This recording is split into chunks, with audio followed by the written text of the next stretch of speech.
trigger an alarm? I forgot one thing. You don't have permission to enter the Lyceum.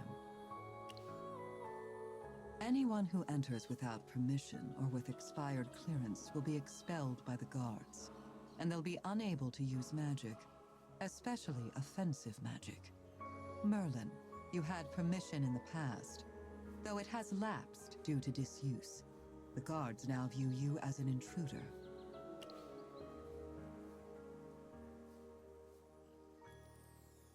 I've given you a one-day permission slip. But in order to continue your investigation and preserve your cover as a student, you'll need a genuine student badge. Go to the Lyceum Library and talk to the librarian there. I cannot accompany you, and your familiars cannot go with you either. Why is that? Familiar summoning is an advanced arcane art. Your very presence would mark him as more than a simple student, instantly compromising his cover. But if we can't stay by our Magister's side, how can we help him? Use your small size to gather intelligence. You can go where others can't. Frankly, compared to Merlin's magical prowess, there isn't much else where your assistance would be tactically relevant. Well, that was blunt. I'll see that your familiars are situated in a secure location, and I'll respect your preference and address you as that moving forward. Here's a map of the Lyceum in case you get lost or accidentally stray somewhere you don't belong. Also, the map does not display the restricted areas, and I'll not be clarifying their locations. To be honest, when you were a student here, you treated the whole school as if it were all yours to explore. It's actually a relief that you don't remember a thing about your past here. It offers a certain comfort to those of us who taught you back then. And yes, I count myself among them. Well, it's time for you to head to the Lyceum Library while it's still open.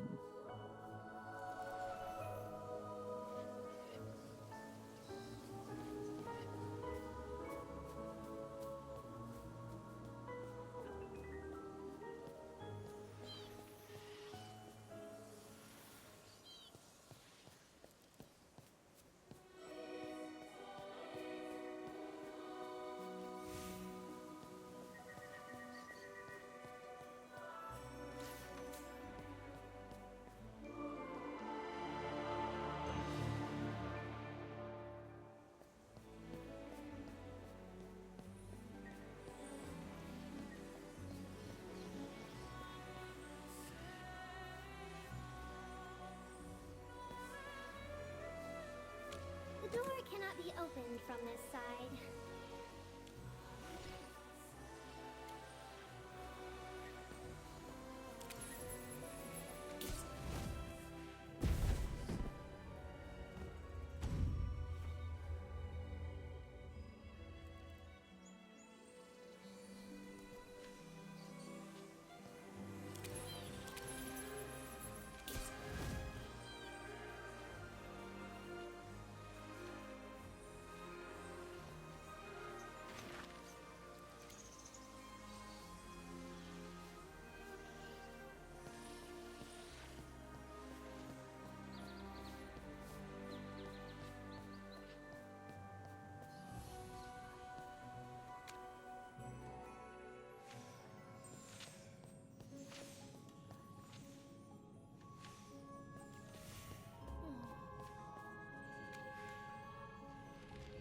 Hey, you!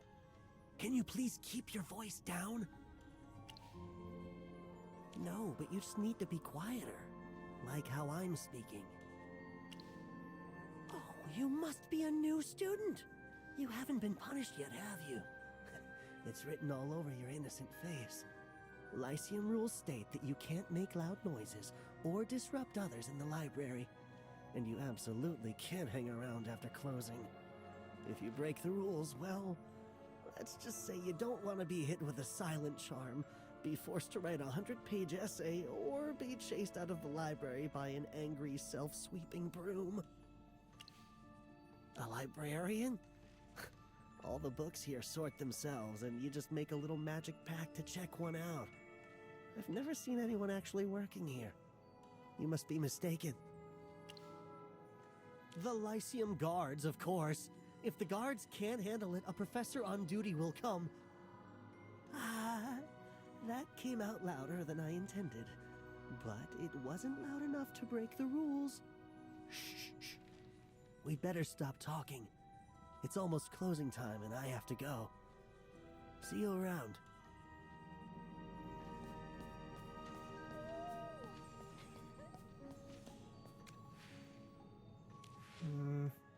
Is this how you draw a star chart? That doesn't seem quite right. I need to check the textbook again. Huh? There is no library in here. Everything in the library operates by magic. Look over there. Even the access platforms rise in their own. Who knows how much magic the builders imbued in this place? Please don't block the light. I'm doing research for my thesis. If only there were a kind of magic that could write my paper for me from just a prompt.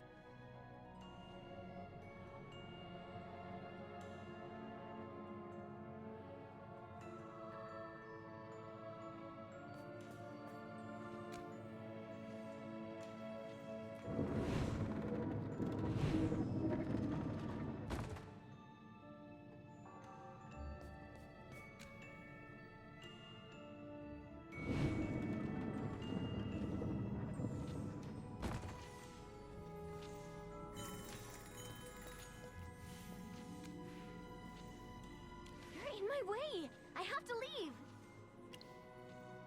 Why aren't you? The library is about to close. Don't you understand? Anyone would be scared of staying here after closing time. Ghosts are nothing. No entering the library after closing hours is an actual school rule. And trust me, breaking school rules? That's a real horror. I don't have time for you. Get out of my way!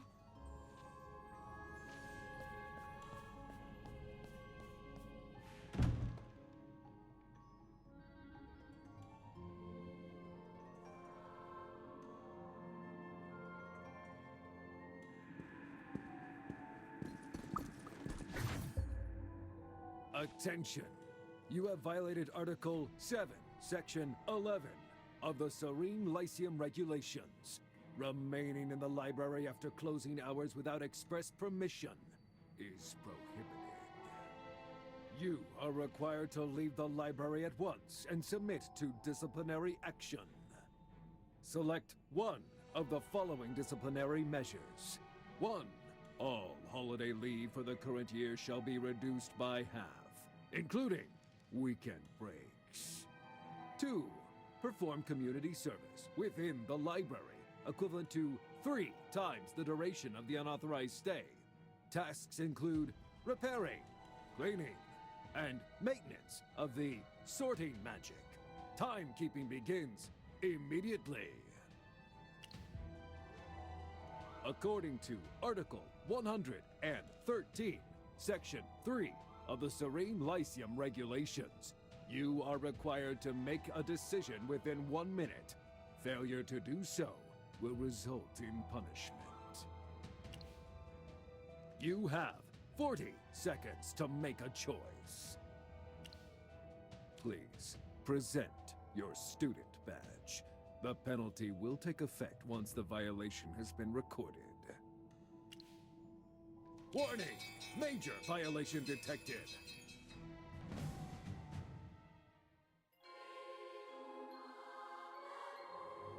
Sir Lucius, at your The battlefield, a state of art.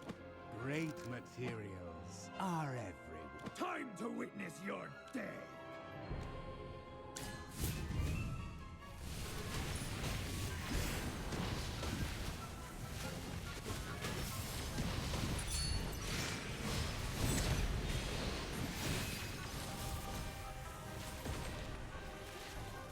I have prevailed.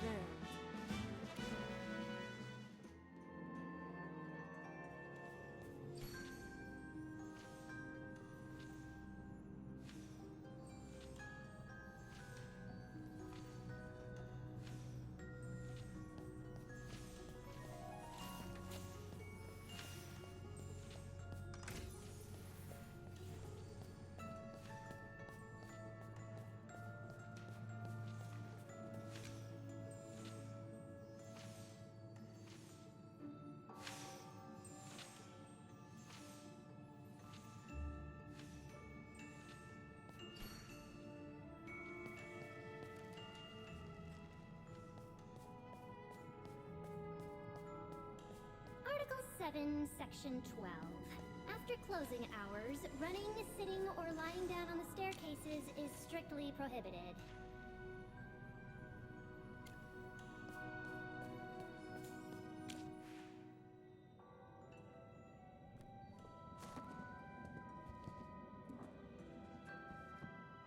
Article 6, Section 4. It is strictly forbidden to discard books or leave them lying around.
I have prevailed.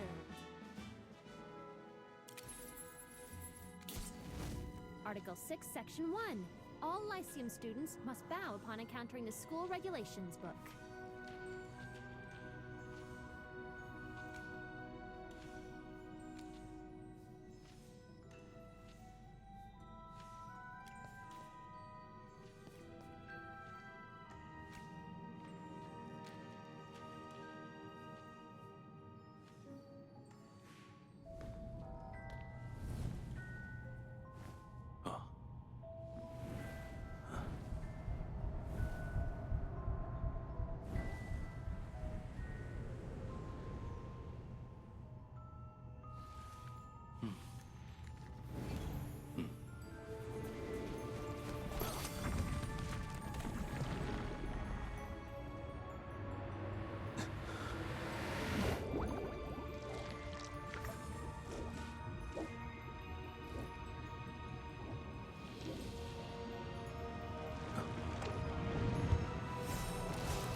Work is officially over.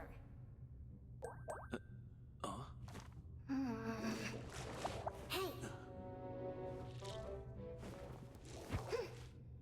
Library's closed. Out you go.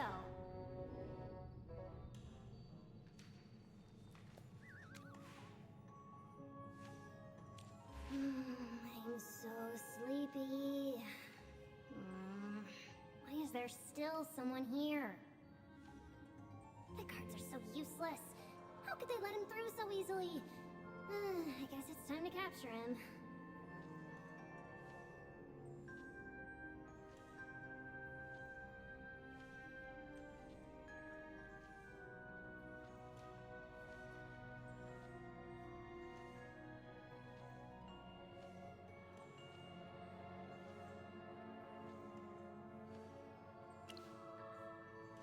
I should be asking you that. Oh, wait! It's you! You're finally back! How's the agreement we signed going? Do you have any good news for me? That's a strange question. Why wouldn't I know you? Merlin, once you've signed on the dotted line, there's no turning back. Although I do have some regrets. Let me guess. You've lost your memory. I know you mortals love your self-introductions, so here's mine. I am Contest the Rule Fiend.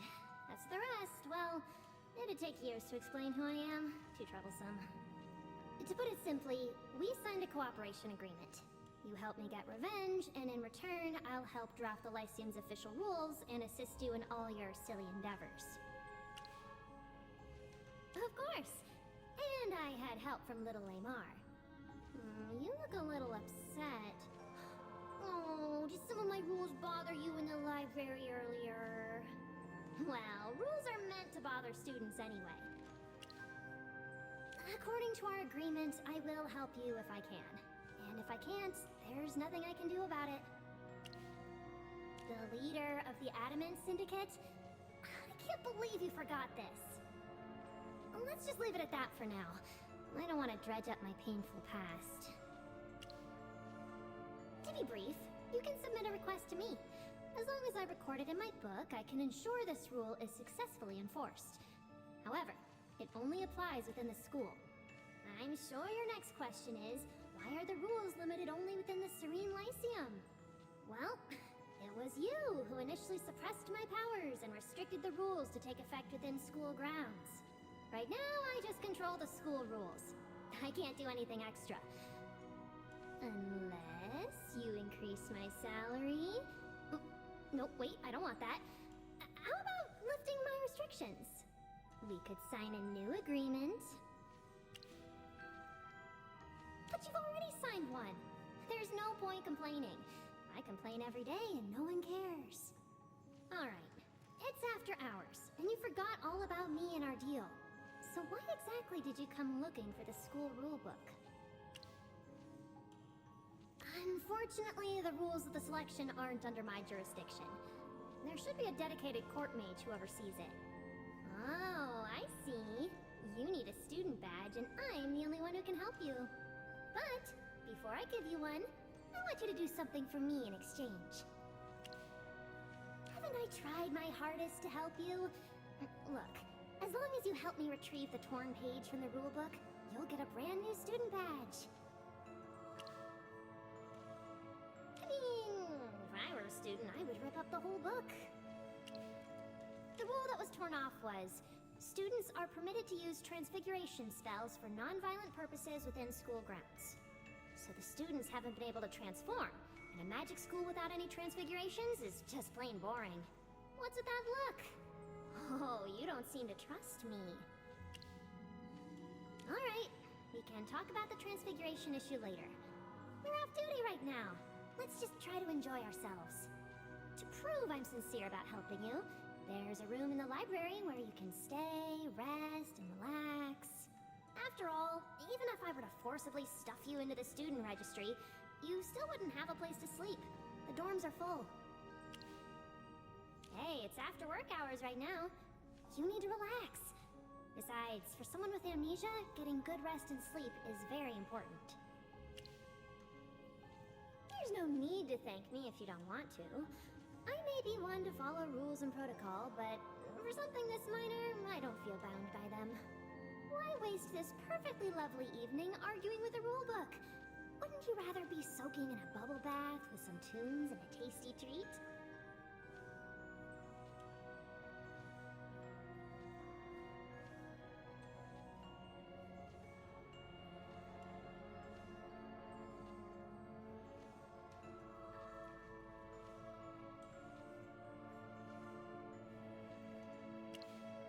I wonder what's ticking in that clever brain of yours.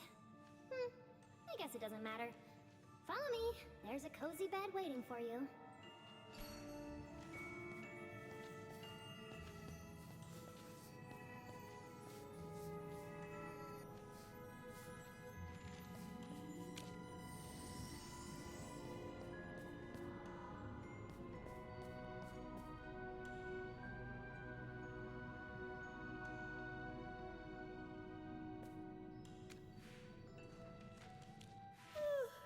You can say whatever you want. I finally understand why Merlin's back. Little Zoria summoned you. No wonder that even after losing your memories, you still knew how to get a student badge from me. First of all, don't call me Little Zoria. Second, don't refer to him as Merlin on school grounds. That is his name now. Write it into your book. My agreement only allows me to assist Merlin, not you. But I wouldn't mind adding a new clause to the contract, if you're willing to offer something in return. Absolutely not. Quite the opposite. I'm obligated to supervise her behavior. I guess that's the extent of our relationship. Our agreement states that I may only reveal myself to certain people. Only little Zoria, little Lamar, and you are able to see me. It's certainly fun to enforce school rules and punish students, but it's not the same without someone to talk to or play chess with. Now that little Lamar is gone, who will play chess with me from now on? You should respectfully refer to him as Headmaster Lamar. Am I not following your mortal rules of address? Considering my age, you're all children to me. I don't think it's a problem. There were no announcements or orders from the headmaster lately, and little Zoria here seemed particularly ill-tempered. I guessed the rest. We played 3,518 times together, and he never won once. Though, to be fair, I did write the rules of chess. Don't trust her too much, Merlin. It doesn't matter to me whether you trust me or not. As long as our agreement is still in effect, I have to help you. Come to think of it, doesn't this count as overtime? According to the school's employee contract, I should be entitled to compensatory leave.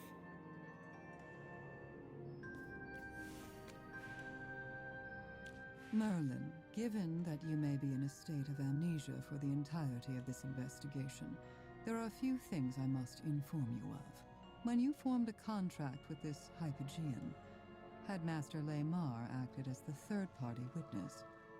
He staked the honor of the Lyceum on his faith in you and in your choice. If you look at it from a different perspective, that means he trusted me too. Shush.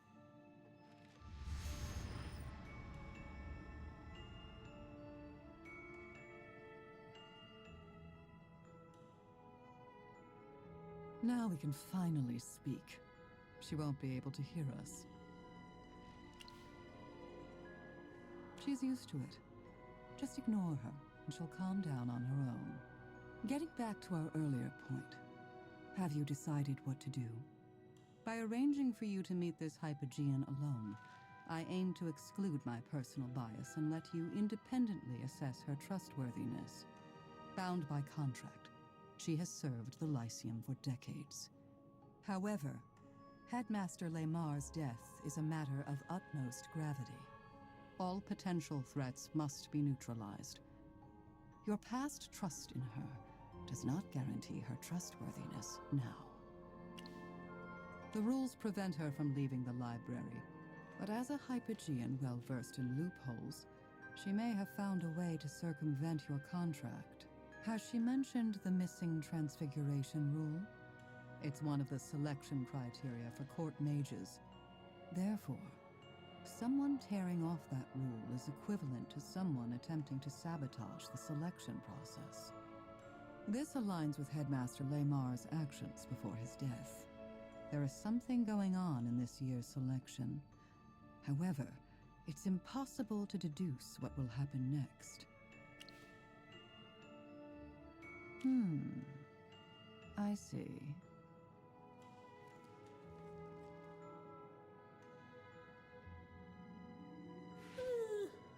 So, are you guys going to help me with the missing transfiguration rule?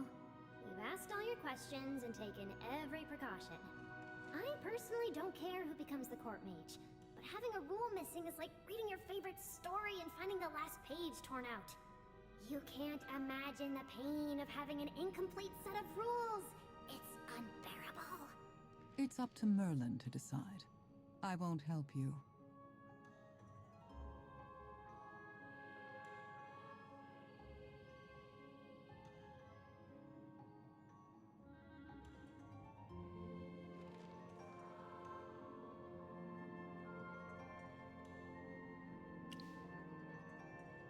It's in the northeast corner of the teaching building on the top floor.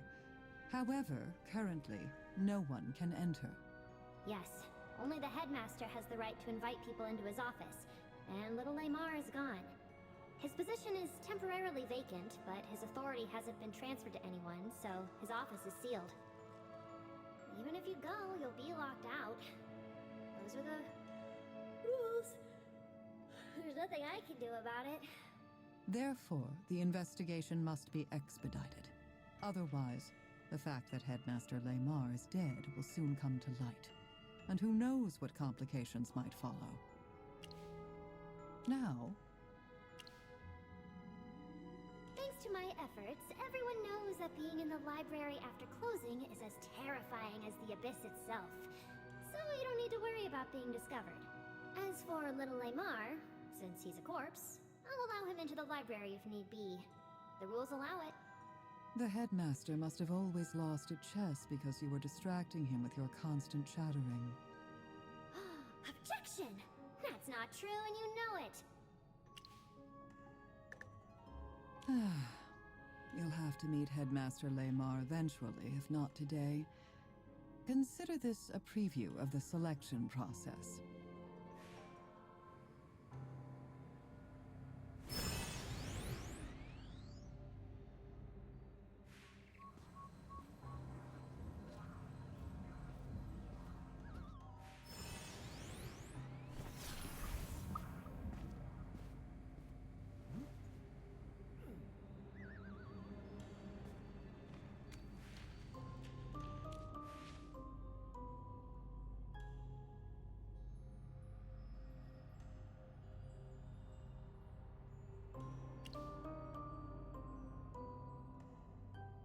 This was the fastest and easiest way to show you.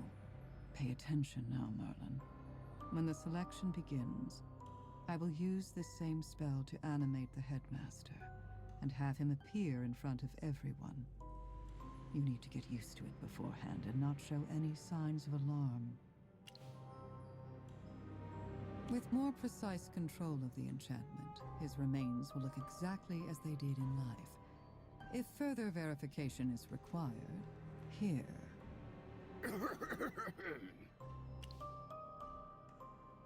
Oh, what's the matter, my dear child?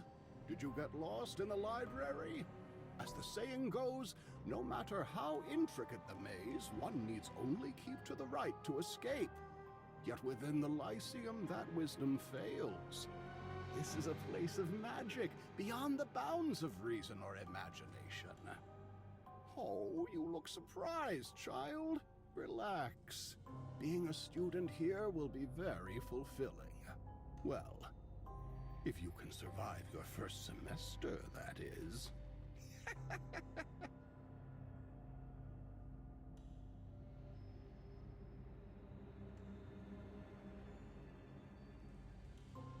That was a half-hearted attempt at the spell.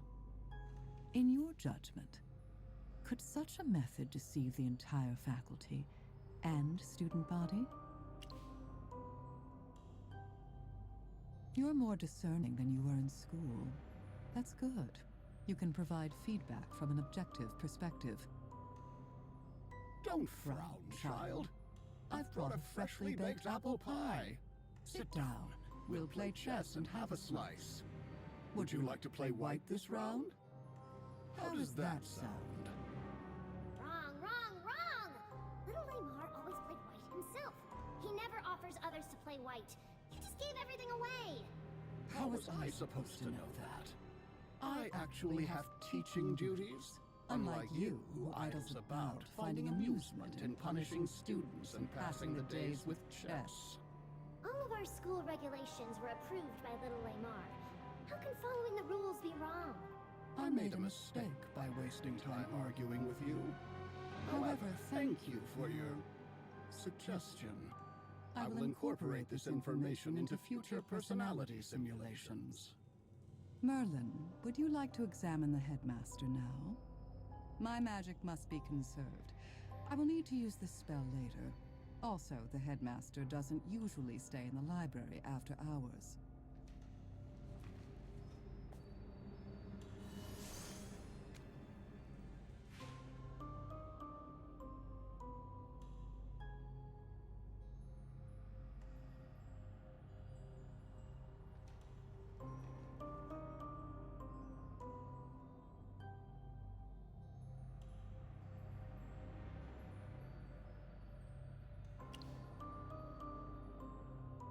Likewise.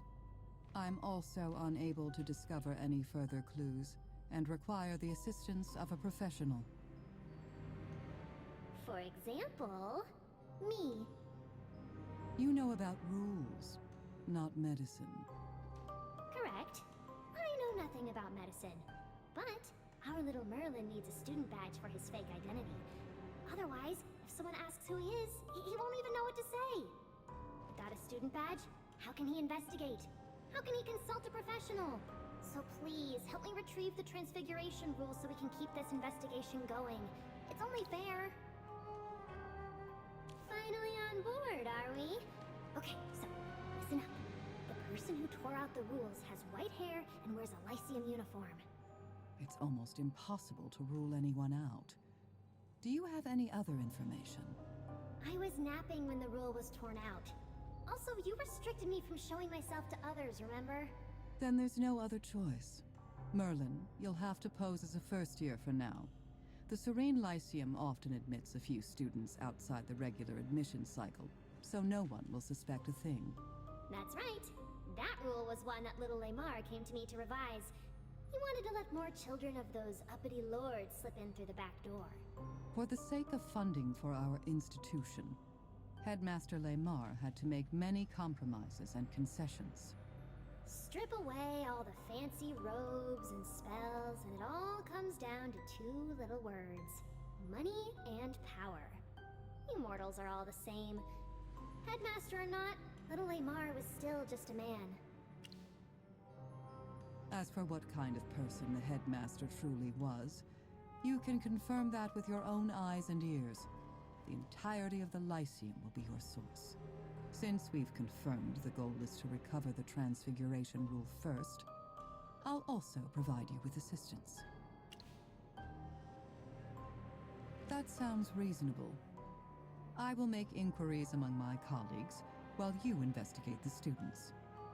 Use this opportunity to integrate yourself into the Lyceum. Hopefully, by then, we will both have uncovered some answers. That's all for now.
Have you seen Headmaster Lamar, young man? Oh, you must be a new student. I'm Deputy Headmistress Durella.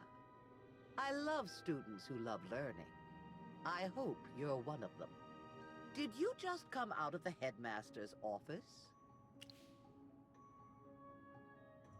Ah, so you didn't see him either. I haven't seen the headmaster in quite some time. He didn't even attend the faculty meeting the other day. He's never been like this before. Dura above, I hope nothing has gone wrong. Don't tell me the ever-playful Lamar has ditched his duties again to go have fun somewhere. By the way, what did you want to talk to him about? Maybe I can help you.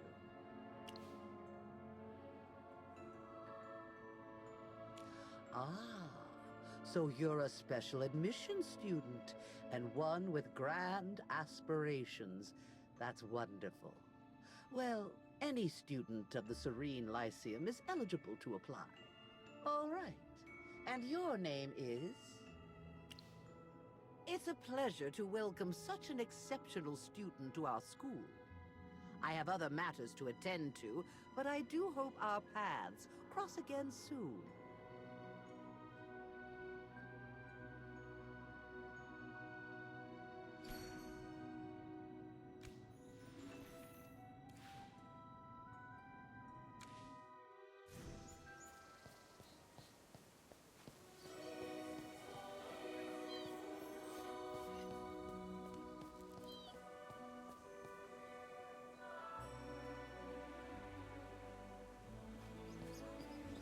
Hey, have you all heard?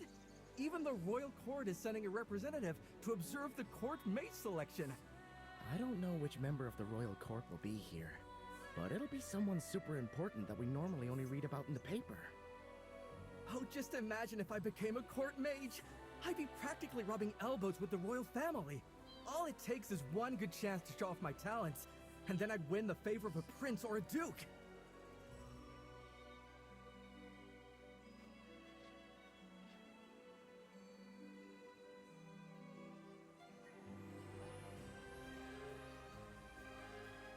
Becoming a court mage is basically a shortcut to success.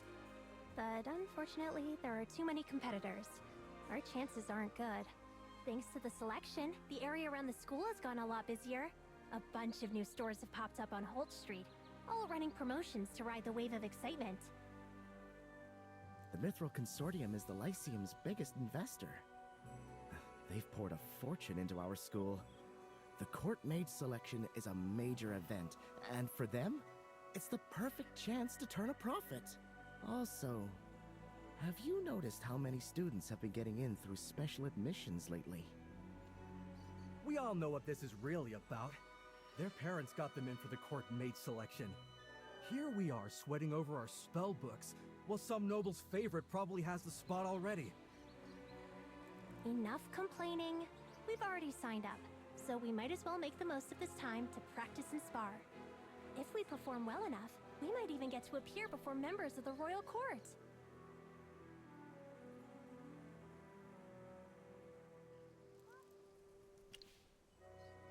Who are you? That name doesn't sound familiar. You must not be from around here. A first year? Well, since you're new, you have to follow our rules. It's time for a magic duel. Don't worry, we always take good care of first years. Go ahead, show us what you can do.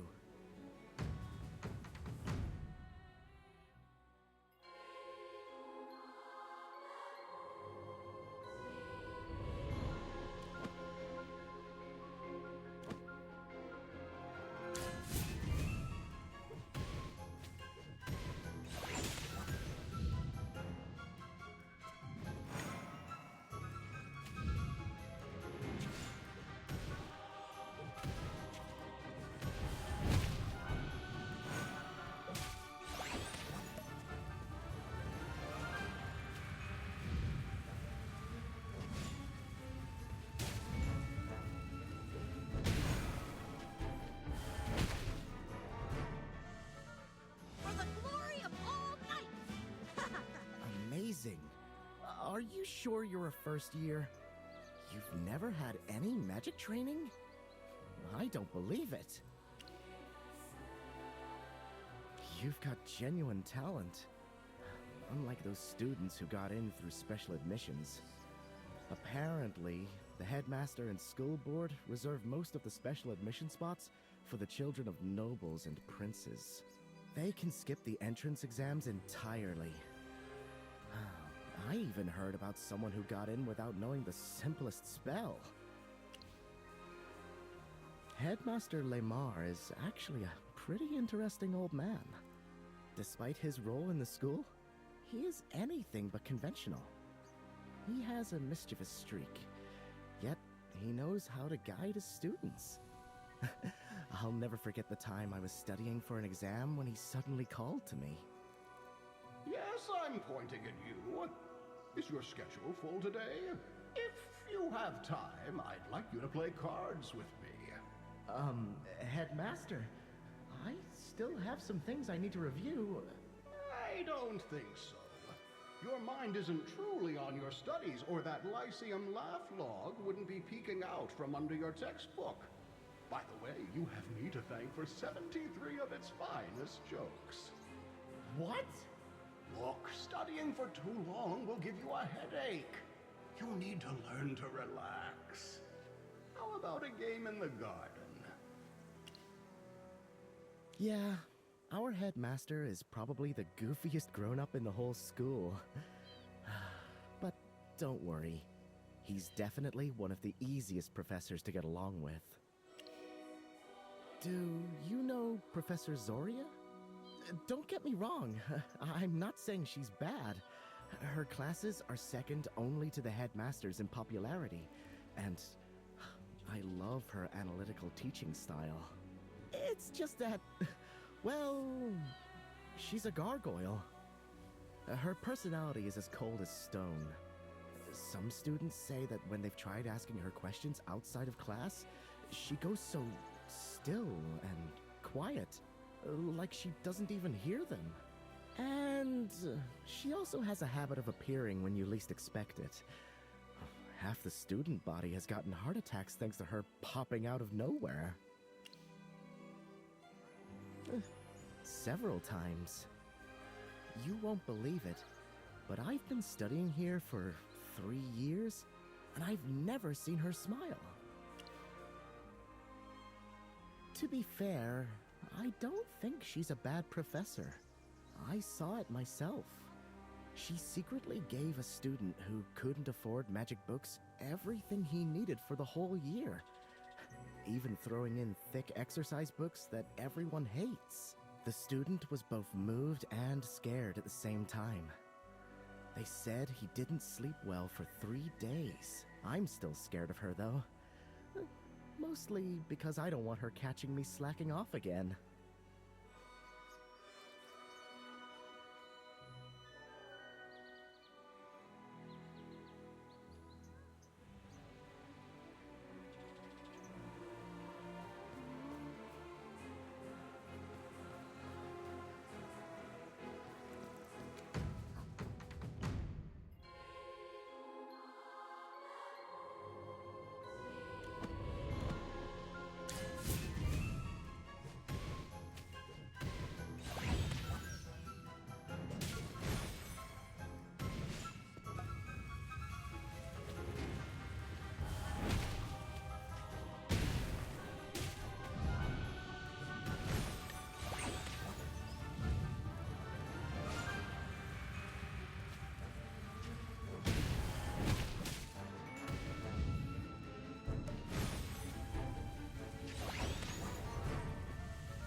You're the strongest opponent I've sparred with in a long time.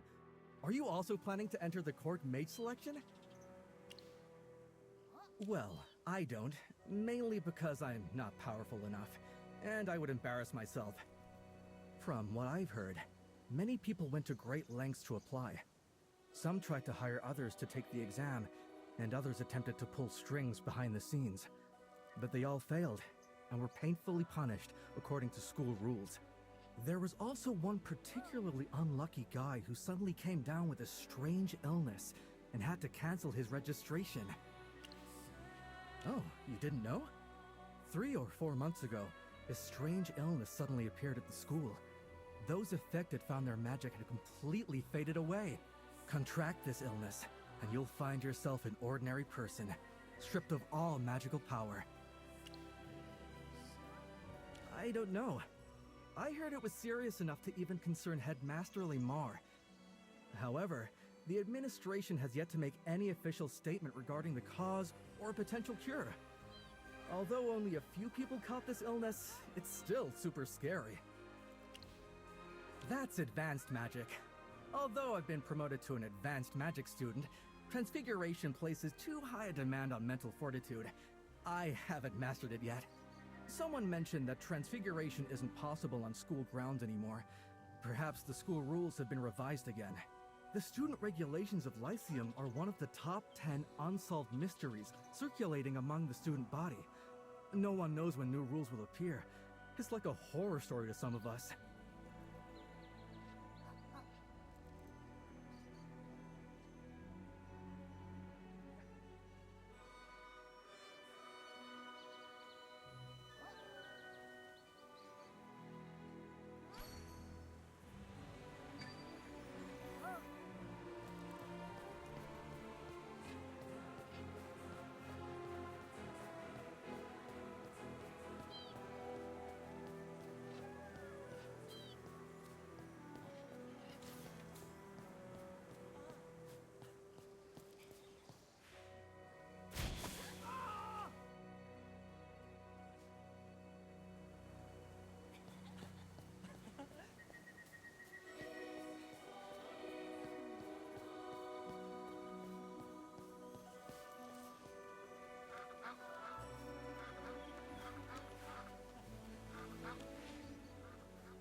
Magister, I didn't expect to see you here. Me learn magic? That's a terrible business idea. You know I'm all about making money. You may not know this, but the Mithril Consortium is a major financial backer of the Serene Lyceum. I was invited by the school board to observe the court mage selection. Of course, part of my trip also involves inspecting the shops the consortium has invested in nearby, reviewing their accounts, evaluating the staff, and finalizing the operational plan for the second half of the year. Let's just say we've invested a substantial amount in the region. The headmaster of the Lyceum is a slick, smooth-talking geezer. If he ever tried his hand at business, he'd probably do very well. What about you, Merlin? Were you invited to observe the selection as well? What? Why? Oh, wait. You're hiding your identity and checking out the Lyceum, aren't you? Just like what you did in Ryham. Don't worry, I won't blow your cover. By the way, Peggy will also be coming to observe the selection as a member of the royal family. But you don't need to worry about her either. I'll be sure to let her know. You have my word. It's worth more than a pot of gold. I see that you're in a hurry. Is your business really that urgent? Yeah, when I entered the school just now. He was talking to a stone statue, if you can believe it. They were discussing Transfiguration. I'm not sure if he's the one you're looking for. He could still be by the school gate. Ah, young Master Rowan, and hello to your wonderfully learned-looking friend. I hope I haven't interrupted your pleasant conversation. Since this is our first meeting, allow me to briefly introduce myself. My name is Aurelian. I am a private asset manager, senior director of the Mithril Consortium, shareholder and board member of the Serene Lyceum, and senior advisor to the Royal Financial Advisory Council. A pleasure. In business, superficial imitation comes across as mockery.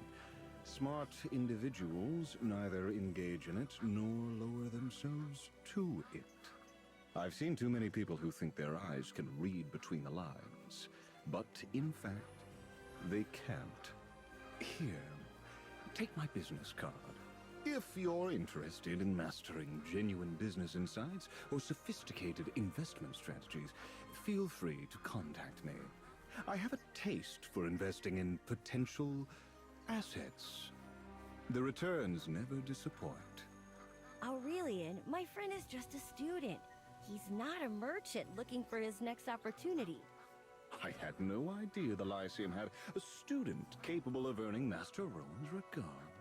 Seems I'll need to update my list of promising talents. That said, I see things differently. Even a student can possess significant business potential, but one just needs a discerning eye to spot it. In my youth, I too marveled at the miracles of magic. Until I discovered that the fire of leveraged profit outshines any magical spark by 100-fold. Whether you pursue magic or business is irrelevant. What matters most are win-win partnerships and mutual gain. They benefit everyone. Even as a student, you hold value, and so do I. Don't ever overlook the opportunities this presents. Well, I believe I've kept you both long enough. I still have a few debts to collect here, so allow me to take my leave. Master Rowan, and this potential associate as well, I look forward to our next meeting. Good, he finally left. Every time Braddock listens to Aurelian speak, he falls asleep. Well, let me try to explain. Aurelian is on our board of directors, and my father highly values his abilities. He isn't obliged to report consortium matters to me. I haven't joined the board and have no decision-making power, so there's no superior-subordinate relationship here. His politeness is purely out of respect for my father. Oh, right. I still have to find that poor student and compensate him for the money that Braddock ate. Rest assured, you have my word. If there's anything I can help with, don't hesitate to call on me. For you, the consortium will do it for free.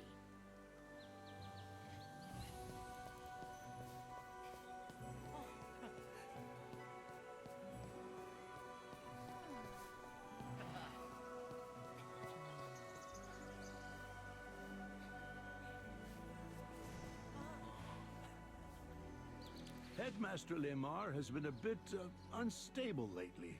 I really don't know what he was thinking, hiding a page of the school rules like that. When I asked him about it, he started yelling. All this transfiguration around campus is causing a ruckus. It'll be chaos during the selection. The irony is that he used to be the biggest troublemaker of them all. Speaking of which, hasn't he been overworking himself lately? He even canceled this month's lecture. It seems the selection preparations are taking a significant toll on him. He's definitely overworked, Victor.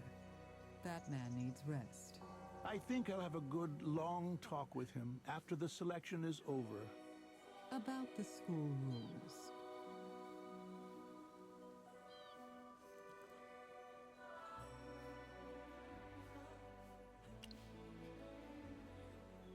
Excuse me, who are you? Were you eavesdropping just now? Don't be flustered, Victor. This is a new student admitted through special admissions this year. And I must say, his command of magic is truly impressive. I'm not sure what's going on, Zoria. Headmaster Lemar told me to tear out the page, and now you're telling me to put it back. There has to be a reason for this. Oh, it's nothing to worry about. I merely have some instructional requirements regarding transfiguration, so I spoke with the headmaster. He has kindly agreed to reinstate that specific page of the school rules. He is simply handling a few errands on my behalf. Wait, your class is unrelated to transfiguration. Remember, Victor, all branches of magic are interconnected. As our foundational theory instructor, you understand this better than anyone. If you have doubts about my teaching methods, you may go to the headmaster's office and ask Lemar yourself. Forget it. The headmaster just does whatever he pleases, flitting from one idea to another like a child, never stopping to see the mess he's made. Since he already talked to you, I have nothing to hide either. I found a tree stump in the Whisperwood, across from the graveyard, and sealed the page of the school rules inside it. Turns out, many students use it to hide their secrets. I see. Could you please go and retrieve that page for me? All right. After you've recovered the school regulation, please ensure it is returned to its proper place. Now, if you'll excuse me, I must begin preparing for tomorrow's lessons. Wait, Zoria, we can go to the teaching building together. I also have to prepare lessons.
I have prevailed.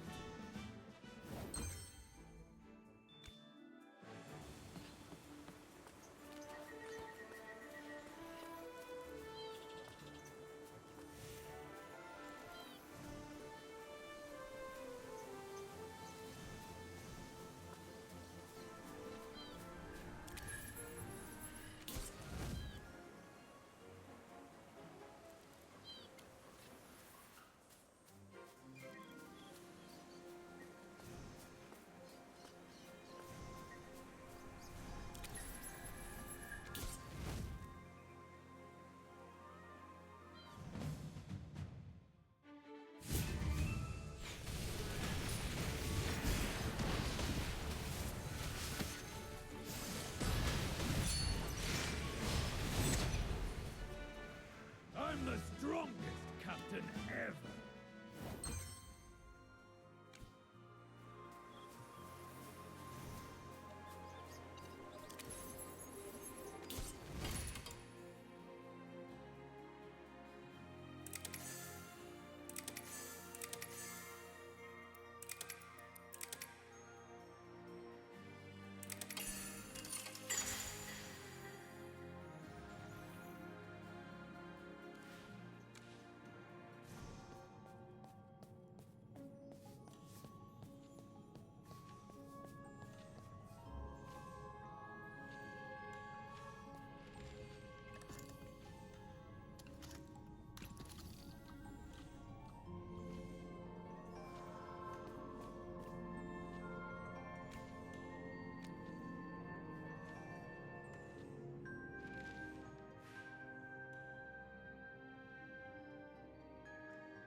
Was you.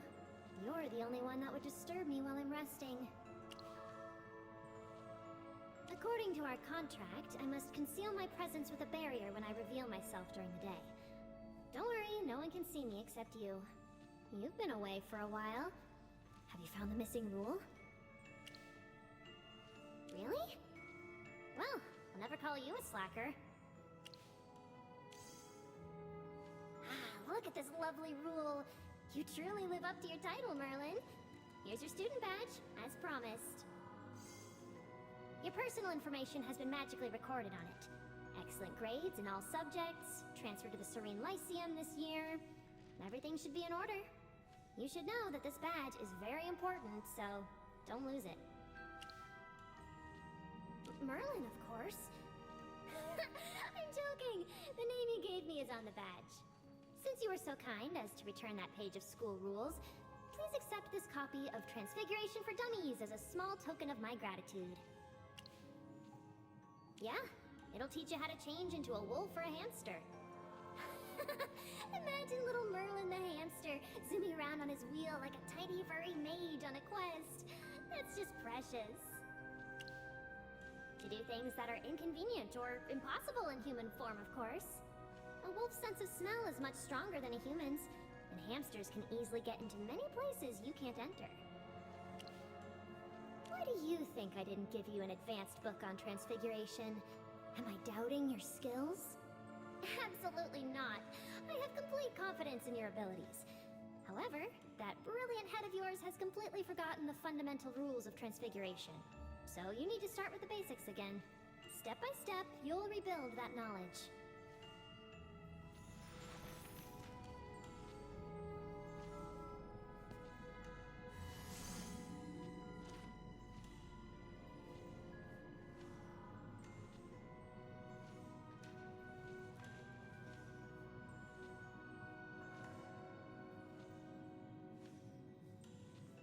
Have you finished reading Transfiguration for Dummies? What do you think? Want to give it a try? Ugh, are these human stereotypes etched in your brain or something? I hate that hypogeans are always misunderstood. Don't you want to try becoming a cute little furball?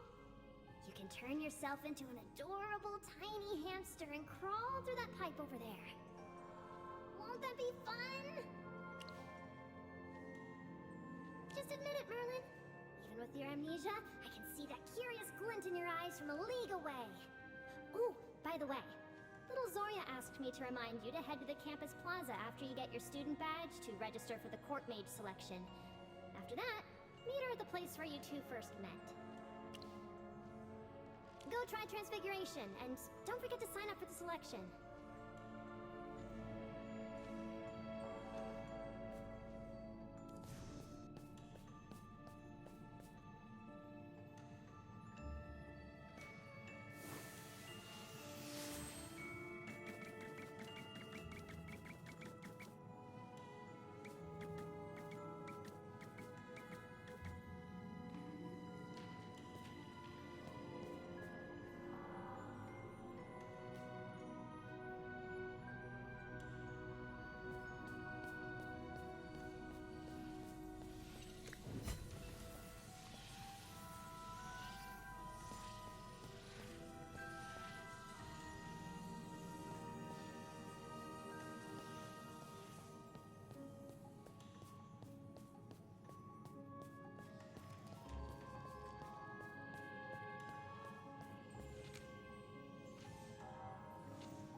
it, Chippy!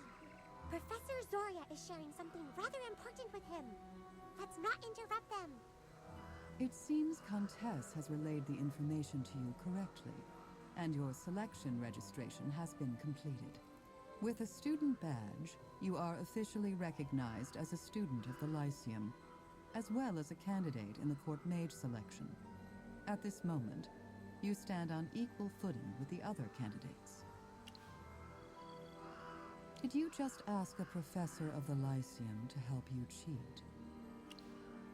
The selection criteria were jointly decided by Headmaster Lamar and the court mages. The less you know, the more authentic your reactions during the trials will be. This will aid your disguise. During the selection process, please hold back your full strength. Your Merlin, displaying your true magical abilities, will arouse suspicion. Showing merely a fraction of your capability will be more than sufficient. Our only purpose is to find Lamar's murderer. Now that the day is behind us, have you noticed anyone of interest? Or perhaps come across anything that might guide our search?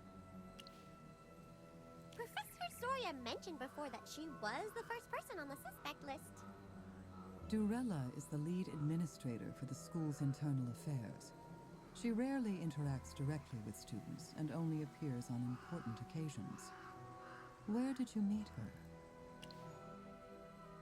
I see. I'm afraid controlling Lamar's body is far from an ideal solution. Since the headmaster's office access hasn't been granted to any of us, its continued inaccessibility will inevitably raise suspicions before long. It's clear you've considered whether one might access the headmaster's office. I'm glad to see it. Keeping a questioning mind is vital to true learning. Following the grim discovery of Lamar's remains, I spoke with her privately under the pretext of educational training. However, she comported herself perfectly normally. How did you feel when you interacted with her as a student? I will not let my personal preferences interfere with your judgment, but your first instinct may not be reliable. Remember, only purely rational deduction and repeated verification can lead to the truth. Rowan is here, and Princess Peggy is coming too. It's been The Mithril Consortium remains one of the Lyceum's most vital patron organizations. Maintaining strong ties with them was something the headmaster had always prioritized. They arrived 3 days ago.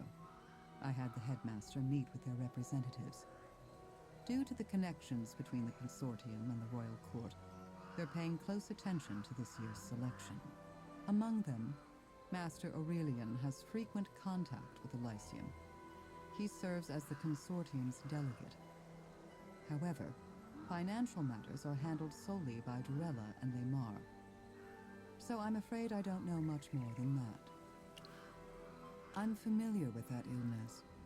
Several students have been sent to the infirmary. The school physician, Solis, has determined that they have lost their magical aptitude and can no longer be mages. The headmaster himself had expressed concern. However, as the cases emerged before the selection began and displayed no contagious properties, the school has concluded that they were isolated incidents. Do you think it's related to Lamar's murder? We require more evidence. Well, in conclusion, there has been no progress in solving the headmaster's murder. In my view, many stand to benefit from these recent events. Their motives vary. Some seek recognition and strive for their ideals, while others seek wealth and fame. I cannot be objective. I have my own inherent biases against many people on campus. This is my weakness. But what your eyes perceive is untainted by personal gain or private sentiment. This is the reason I have entrusted this matter to you. The court mage selection will officially begin tomorrow, so you'll need to conserve your energy. I'll avoid direct communication with you in my current capacity, but Headmaster Lamar will be in attendance. Should you need to contact me in the future, let us still meet here. If I am not present, touch the last statue, and I will come as quickly as I can. If you need some rest, head back to the library. Countess has kept a room ready for you. Why don't you spend some time with your familiars? They're far too noisy to pass as students, but as familiars, they are exceptionally loyal. Professor Zoria, you're too blunt. I gave a relatively fair assessment. As a member of the Arcane Council, I wouldn't lie about this.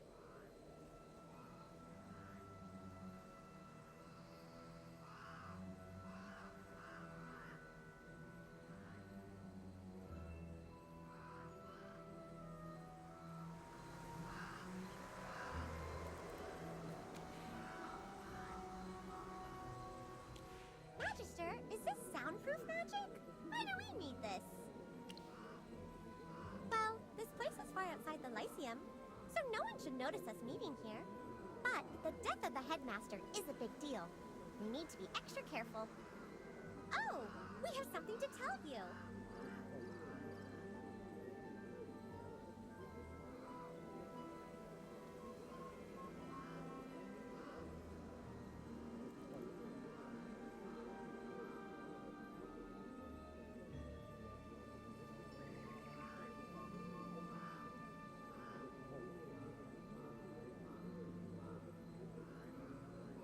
Magister, do you also suspect Professor Zoria? Hammy says we can't trust anyone, even if she was the first one to report the incident. But judging from what she said earlier, she's probably already discovered us. Our reconnaissance skills still need work. For now, our role is to help you observe the others and tell you what we learned. Even if we can't be by your side, at least we can help you this way. What do you plan to do next, Magister? Now that night has fallen, we should sneak back to the school. Magister, see you tomorrow. I hope we can make some progress on the case.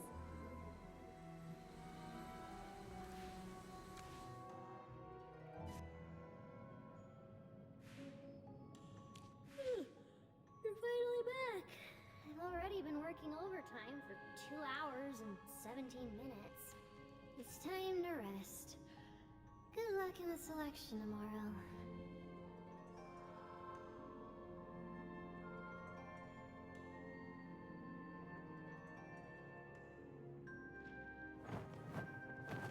It's time to wake up, Merlin. The commencement of the selection is at hand. Your punctual attendance is required. According to the selection rules, I cannot appear at the trials. However, I will use another set of eyes to observe the events with you.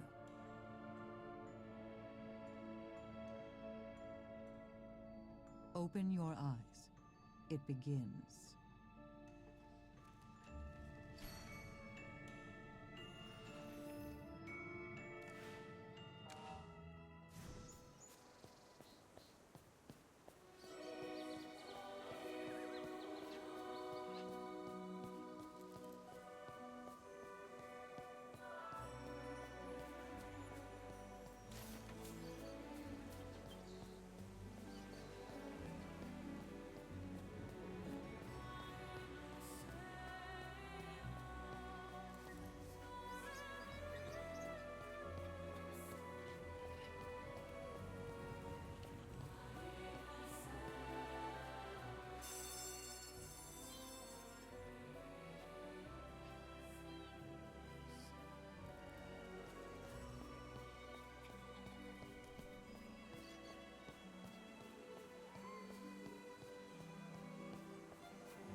Magister Merlin, are you finally going to teach again?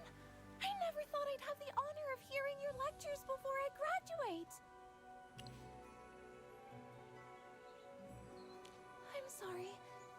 more careful. It's nice to see you before the selection. Are you here as a judge of the competition? I'm really confused. A student? Which professor in the Lyceum has the ability to teach you magic? But if you want to become a court mage, you don't need to participate in the selection. As long as you're willing, the royal court will immediately appoint you as their chief court mage. Say no more. You must have very important matters to attend to. In that case, I'll address you as your fake name from now on. Okay, I'll do exactly as you wish. Actually, I didn't want to sign up. I'd rather be a scholar studying magic than a court mage. Reading books, writing my thesis, researching new magical techniques. That kind of life is the one I've always dreamed of as a mage. But my mentors all believe my magical prowess is more than sufficient. So they unanimously recommended I sign up, wanting me to give it a try. Plus, I was a little curious myself. I wanted to know just how difficult the trials are, so I made up my mind and signed up. Yes, I will! I'll treat the selection tournament as a special end-of-year exam to test the results of my studies. I'm so sorry. I got excited and just kept talking. Let's head to the dock first. We need to take a boat to get to Solstice Hall.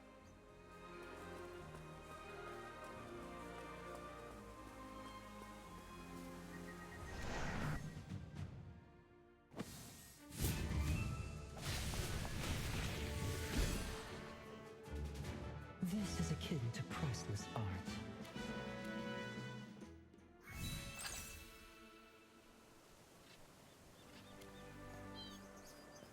If it's not too much trouble, I'd be honored to observe your spellcasting techniques during the selection. I'm certain it'd be a most instructive experience. You're above! I can't believe I'm taking the exam with you! I'm so excited! The winner of this selection is definitely going to be you. Did you just say that the winner is going to be him? Cassidy. Who is this boring-looking student? Yeah, Cassidy's impressed by someone other than Merlin. That doesn't add up. Hey, who are you? Why have I never seen you before? Larry, Sean, this is a new special admission student. He's a friend of mine. An old friend. Another one? I hate special admissions. Which school did you go to before? If you're a prodigy, then I'm Merlin. You must have a powerful patron. So that's how it is. You got into the Lyceum through underhanded means, didn't you? I get it now. You came to the Lyceum just for this selection. Don't tell me the court mage selection's rigged too. You were chosen from the start, weren't you? Made another shady deal, I bet. Your expression changed! We must be on to something. How dare you! How can you stand there and spread such horrible lies about him? This is an outrage! A person of his caliber has no need for underhanded plots. He's able to be here because he's the most powerful magic student I've ever seen! Even stronger than me! Whatever you say, Cassidy. I don't believe you. All right, newbie. If there's nothing shady about how you got in, then put your wand where your mouth is and show us what you've got. If you win, we apologize. But if you lose, I'm considering reporting you to the headmaster for using illegal means to get into the school. Then let's have our duel right here. Everyone's watching, so no backing out. An elite...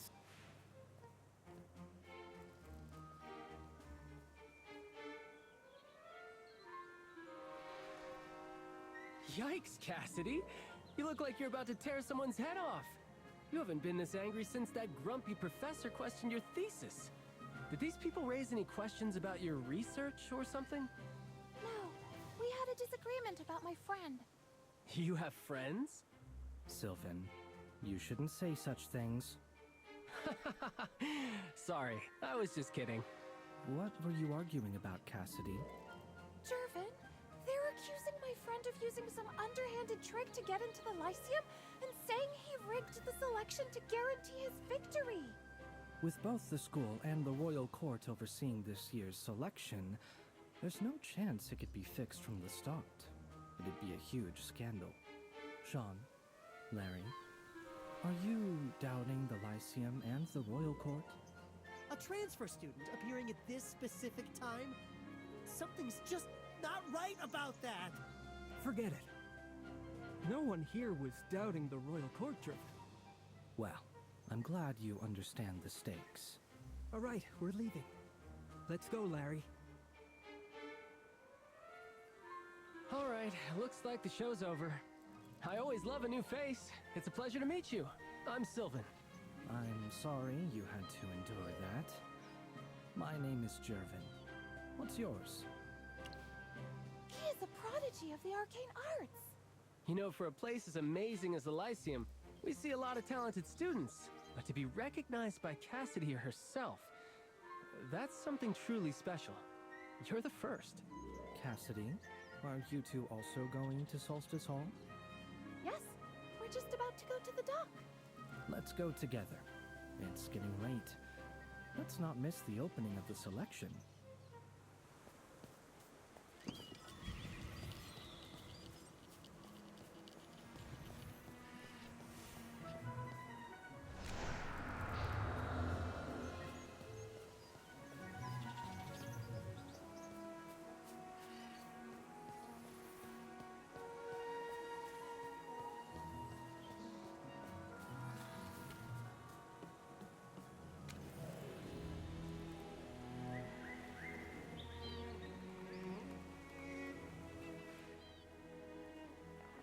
Stop ogling them and get on board, Jervin.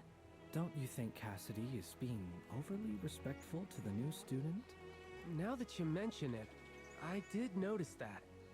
What are you concerned about? I'm just a bit curious. Do you want to follow and see? Something fun might happen. Yes, let's go. It seems this year's selection won't be boring at all.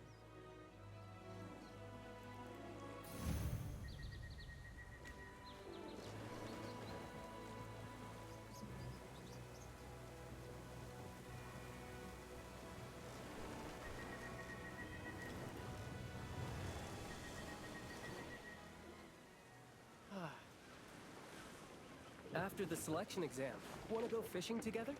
Fishing?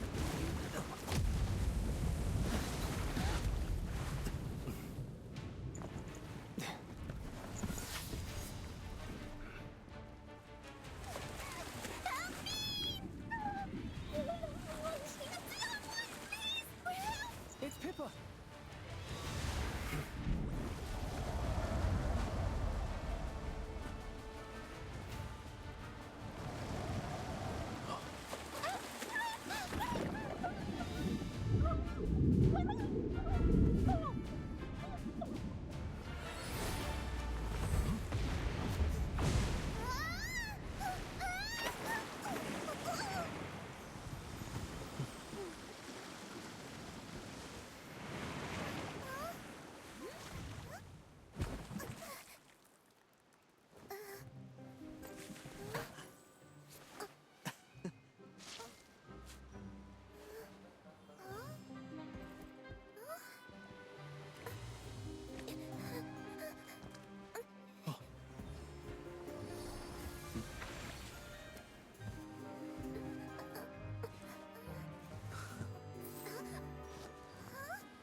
Pippa, how did you end up in the water? I accidentally fell in. I could have swum back, but those nasty fish bit and held onto my clothes. It was so hard to pull free. These fish are all tough and gruff and look as rigid as a riff. I I've never seen their like in our lake before. Is it the sound of the bell? The assembly bell is rung. Let's talk about this later. We have to get to the island quickly so we don't miss the opening ceremony. Yeah, no worries. Thanks for saving me, by the way.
All are present. Excellent.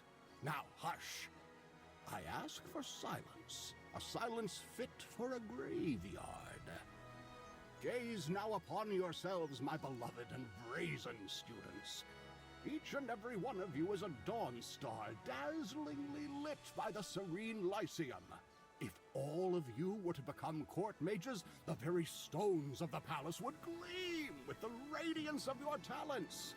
I once put this proposal to Siren with the utmost seriousness. I recall he was attempting to fish from a well at the time, but he heard me and said the royal court must consider their budget. Isn't that right, Siren? Give everyone a smile. You don't need to be so serious all the time. I think it's time to get to the point, Headmaster Lamar. You know the Chief Court Mage? Are you for real? What does that mean? Anyway, everyone knows that Magister Siren studied in the Lyceum with Magister Merlin himself. So I was digging through the library's old exam records, and get this, he always placed second right after Merlin. It seems like they were friends and rivals, like Cassidy and Jervin. But of course, only our dear Headmaster Lamar would have the guts to tease Magister Siren at a time like this. The look on his face just now was absolutely priceless. Don't compare me to Magister Merlin. That's impossible. My accomplishments are hardly enough to compare me to Magister Siren. Everyone, prick up your ears and listen well. I'm about to make an announcement. The preliminary screening for this year's court mage selection will begin today at 2 o'clock in the afternoon, precisely. Only students who successfully pass this preliminary screening can officially participate in the selection exam. The student who earns first place in the selection will be appointed as a court mage. The chief court mage, Magister Siren, will personally present the letter of appointment to the winner. That will be all.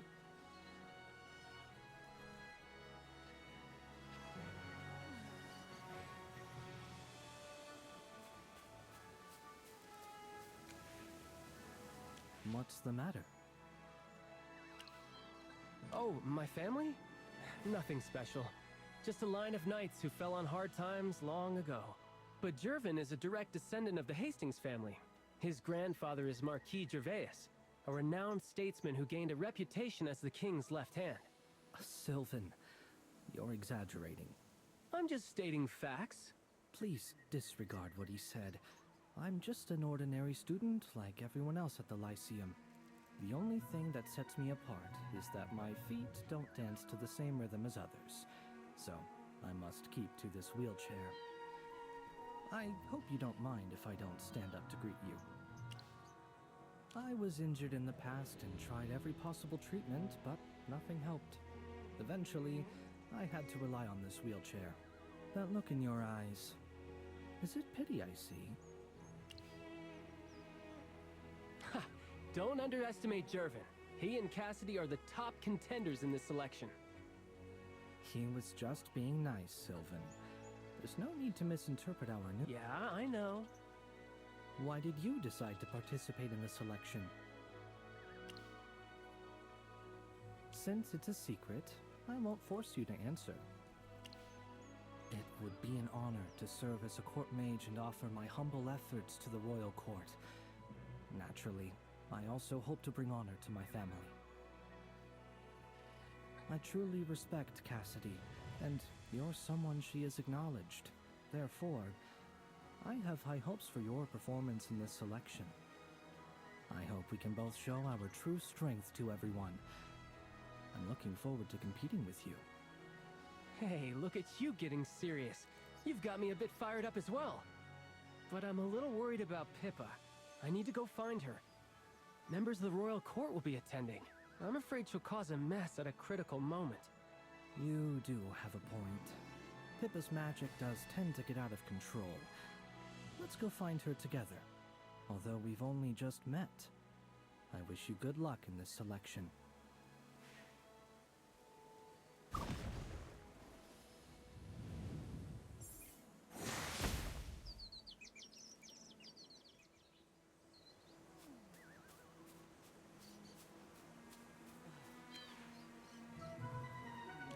Take it easy, Pippa. It was just a small explosion.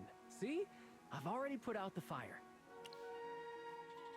Yeah, whatever type of magic she tries, it becomes volatile in her hands.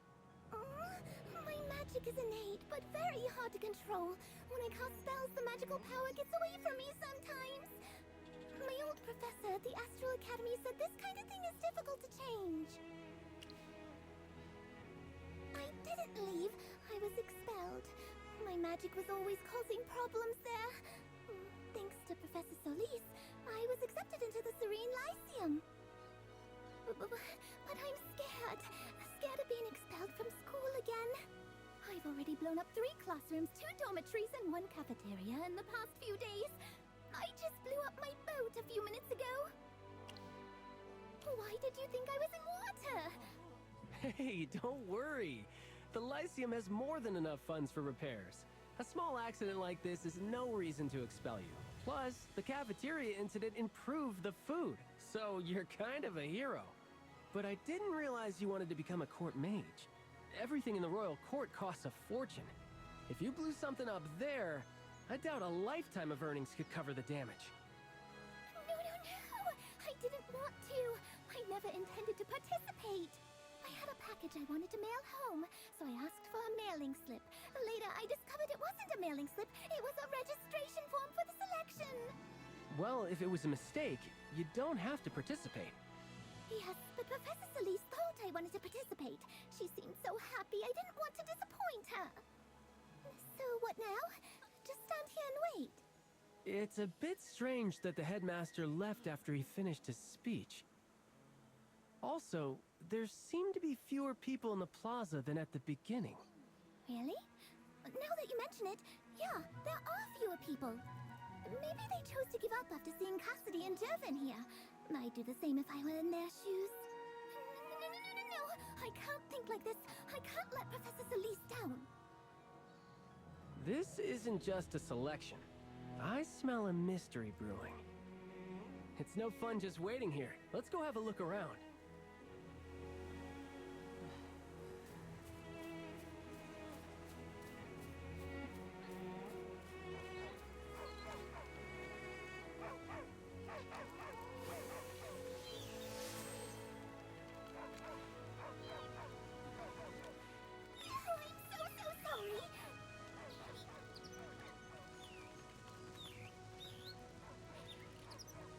She lit him off, burned this year's champion, feather race champion.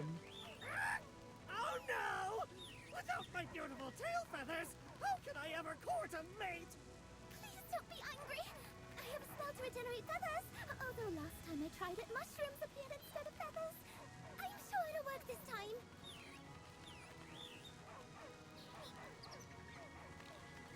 My feathers! They're okay! Thank you so much! Thank you for helping. His parrot broke some of his feathers in a panic, so I wanted to treat him, but it didn't go well. Actually, I just wanted to ask these animals if they had seen anything unusual. Unusual? Those students, in the light, vanished in a flash. In the light? Vanished in a flash? Yes, I saw it, where the round pattern was on the ground. He's talking about the plaza near Solstice Hall.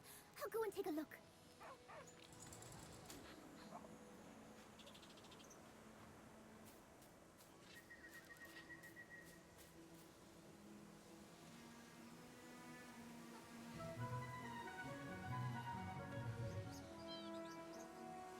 So you're saying that someone stood on the center of the sundial, a strong flash of light went off, and then the person was just gone?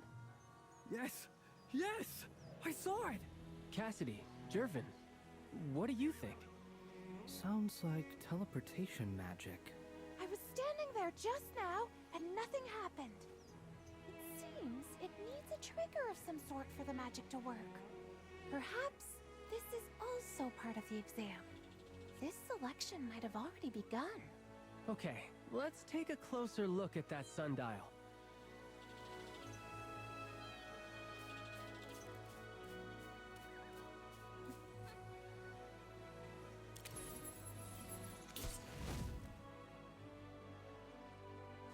The hands of this sundial are very strange. I've been standing here for 15 minutes. For the first 10, the hand didn't move at all. But in the last 5, it moved 2 notches. In other words, the movement of the pointer is not based on the passage of time. Then what is it based on?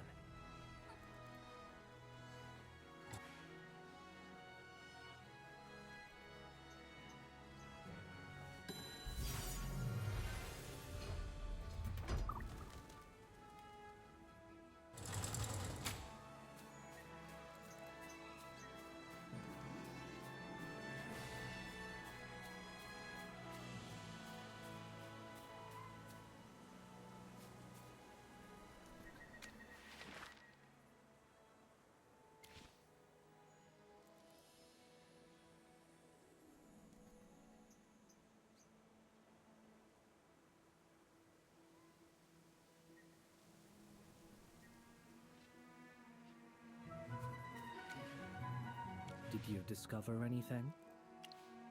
Your mind is indeed sharp. This must be the correct answer we've been looking for. You're so smart! Wait, so the students who couldn't find the mechanism on the sundial are disqualified just like that? What are we waiting for? We need to hurry and find the thing that activates the mechanism. Look, it's almost 2 o'clock. If a few more people get ahead of us and honk the line to the sundial, we'll be eliminated. Pippa is right. If we split up and look around, our chances of success will be greater. Would you like to join Sylvan and me in our search?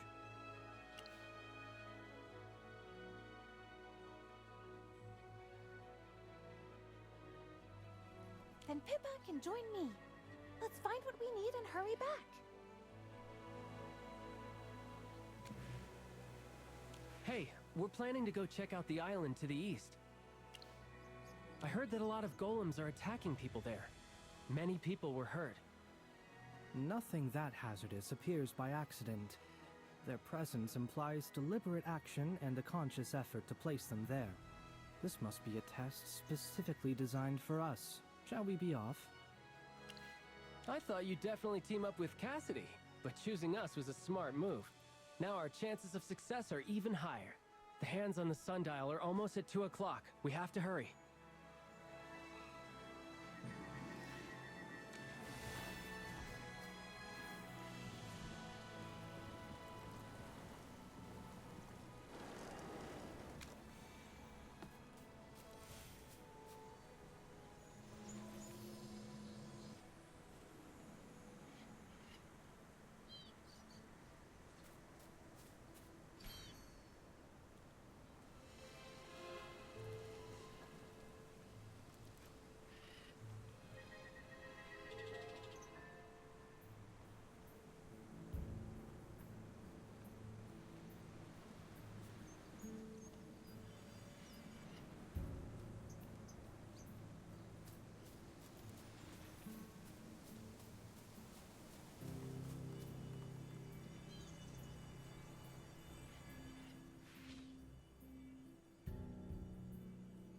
There is no boat here.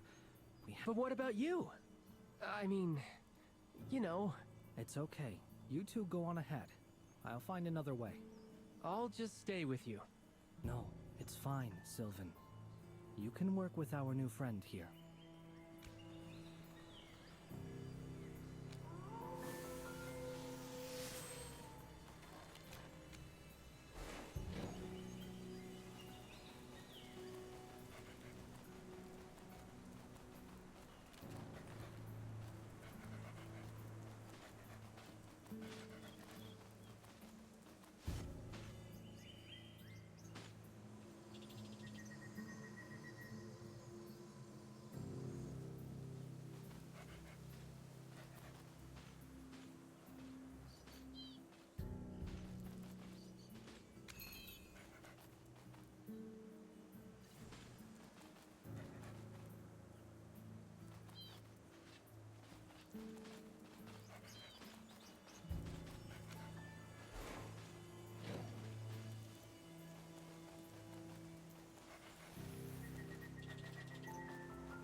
I was worried about you, Jervin.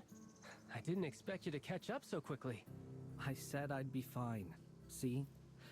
I've already got the key from the other side of the island. No, we arrived as a party and we'll leave as one. I'll explore the area with you two. I insist on continuing with you both. All right, the door is open. Let's go in together.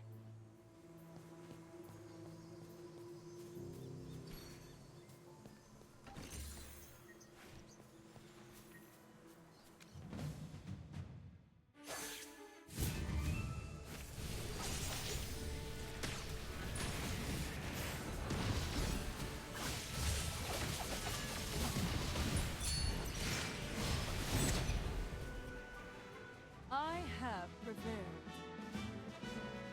We've got the key. We each have one now. Our plan worked. Let's quickly head back and activate the sundial.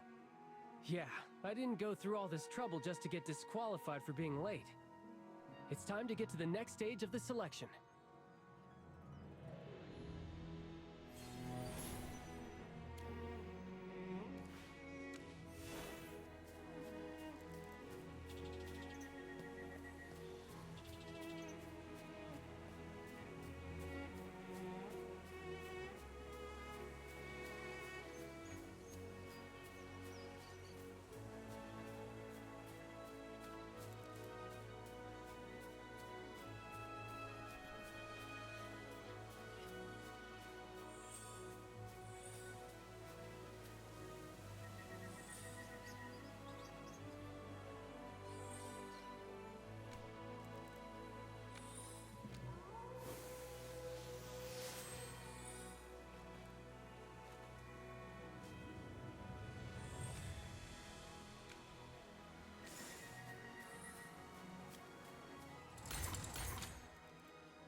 Keep your chin up.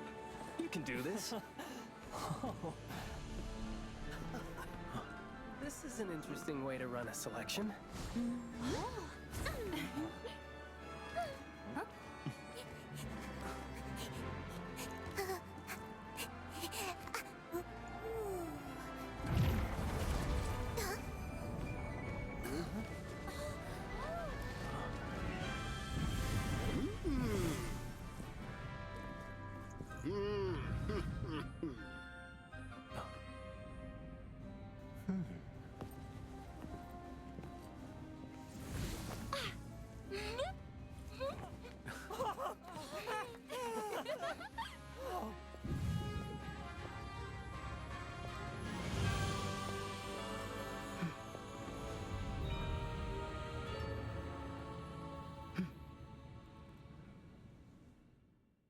To the students of the Serene Lyceum, I am honored to visit your distinguished school, celebrated throughout Hesperia, to oversee the appointment of the new court mage.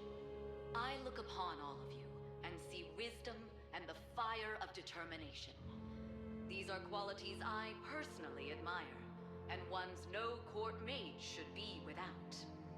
Let the finest among you prove their worth. Bring your wisdom, your unwavering resolve, and your ambition. I await our reunion within the halls of Savannah's palace. The curtain is soon to rise upon this stage. Yet let it be known, the tides of tomorrow are not swayed by who stands in the court spotlight. Your potential is boundless. You may walk the path of legends, as Merlin himself once did, and inscribe your name for all eternity upon the sacred annals of Hesperia. Let this be the legacy all here strive for. I now declare the official commencement of the court mage selection.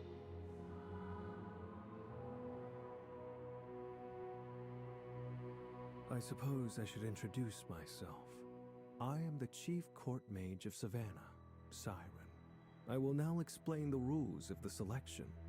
I'll only say this once, so I suggest everyone quiet down and listen carefully. It'd be a true pity to be disqualified for breaking the rules. Ahead of you lie 4 different tests, with one held each day. Remember, your journey continues only if you successfully clear each hurdle placed before you.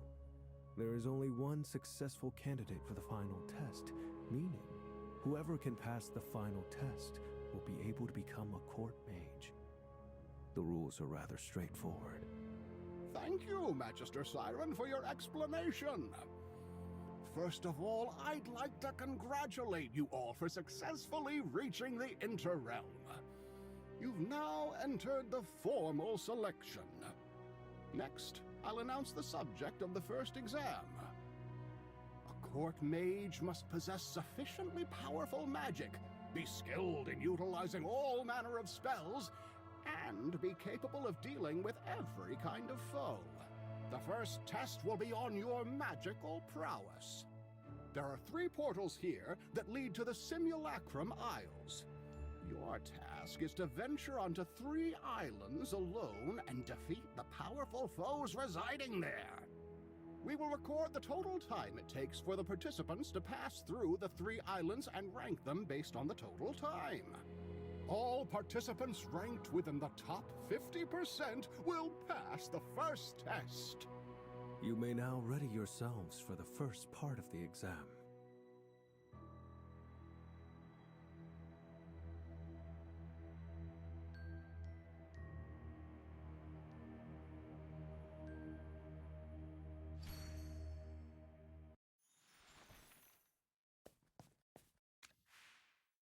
You, Pippa, Cassidy, and Jervin, we're now officially rivals! I'm no match for you, let alone Cassidy or Jervin. I just hope I can pass the first test. If I'm lucky, maybe I can pass the second one as well. You never know, Pippa. Maybe you'll hit the jackpot this time and become the winner of the whole thing. I'd love to see you as a court mage. Me as a court mage? I wouldn't know what to do. Can I choose not to become one? Right! What was I thinking? I'd love to see you wearing the court mage outfit. You'd look so cute. But let's get back on topic. The screening stage eliminated more than half of the participants, which means that the difficulty of the first test will definitely be high. I think so too.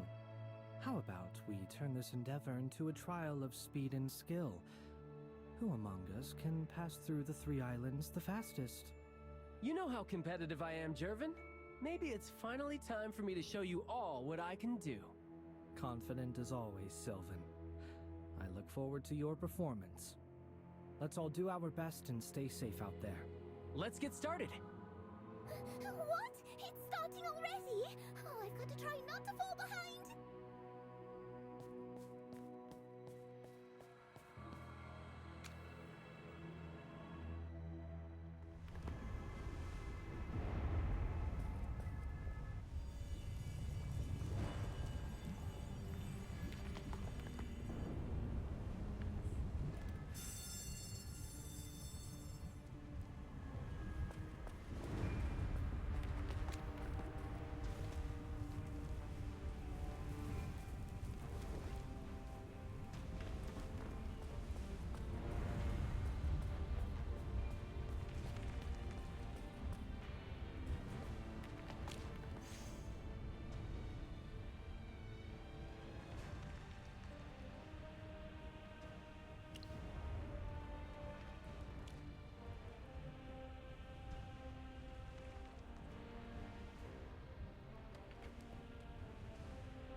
The battlefield, a state of art.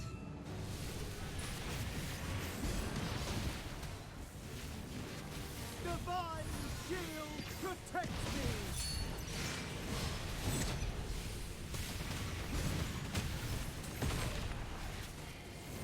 My shield is unbreakable!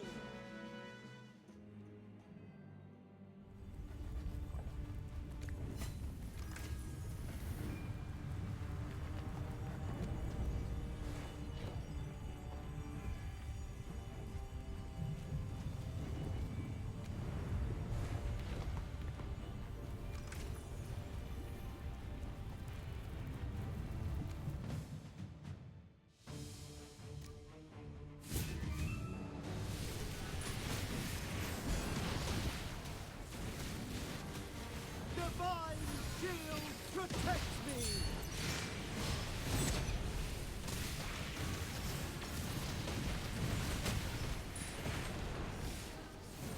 My shield is unbreakable!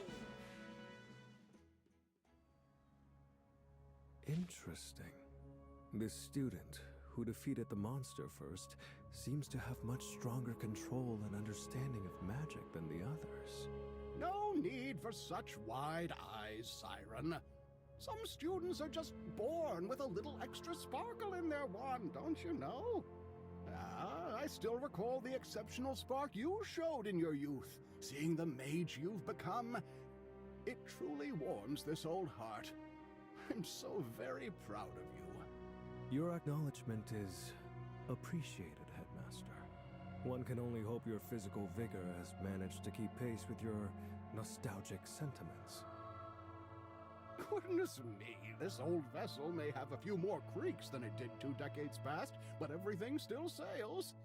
You, on the other hand, look like a wandering ghost. A bit of sun would do you wonders.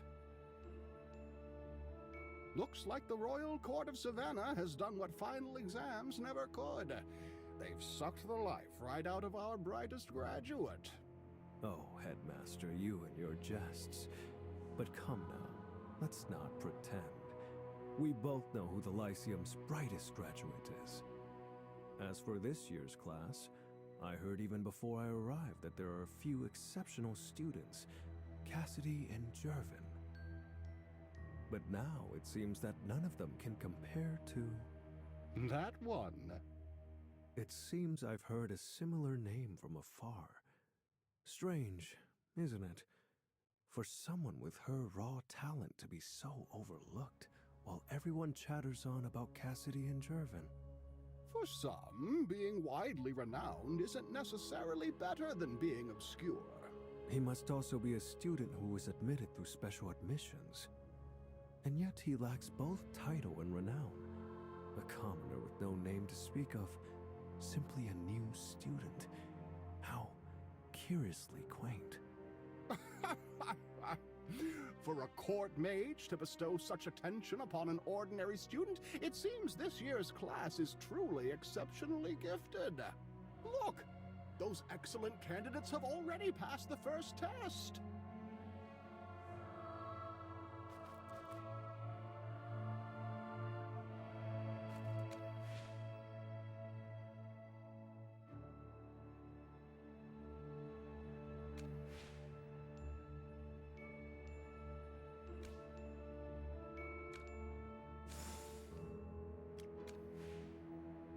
How was it?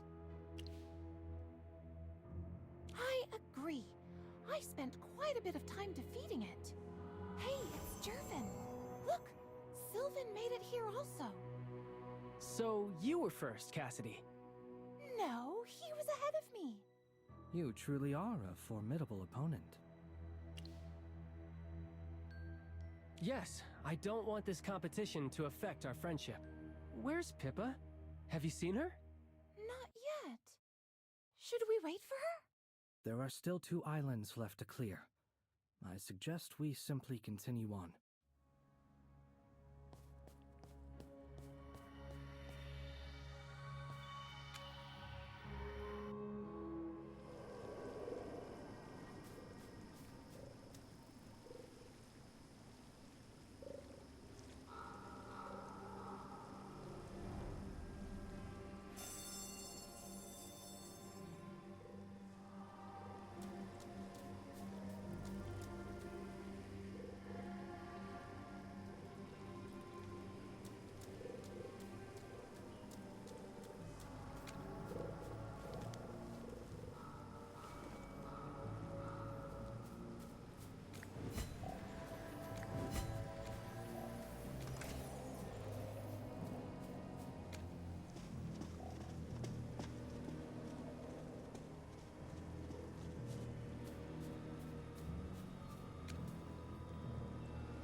May the spirits guide your path.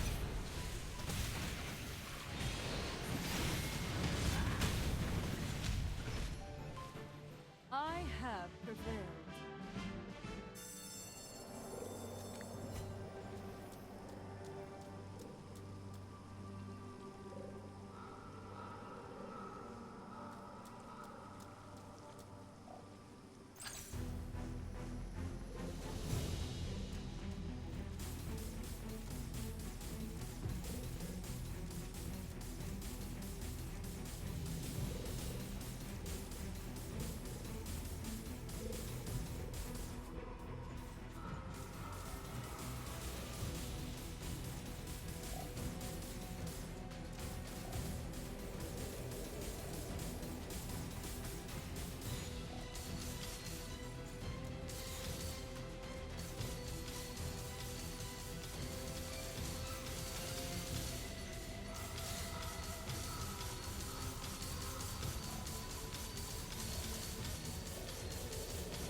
What did I tell you? Every single student here has the potential to become an excellent court mage. It's too bad your purse strings are so tight. I urge the royal court to increase the budget at once.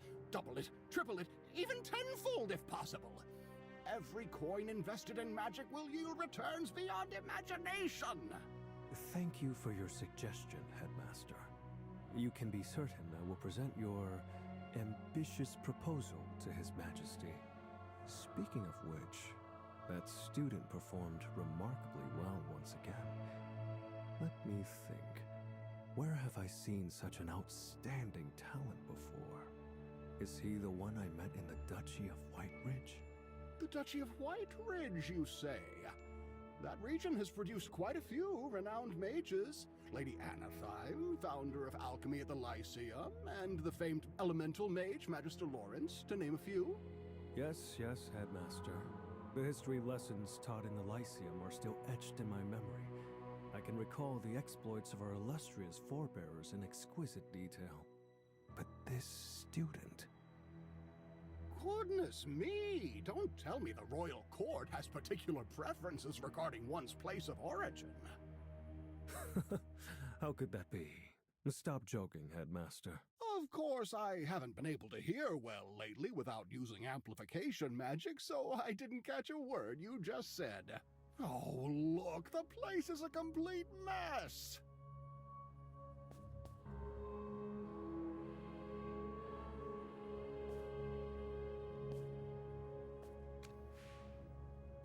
Your command of magic is astounding. One can see why Cassidy holds you in such high esteem. Of the 3 islands, I had hoped I could win at least once, but now it seems my chances were slim. I hope so.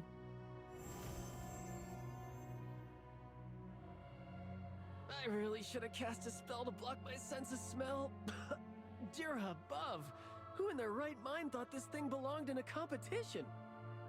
I agree. I almost vomited from that monster's stench. By the way, have any of you seen Pippa? I really hope she can pass, or at least finish today's test. Otherwise, she'll definitely be frustrated with herself. Let's worry about ourselves first. The 3rd island is next.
Kill my children. I have prevailed.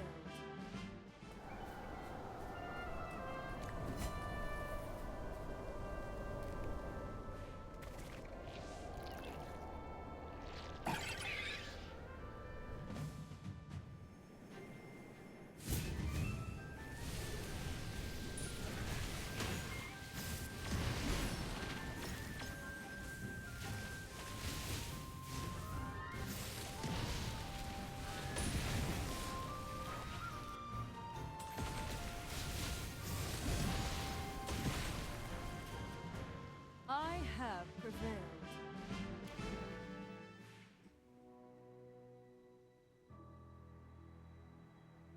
Siren, your expression is far more severe than in your student days. You look like you've been weaned on lemon juice and paperwork. I take it being the chief court mage isn't all giggles and sparkles? On the contrary, my dear headmaster, my disposition is perfectly sunny. In fact, observing the new crop of students has been rather delightful. I assume you've also noticed that remarkable student bears a striking resemblance to a certain acquaintance of ours. Aha! I just knew your thoughts would drift to Merlin. Even now, the Lyceum's finest casts quite the long shadow, doesn't he? Oh, the memories. You two were the absolute pride of the school in your time, shining every bit as brightly as Jervin and Cassidy do today. The pangs of nostalgia for a former comrade.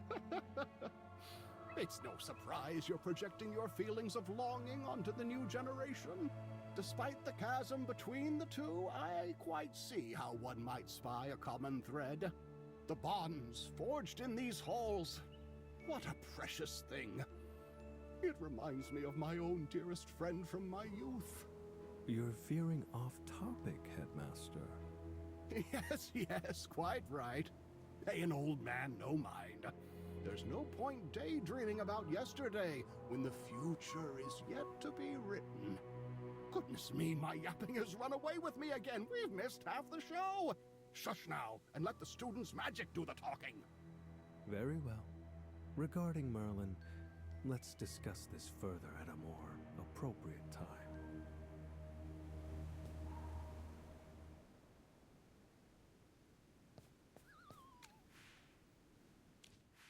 I'm so glad to see you. I have a question. What monster did you face on the third island? What? There wasn't any on my island. Sure, there were a few ice elementals and snow wolves, but no flying hypo fiend. That's weird, right? I didn't do anything wrong. I hope I won't get my results cancelled. I just hope everything will be all right. I need to stop thinking about it. Oh, look, they're back.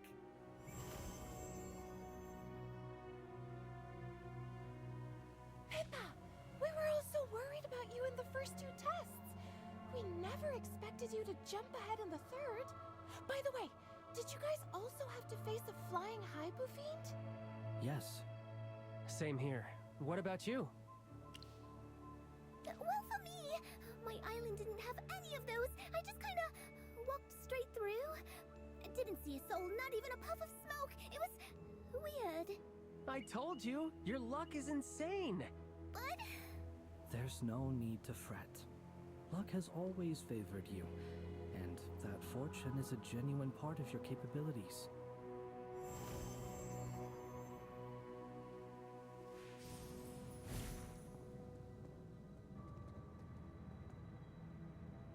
All right, everyone settle down. Attention, please.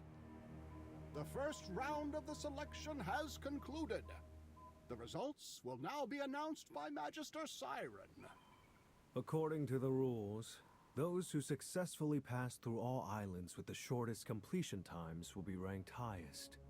10 candidates have advanced. I will now announce the names of these 10 individuals. In first place, a student worthy of attention. Second place goes to Cassidy, followed by Jervin in third. In 10th place, Pippa, a fortunate individual. She was merely 3 seconds ahead of the candidate in 11th place. Congratulations. I passed. U10, mark this well. Tomorrow at 9 a.m., assemble at the Blooming Atelier to prepare for the second selection exam. I very much look forward to your performances. Congratulations, everyone! And of course, congrats to me too. We all passed today's test. Just now, I was so nervous that my tail almost stood up. We can't be careless now. Tomorrow's test will definitely be harder than today's. I should go back early to prepare. Well then, I'll take my leave now. See you tomorrow. Sylvan, would you like to head back together? Yeah, sure. See you all tomorrow. See you all tomorrow.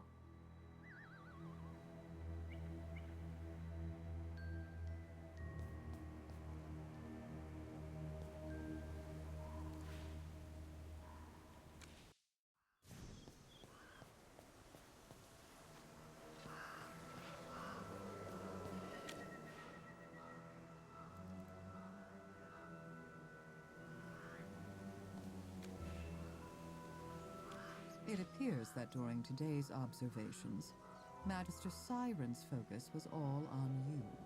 Perhaps it is because your performance was far too outstanding. You should recall my prior counsel regarding the virtue of subtlety. I should have known that even with amnesia, you wouldn't change your true self. You need to be more restrained. You only need to pass. There's no need to stand out. Be mindful. If you draw too much attention to yourself, and your true nature is uncovered, any victory would be a hollow one. The Duchy of White Ridge? Indeed, Siren mentioned it several times today. What happened there? So we have a temporal anomaly centered on the Snowspire Festival, combined with the freeing of the Frost Fury. The evidence strongly suggests that Siren was the prime instigator. It's been many years since we last met. He has become far more reserved than he was in your student days. I can no longer read his thoughts from his face, nor hear any sincerity in his words. But I am certain he is brewing some sort of plot. I don't know what he's encountered these past few years that led him to choose a path heading straight for the abyss. But I feel pity for him, truly. He was quite close to you in the past. Although he was always angry about losing to you in exams, one cannot deny his diligence and scholarly merits. He was a model student, always following the recipe in alchemy class, never skipping lessons unless you talked him into it, and handing in every assignment on time. Compared to you, he's the one the instructors truly adored. Precisely, but perhaps also ponder the unique cocktail of wonder and pure dread you inspired in the faculty. But I'm afraid the hour grows short. We should attend to the matter at hand first. Siren's unusual behavior reveals one thing. He knows there's something going on behind the scenes in this year's selection. Until definitive evidence is found, these are all assumptions and speculations. In any case, my impersonation of Headmaster Lamar must have thrown the killer into disarray. Until they figure out who's really pulling the strings, they won't dare make any reckless moves. This presents a prime opportunity for your inquiries. Continue to blend in seamlessly with the student body and gather any information you can. As for Siren, I'll keep an eye on him. By the way, did you notice anything unusual during today's selection exam? Given the profound risks associated with these monsters, the protocols for housing, handling, and overseeing the Lyceum's research specimens are notoriously rigorous. This situation represents a troubling deviation from standard procedure. I fear Dorella will exploit this to call for a formal inquiry. using it to criticize Lamar's management at the school board meeting. We must ascertain the origin of this event and locate the creature, lest it break containment and the situation escalate. If you require any assistance, please inform me promptly. I'm afraid my time is running short, and I must return to the school. With the selection now underway, many are waiting for an audience with Headmaster Lamar. Ah, that reminds me. Your two familiars. You should go calm them down. They've mentioned your name far too many times.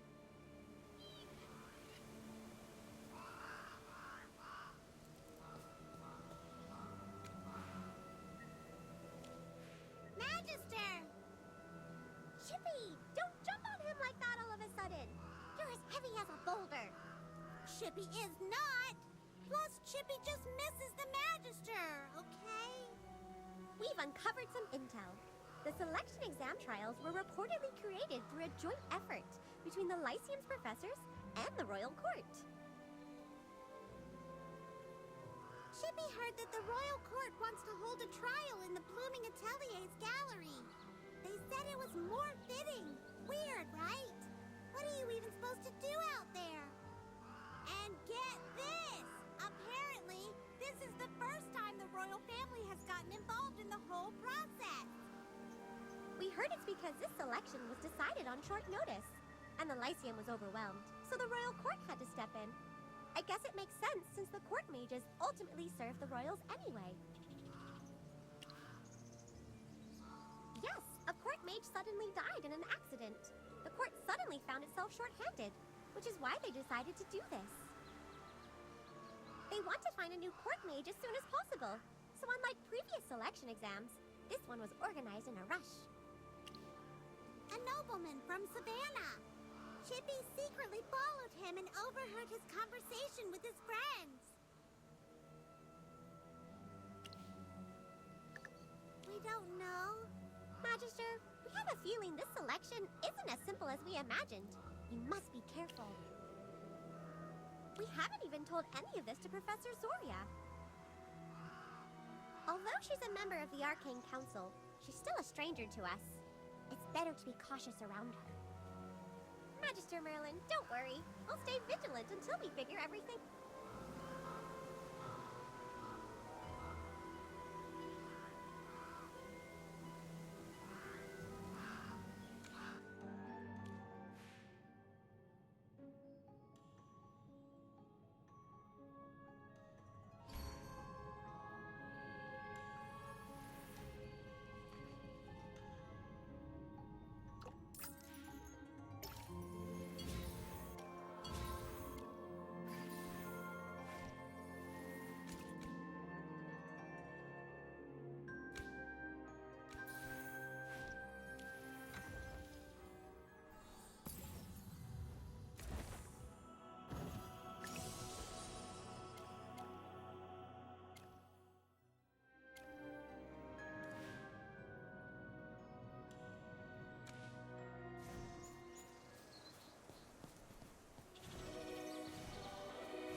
The experiment was a total success.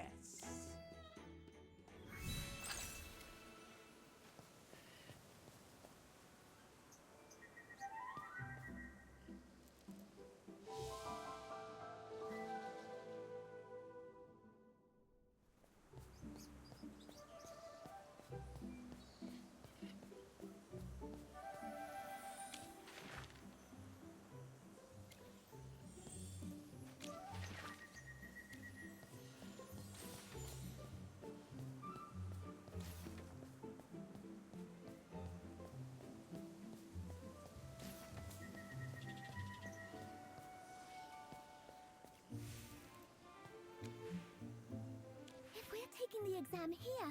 Maybe it's about plants. That would be great. I'm good with plants. I just love magical plants. They remind me of the forests where animals and nature live in harmony. Plus, nobody bothers me there. Anyway, I just hope I'm lucky enough to pass today's exam without anything weird happening. Thank you for cheering me up. I already feel way more confident than a moment ago.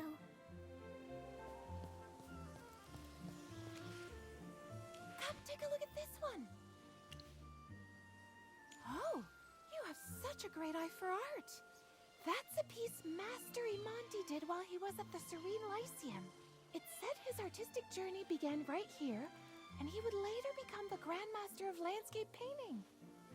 And over there, that piece is by Lady Heidi. You've heard of her, right? She's the most talked about impressionist to emerge lately.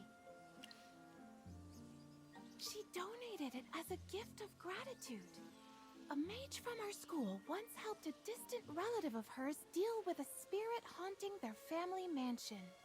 After that inheritance granted her the leisure to focus entirely on her art, and from there, her fame grew rapidly. It really is. Every piece in this gallery has its own story tied to the Serene Lyceum. Some of them are truly legendary. I love it here. I come by almost every day, and I have studied every single piece here. So, if today's test is about the paintings, I'm confident that I'll pass. But my favorite has to be that portrait of Magister Merlin up there in the center. It's the only portrait of him ever painted, and it's by none other than the late master portraitist, Alberon von Naklis. I've seen many replicas over the years, have a few myself, but the original never fails to captivate me. The details, the eyes, it's absolutely mesmerizing. Sorry, I got carried away again. No portrait could ever truly capture Magister Merlin's grace in person.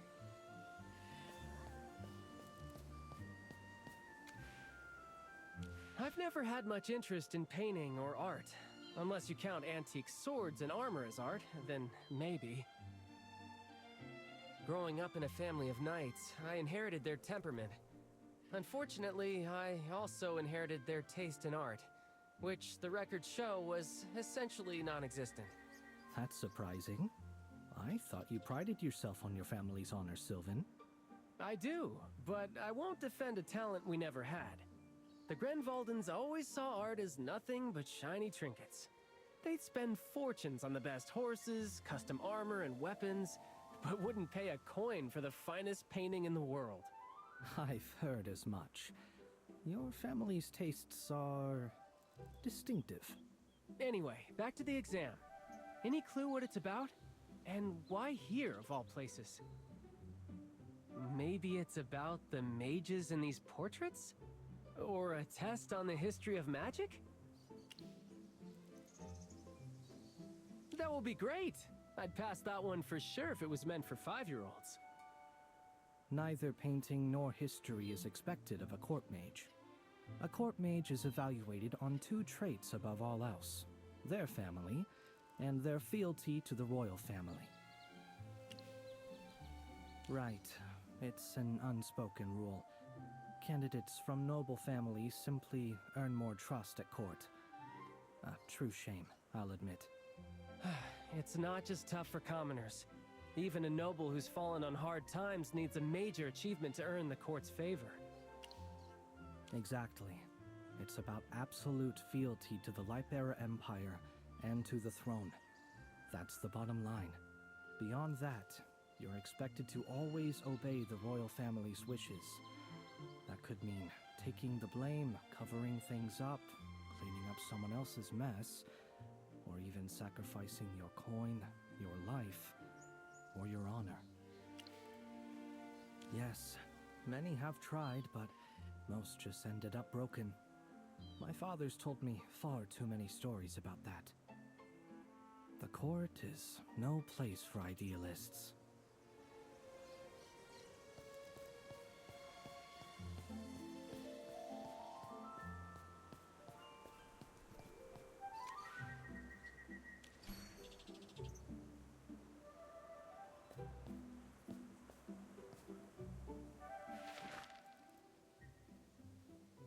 This piece is 4 centuries old. Artist unknown. Professors found it when clearing out the Lyceum's old storage room. It's been magically preserved. The technique is a bit crude, but you can certainly feel the artist's emotion. This might be the work of a student. Impressive insight, Your Highness. Your interpretation is truly enlightening.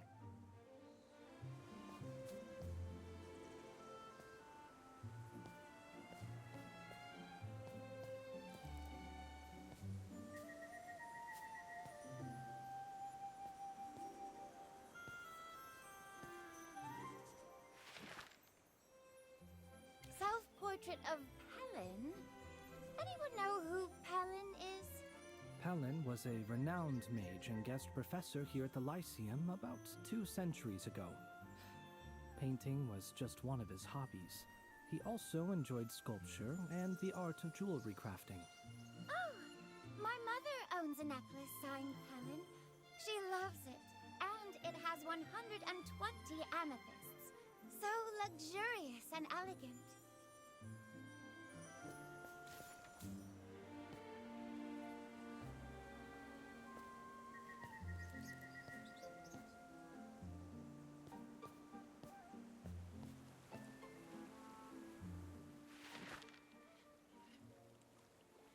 This one's quite simple. Plain technique, just a small cottage. The title is The Beginning, is that right? Yes, Your Highness. This is an original by Kronos von Lyceum himself, the very first headmaster who founded this academy. Legend says that very cottage is where he conceived the idea for the school. That explains the title. I see why it's precious to the Lyceum.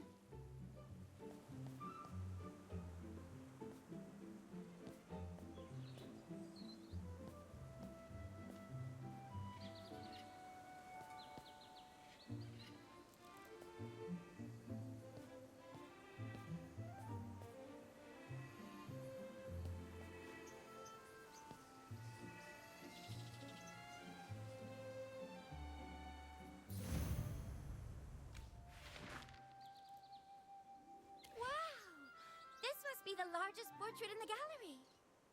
Is that Magister Merlin? Yes, Your Highness. This is said to be the only portrait that shows Magister Merlin's true face, painted by the famed Alberon von Knackless. Its value is beyond measure, both historically and artistically. Incredible! So this is what Magister Merlin really looked like. I need to take a closer look.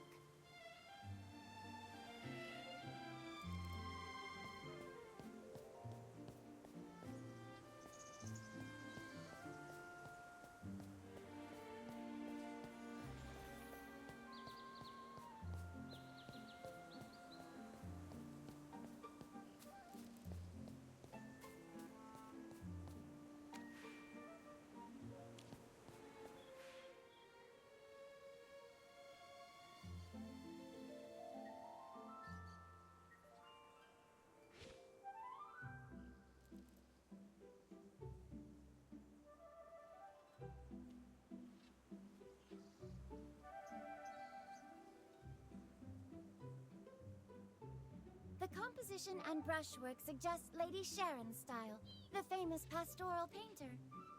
You have a sharp eye, Your Highness. It is Lady Sharon's work. It was never exhibited in public. Her son donated it to the Serene Lyceum after her passing. Jervin, you really live up to your family name. You're refined, humble, and clearly well-read. Thank you, Your Highness. But everyone here is just as knowledgeable. Now I see why the Serene Lyceum is Asperia's most prestigious magic academy. You are precisely the talents the royal court needs. Of course, that's all up to Siren. As for me, I'm here to enjoy the Lyceum's art collection. I'm truly eager to see the finest of the fine. I rarely travel outside of Savannah. I intend to savor every moment I spend here. It won't be any fun touring this place by myself. Come with me.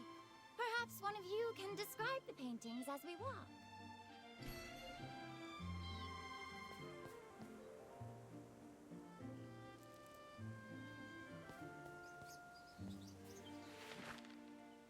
This piece is 4 centuries old.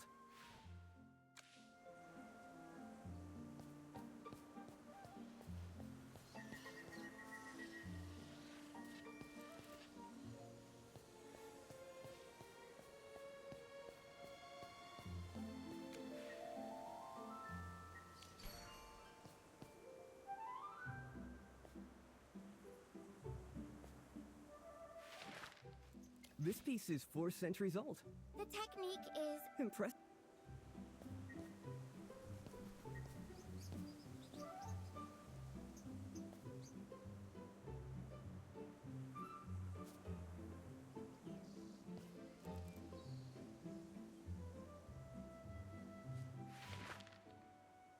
Self-portrait of... Palette. Oh!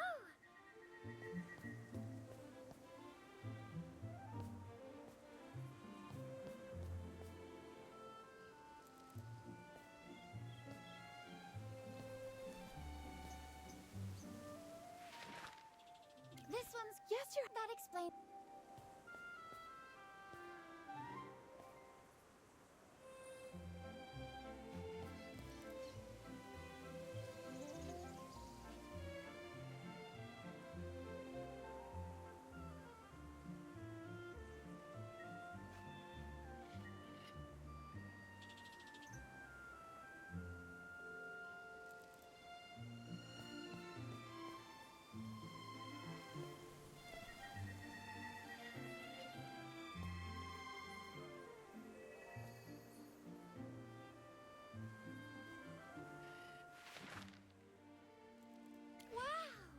This must be... Is that... This is said to be... Incredible.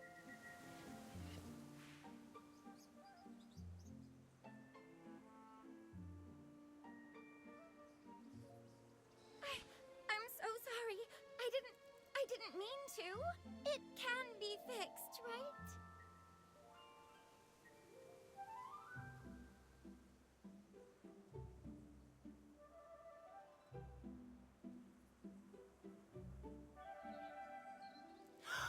Jura, Buff!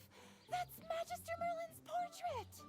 Your Highness, how could you be so clumsy? Cassidy, calm down. I'm sure Her Highness didn't mean to. And look, we can always repair it. We can't change what happened. We need to focus on how we can fix this. Sylvan's right.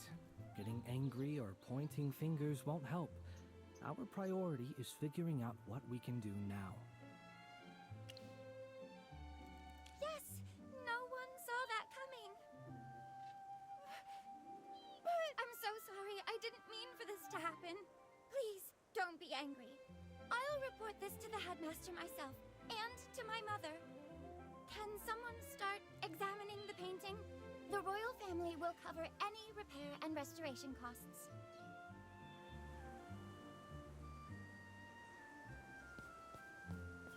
The pigments are unusual.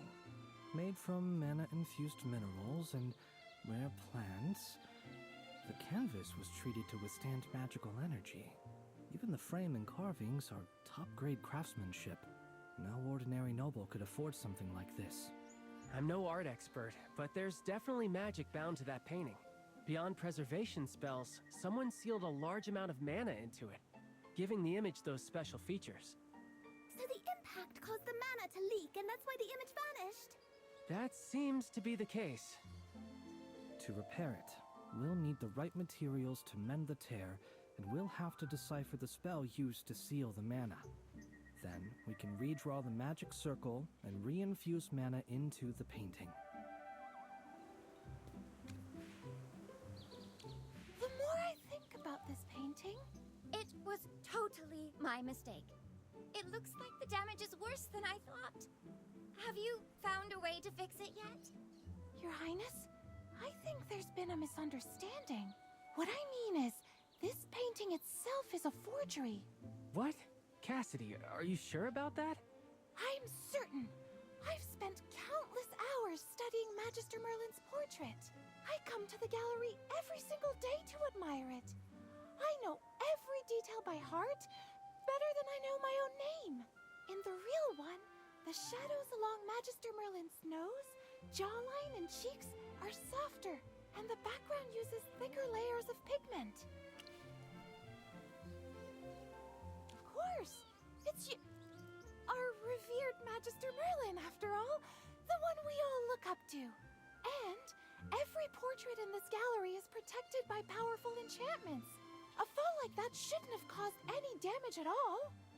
Someone must have swapped the original for a forgery before Her Highness ruined it. Huh? What makes you think that? Cassidy, mind your tone. You're speaking to Her Highness. Cassidy, we are still in the middle of the selection. We shouldn't get involved in other matters.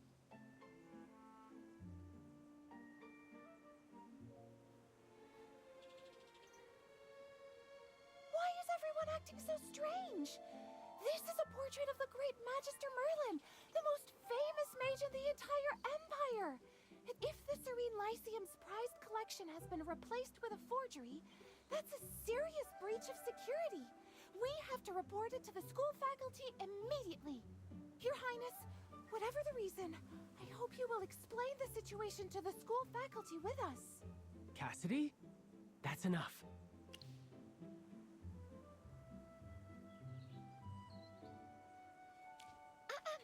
Well, Cassidy, as a princess, everything I do has its reasons. Why don't you, take a break and think it over? Reasons? But this isn't complicated at all. Maybe I'm just not seeing it. All right, I will find somewhere quiet to think this through. Thank you for the suggestion, Your Highness.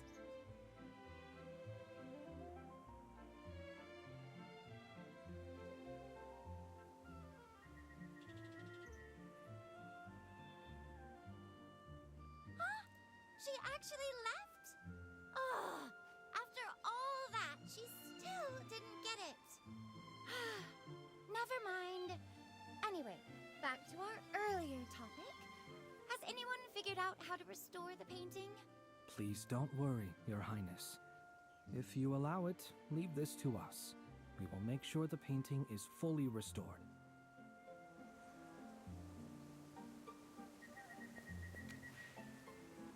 If I'm right, what Her Highness just did was actually part of the second test. Huh? But why go about it that way? To become a court mage, magical talent isn't the only thing that matters. You know what I mean, Sylvan. Exactly. Her Highness clearly did it on purpose. Her tone, gestures, and expression were all too deliberate. Like she was performing a scripted play. It's hard to admit, but reading the room, acting with care, and maintaining royal decorum, those are vital skills for anyone serving at the royal court. I will take that as a compliment. Restoring this painting while upholding royal dignity. That's the goal of today's exam. It's a test of our judgment and our ability to handle crises on behalf of the royal court. Even though it's a replica, the craftsmanship is nearly identical to the original. It's not something one can restore alone. We'll need to work together. Could you gather everyone here? I have a few ideas that might work. Everyone, I have some modest experience in art collecting and appraisal. If you don't mind, please hear me out. Anita, Maria, you both have painting experience. We'll need your help finding some high-quality canvas that can withstand magical energy. That kind of canvas is rare. Maybe I can ask my family to find some through their contacts in the Mithril Consortium. Oh, I'll ask my parents to reach out to their artist friends too. Anita, let's go. Rothro, Ravendi, could you two handle the damaged frame? Make sure to restore the carvings, gold leaves, and enamel work. We'll see what we can do. Sylvan and I will gather the pigments needed to repair the portrait. Meanwhile, I'll ask my father to contact one of the court's expert portraitists to oversee the restoration. We'll also need someone to analyze the spell formula on the portrait. That will take serious theoretical knowledge and a lot of hands-on experience.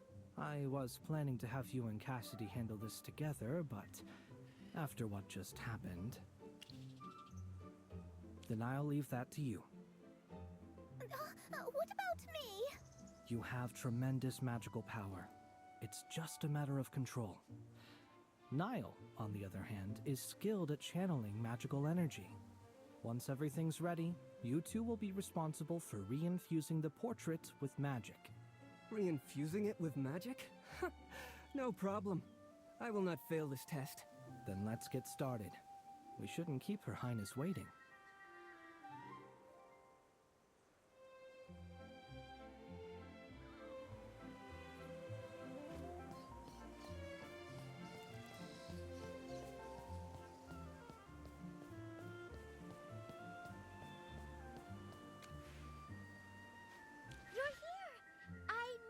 Catch my signal.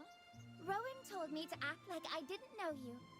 Don't worry, I will not blow your cover. Well, how was my acting? Pretty convincing, wasn't it? I even asked a theater actor from Savannah for tips and spent half the night practicing in front of a mirror. I knew I couldn't fool you, or Jervin. Nobles like him are way too familiar with this kind of act.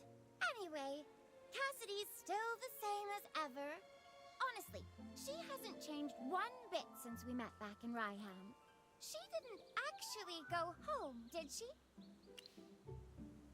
Oh no! You and Cassidy get along pretty well, don't you? How about you be an understanding friend?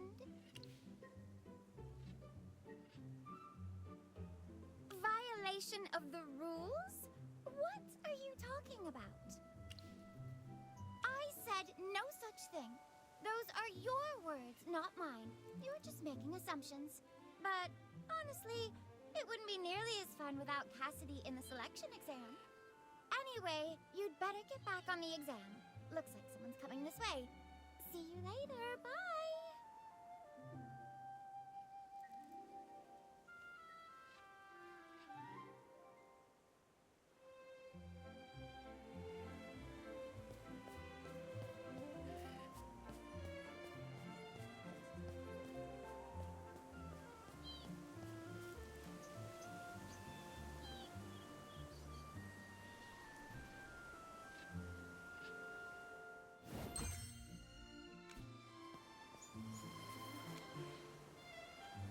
Hey, aren't you?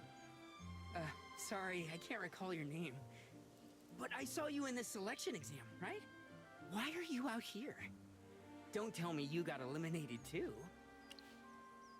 Looking for her. Oh, I know.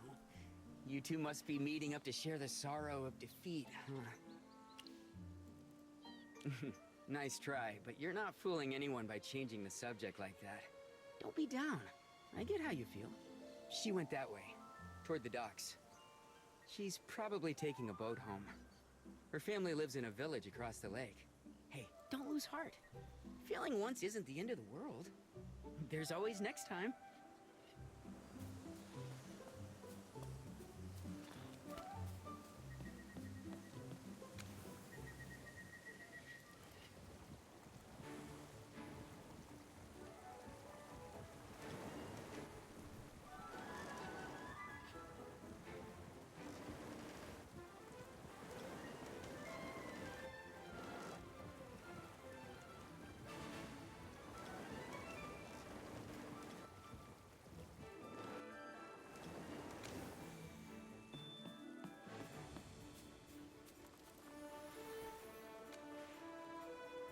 Did you come to tell me the truth?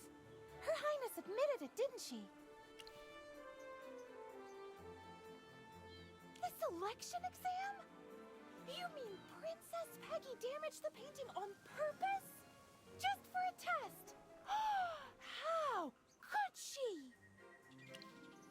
You mean everything that happened was staged? Just to see who's most fit for court service? I completely misunderstood Her Highness. I thought she really wanted me to go home and reflect. Oh, so that's why you, Sylvan, and Jervin told me to let go of the forgery claim? I'm so sorry. I just can't process that kind of talk. Why can't people just say what they mean? Do I still have a chance to stay in the selection exam? I have already done some research on it. Well, it's the portrait of Magister Merlin. I had to give it my full focus, whether I was admiring it or analyzing it. I wasn't going to overlook a single detail. I wrote tons of papers and notes about it, but I left them at home. Come to my house. I'll go over them with you, and maybe you could sign something for me? A short dedication would be lovely, too.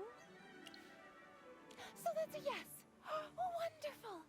I have so many books about you! It would be amazing if you could sign them all.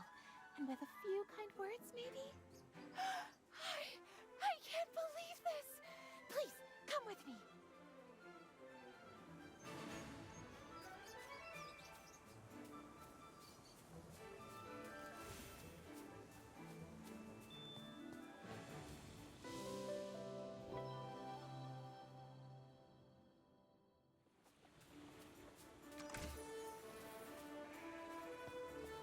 Here we are.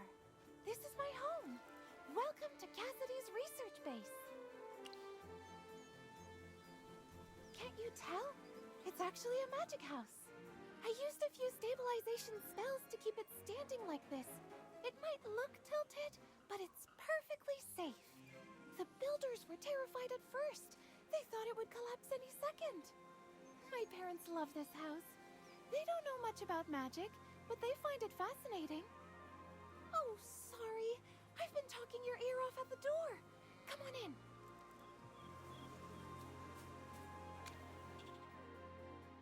Cassidy, shouldn't you be in class right now? What brings you home? Oh, and this is? Father, Mother, this is my classmate.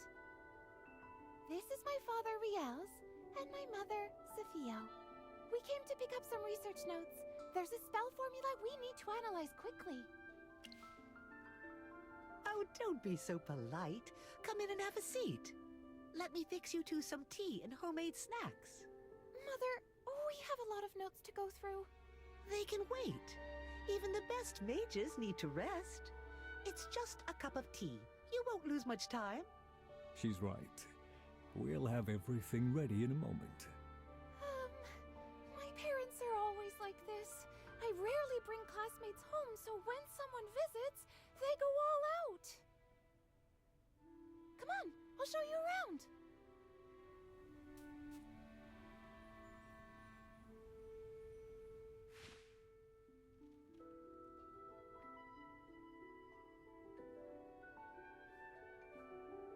What's got your attention? Yes, it's a little short for me now, but that was my very first wand. I was barely 6 when I discovered my magic talent. My parents were thrilled and had it custom made just for me. Back then, I didn't know how to use it right. I just waved it around, and we ended up having to replace half the house. Once I started proper training, it finally became useful. I used it for years until I got into the Serene Lyceum and switched to my current one. They have. I'm really grateful for that.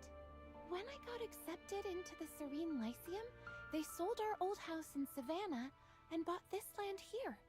Father said it'd be closer to the Lyceum, and it's big enough to hold all my books, notes, and collections. Oh, there are a few families nearby. They also have family members who study at the Lyceum. We all get along well.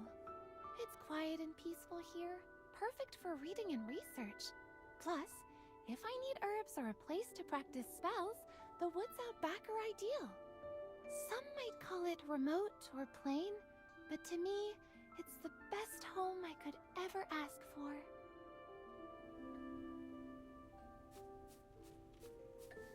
Oh, you have to try my sweet ginger tea. I'm glad you like it. Back in Savannah, we always kept fancy treats for guests, but here, we only have what we make ourselves. It took some time to get used to the silence. It's a peaceful place. Sometimes a little too peaceful.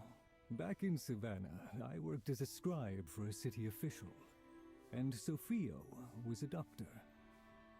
We lived on a street buzzing with noise from dawn to dusk. When Cassidy showed her magic talent, we were stunned.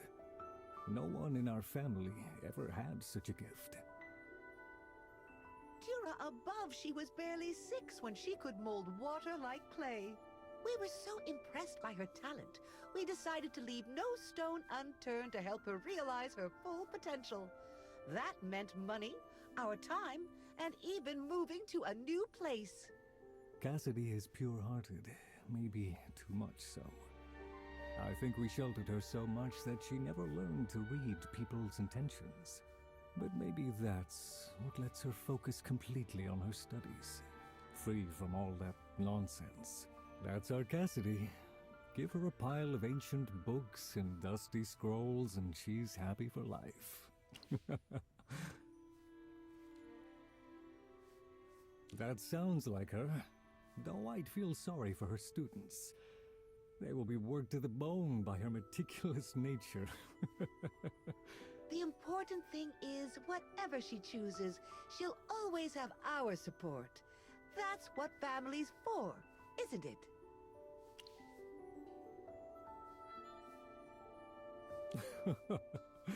Thank you. You flatter us.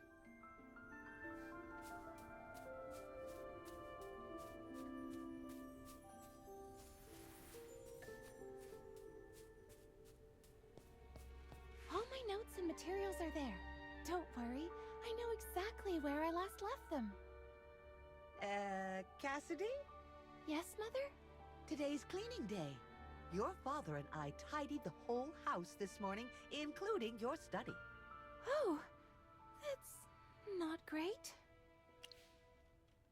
My books and papers are all over the place. It makes a huge mess and really gets in the way of my parents' routine. It has already led to a few accidents. Once, a crow snatched an experimental spinal right off my desk, along with 2 essays I had spent 3 whole months on. So we agreed that once a month, I'd gather and organize all my books and papers in my study. If I'm not home, my parents do it for me. The problem is, I have too many of them. Just the books alone could be 1,000, maybe 2,000. I lost count. Since my parents organized them, we might need some time to dig out the ones we need.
Just to pass time. I didn't cover all angles, so what do you think, Magister Merlin?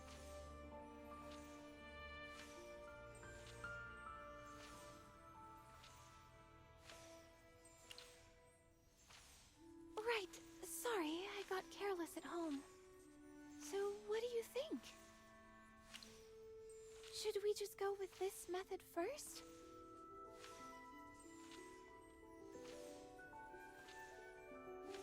That's right! The excess toxins in the mutated gland can be used as a neutralizing agent to counter the magical imbalances caused by the concentrated lemongrass solution. Brilliant idea, my fellow classmate. I don't have these materials at home. Lemongrass and red chestnut pollen are rare, but we should be able to find them in Silentwood. The mutated venom gland can only be found in a few magical creatures. We can try our luck in the forest too. Yes! So many useful ingredients in the woods! Let's head north to Silentwood and see what we can find.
And now, the whole place is attracting more creatures.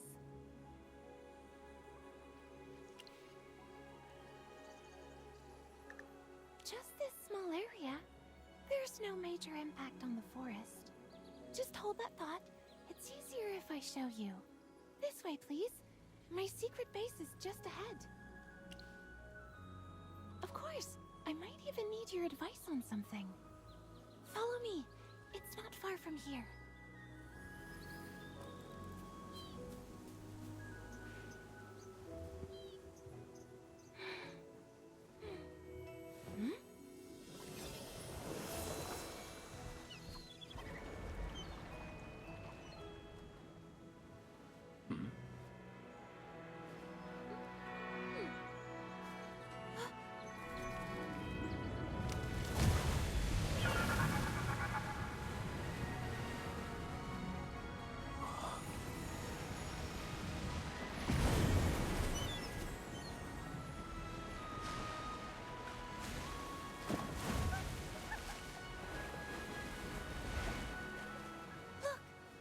Isn't it beautiful?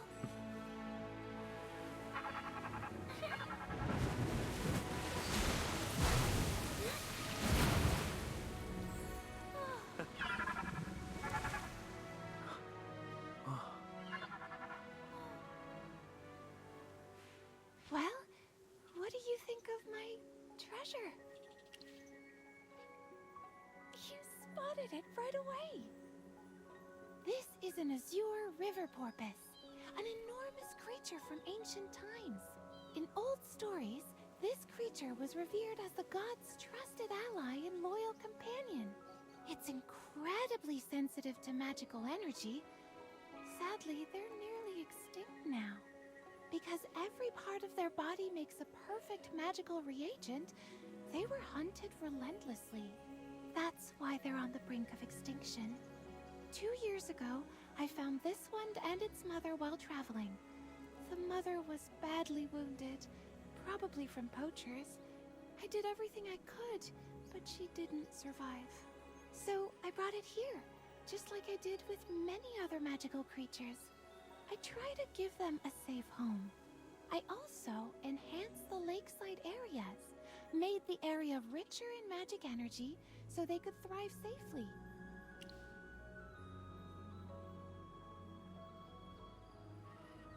I love coming here. Whenever I hit a wall in my studies, I come to the lake to clear my mind and say hi to little Lulu. Yes, that's what I call it. Cute, right? Would you stay here with me for a bit? It's nice just sitting here quietly, enjoying the view.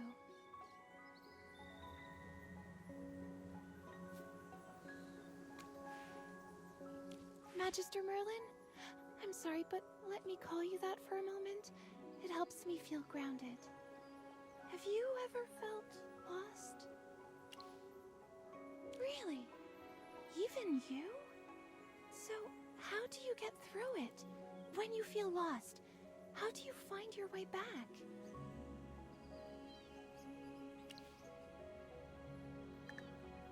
You mean, I need to understand why I feel lost before I can fix it? I haven't sorted my thoughts yet. The court mage selection threw me off more than I expected. I'm good at my studies, but I couldn't see through Princess Peggy's act, nor read everyone's hints. I have no idea how to handle situations like that. I know I'm terrible at social affairs and reading people's emotions. Honestly, socializing feels way more complicated than the mathematical principles of advanced arcane theory. You're right. It's a weakness of mine. One I have struggled to change. Someone like me, clueless about people, can I really serve as a court mage? Should I even keep competing? But I don't even know what being a court mage really means.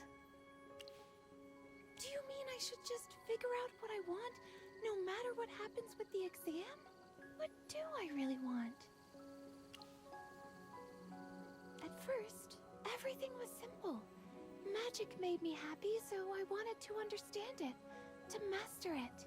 Then, I learned about you. Wanting to follow in your footsteps, I never stopped studying or pushing myself forward. Maybe I've just been doing what makes me happy without really thinking too hard about it. What can I really do with magic? Other than research, I have never used it for anything else. I've never used it to help others, or to defend the innocent from evil like you have. You mean little Lulu and the others? The magical creatures I saved? You're saying this might be what I truly want? I never really thought about it that way. I just felt that if I could help, I should. Every time I see them safe and happy, I feel at peace. Really? So what I truly want isn't to bury myself in research, but to use magic to help people? Magister Merlin, is that the true meaning of magic?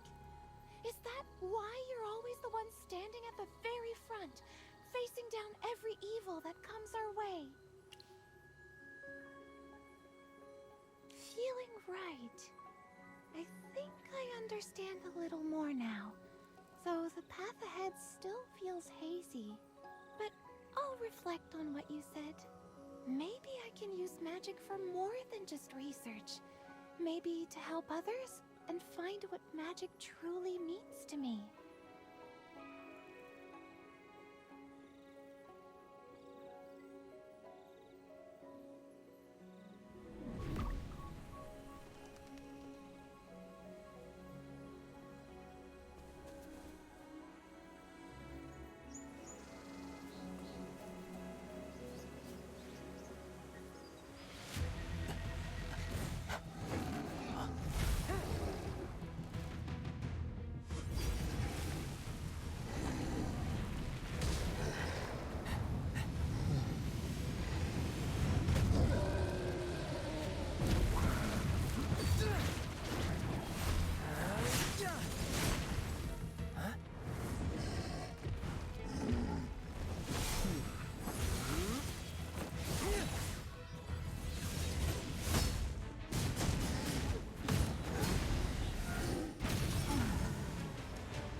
What are you doing? That's a mimic treant. It's a rare magical creature. Jervin, Sylvan, what in the world were you two doing just now? That's a mimic treant, one of the rarest magical species in this forest. I know you both are capable mages, especially you, Jervin. I've always had high hopes for you. You should know how dangerous that spell is. If anything went wrong, it could have wiped out this entire grove. Every plant and every creature with it. If you had even a shred of responsibility toward these creatures, you wouldn't have cast it so recklessly. Professor Hepler, please calm down. The Lunar Shard spell is only dangerous if the caster loses control, and that won't happen to me. Pride blinds even the finest mages, Jervin. Remember, nothing in magic is ever absolute. We remember your lessons, Professor. That's why we restrained our power and kept the spell's impact minimal. See? The treant isn't dead, just weakened. It will recover in a few days. Yes, Professor. We have practiced together many times. We know exactly what we're doing. Then tell me, Why were you hunting it in the first place? It's for the court mage selection exam. We need a piece of ancient root to restore Merlin's portrait in the gallery. Typical. Court mages and their insufferable little tests. Always dressing vanity up as virtue. Well, you have what you came for. Now go. Court mages value service to royalty more than devotion to the arcane. Many have forgotten what it means to respect magic. Still, their place in the royal court remains secure. As your teacher, I hope you all remember this. Whether you become a court mage or not, always respect the magic you wield. Jervin, Sylvan, Cassidy, and you. Who are you, by the way? This is my friend, a new transfer student. Special admission. This is Professor Hepler. He teaches transfiguration and magical zoology. Ah, spare me the formalities. Vows are as needless as green garnish with steak. A simple greeting will do. Professor Hepler's metaphors are always unique. Jervin, Sylvan, take what you need and go. It's getting late. You shouldn't stay here for long. Understood, Professor. We'll head back. Oh, how's your progress with the spell formula? We have deciphered the formula, but we need to test it first. Then Sylvan and I will start the restoration right away. Join us as soon as you're ready. I take it you finally understand what today's exam is really about, Cassidy? I tried to warn you when you questioned the princess, but you wouldn't listen. I wasn't thinking clearly then. But thank you for trying, Sylvan. It's fine. See you soon. Cassidy, you two should return as well. Professor Hepler is a lizard folk. He prefers warmth. Once night falls, the cold and damp air here makes him uncomfortable. It's not that cold. I'm fine. I have my own way to stay warm. Ah, much better. Like sipping hot tea under the sunlight. It warms me right to the scales. If you do, let me know how it feels. It will help me refine the transfiguration spells for warm-blooded species. It's late. You should head back. Understood. Thank you, Professor. We'll be going now.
It's done.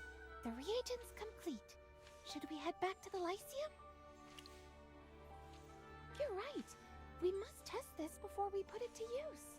How about I fetch one of my enchanted Merlin portraits and test the reagent on that?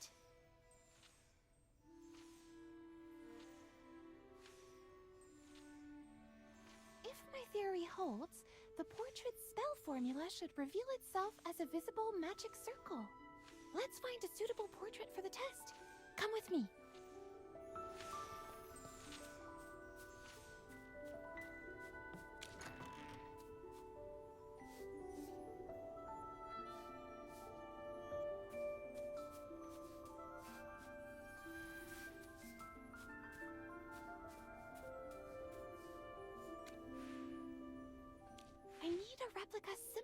damaged portrait.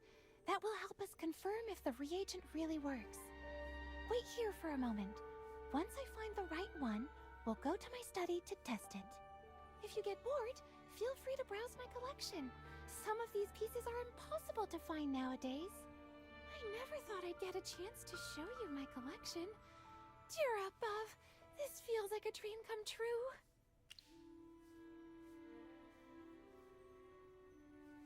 Every single one.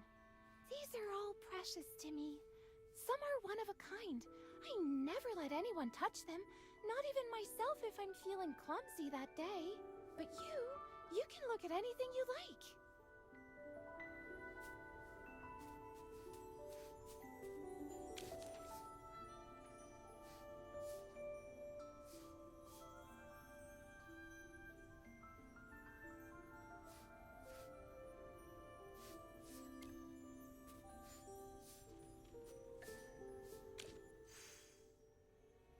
This one's actually a replica of the portrait in the Serene Lyceum.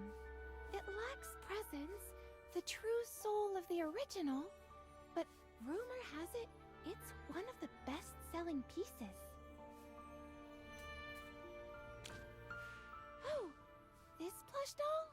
It was made 10 years ago by Savannah's most famous toy maker. It sold out right away and was never made again. I bought one the day it hit the shelves, and then my father surprised me with another.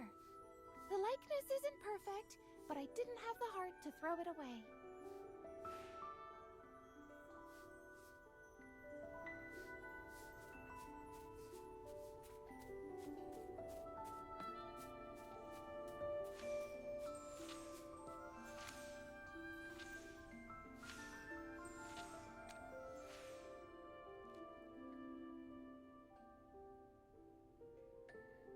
Look! The magic circle! My theory was right! Thanks to you, it worked on the very first try. It's getting late.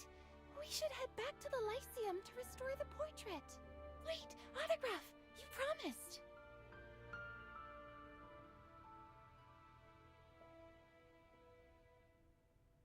Thank you so much! I'll treasure these forever!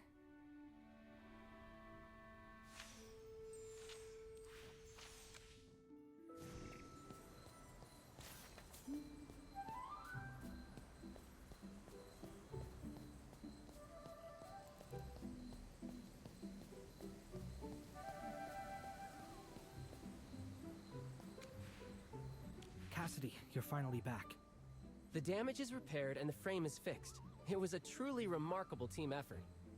Now we need you two to reveal the spell, so Niall and Pippa can channel the painting's magic back. Excellent. I can't wait to see the result.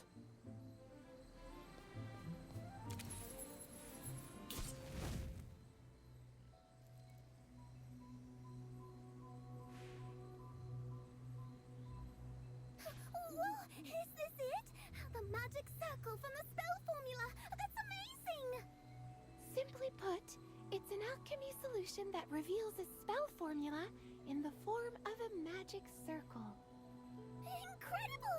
It looks so complex. I'm getting dizzy just looking at it. Since the damaged part is repaired and the magic circle is ready, should Pippa and I get prepared?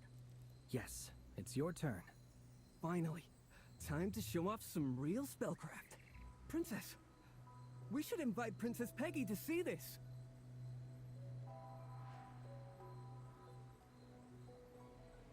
Amazing! The damaged part is repaired. And this circle, is it for enchanting the portrait?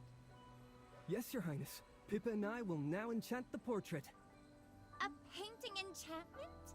How fascinating!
guards? What are they doing here? What do you mean? Like, Neva? What is going on here?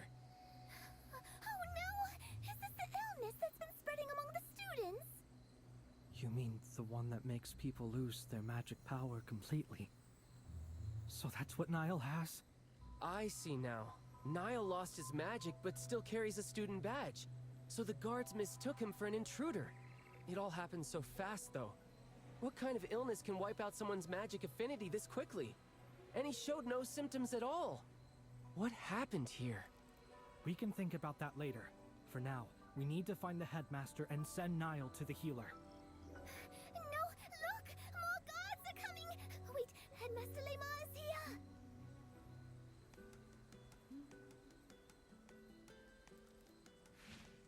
The guards! They aren't responding to the headmaster's orders! Oh, what do we do now? We can't keep fighting the guards. That's against the school regulations! Listen, these guards are powered by spell matrices. As long as those remain intact, they will not stop. We must find a way to destroy them. Destroy them? Or get a small arcane disruptor! Don't worry! There's an older model in the school museum. It won't be as strong, but it should still be enough for our needs. No time to lose! The guards won't back off, and Niall is in serious trouble. Hold them off until I get back.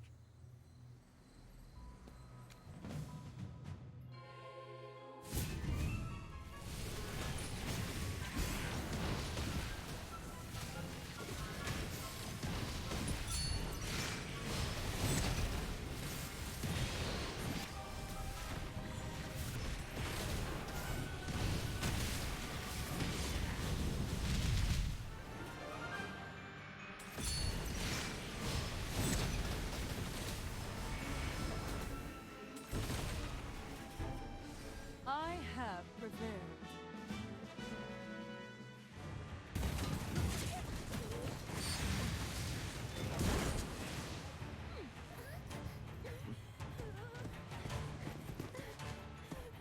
Be careful!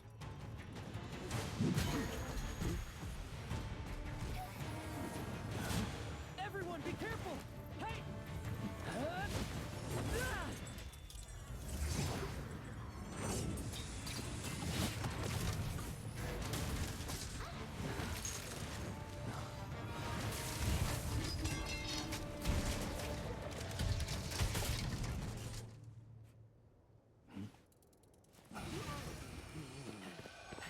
I think it's over.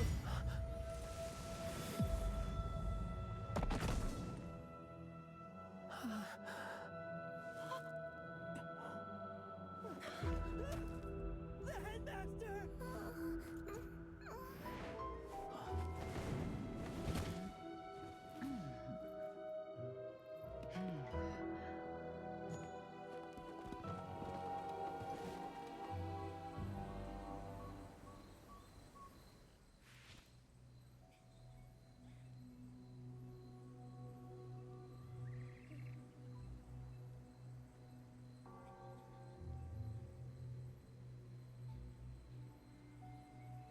Everyone, as you can see, we have had a serious incident here. Given the severity of this matter, I'm reporting it to the Royal Court immediately. As for the Lyceum's internal affairs... I am ordering an immediate lockdown. No one is authorized to leave the premises until we determine the cause of this incident.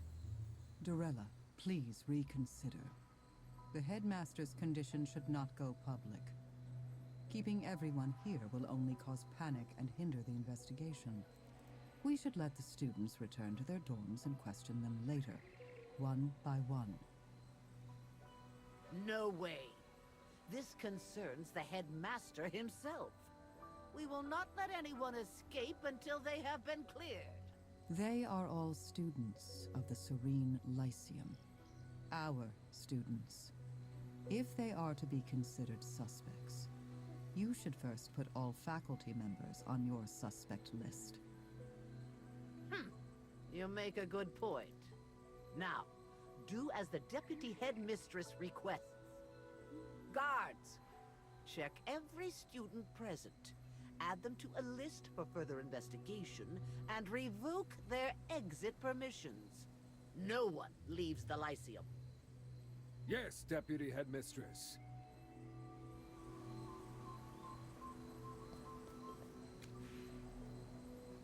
Is this my fault? The arcane disruptor. I activated it, and then the headmaster... But why? How could that device cause the headmaster to collapse? Oh no! There's Niall and the headmaster! Let me go! I didn't do anything! Stop resisting. You are not allowed to leave until we finish logging your information.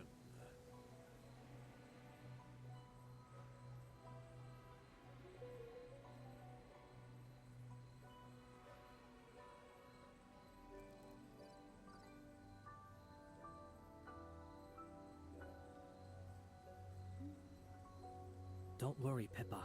Just go get your information logged first. We were right here, and we'll testify you didn't do a thing. You'll be fine. Trust me. Okay. Everyone, please stay calm. No one saw this coming, but we need to follow Headmistress Dorella's instructions. Line up and get your information logged in. Once that's done, we will get clearance from Magister Siren and Headmistress Dorella. And then we should be able to leave. Sylvan, take a deep breath. Look, the arcane disruptor can only temporarily suppress nearby magic. There's no way it could take down a mage as powerful as the Headmaster. This isn't your fault. You know that. There must be another cause we haven't found yet. Maybe the Headmaster was just exhausted from the selection exam preparations and simply fainted. Stay calm. Let's wait for Professor Solis's report. But... it was still me who suggested using the device. Don't blame yourself. If it wasn't for you, the guards might have caused more harm. Jervin's right. This isn't on you, Sylvan. I know. I just need a moment. Thank you. Both of you. Attention, everyone. There has been an incident, but there is no cause for panic. If you haven't logged your information yet, find the nearest Lyceum guard now. Once you've given your information, please remain in place until you receive further instructions.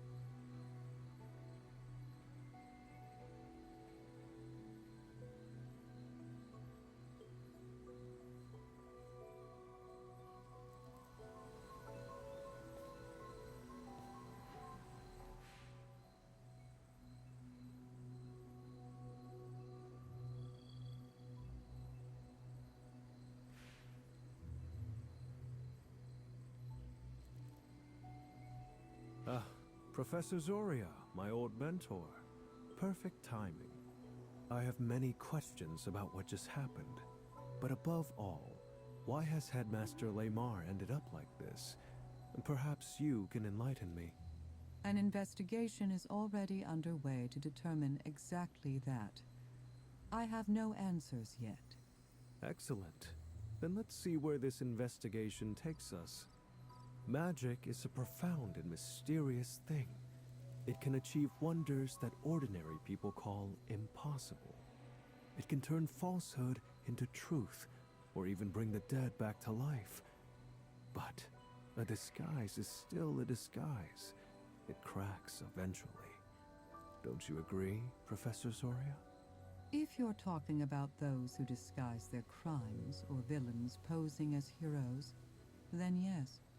Their deceit always comes to light. But I remember teaching you this. Not all disguises are born of malice. Motives and actions are two very different things. Of course, Professor. I remember your teachings well. Perhaps that lesson could use a refresher, though. Surely, over the years, you've seen disguises that weren't evil. Care to share a few examples with your old student? I think it's better that you discover those on your own. That's the best way to learn a lesson. For now, I think we have more pressing matters to attend to. Sorry to interrupt, Magister Siren. We need your advice on the selection exam. With such an incident, I suggest that the exam be suspended until the investigation is concluded. Of course, Magister Siren. I will inform the students.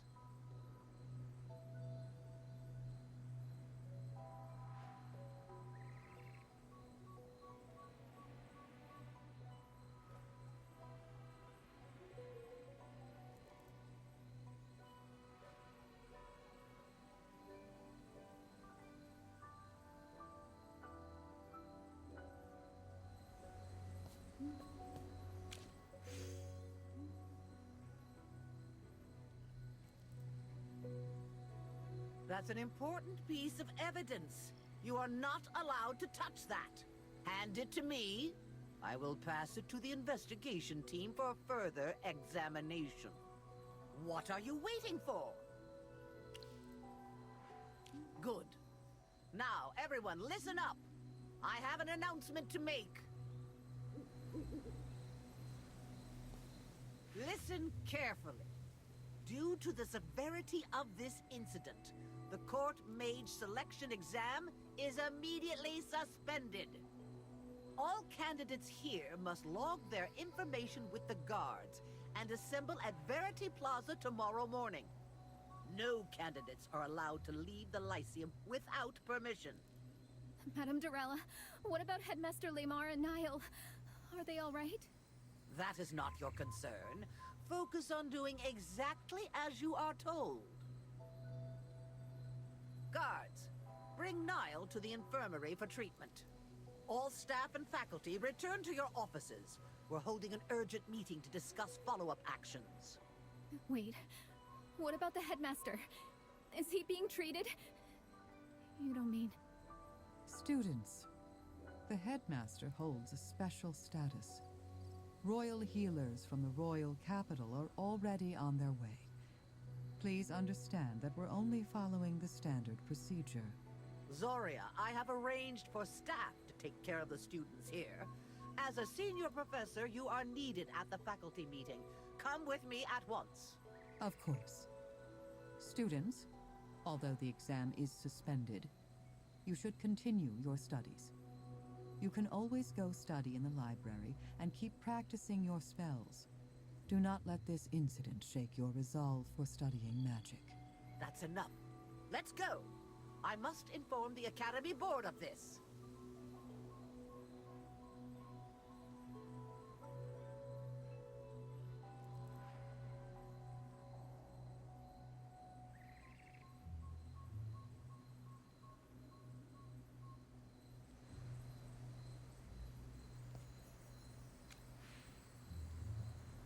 Everyone, let's get out of here.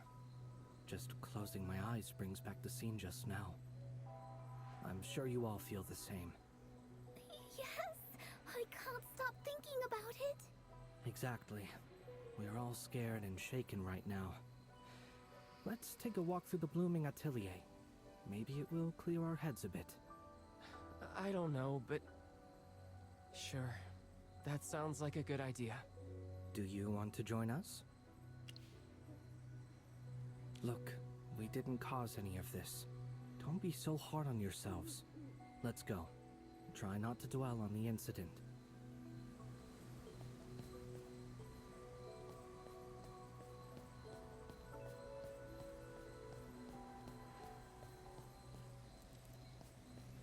I know everyone's tense, and honestly, so am I. I might look calm right now, but that's just me putting on an act. Still, what's done is done.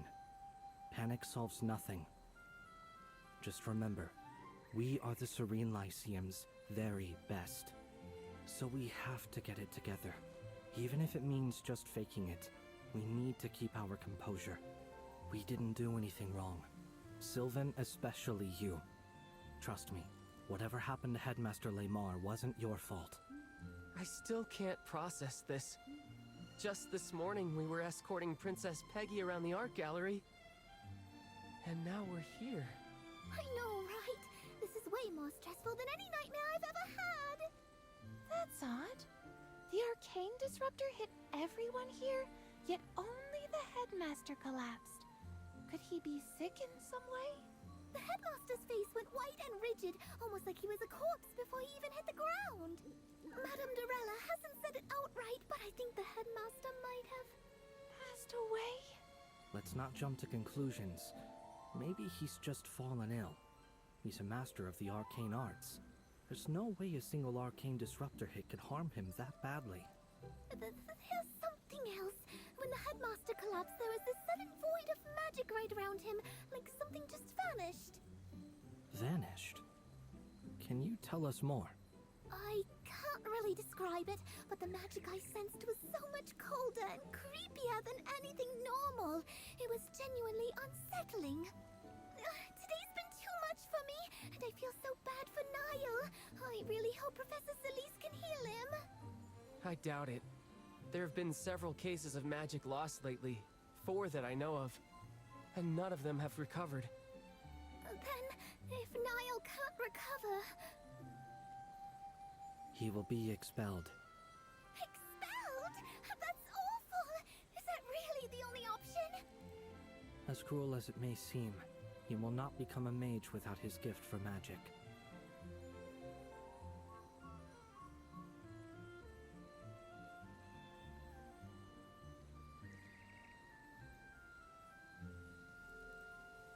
Magister, this is why you came to the Serene Lyceum, right?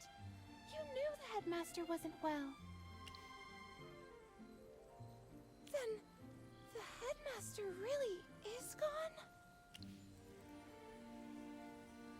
I see. I won't tell the others.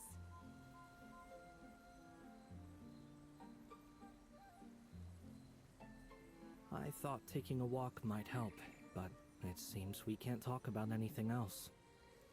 It's been a long day. Everyone should head back to their dorms and rest. I need some time alone. I'm sorry, Jervin. You have nothing to apologize for. Go ahead. I'll see you at dinner. Cassidy, could you walk back with me? I'm scared. Don't worry, I'll come with you. We can't leave the Lyceum anyway. Since I can't go home tonight, if you don't mind, could I stay in your dorm? Of course. I would feel a lot braver with you there. Maybe I'll even manage to sleep a little.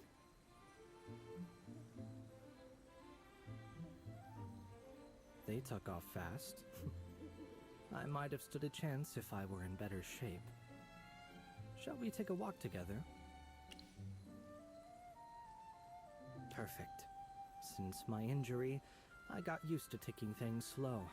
I hope you don't mind keeping pace with me.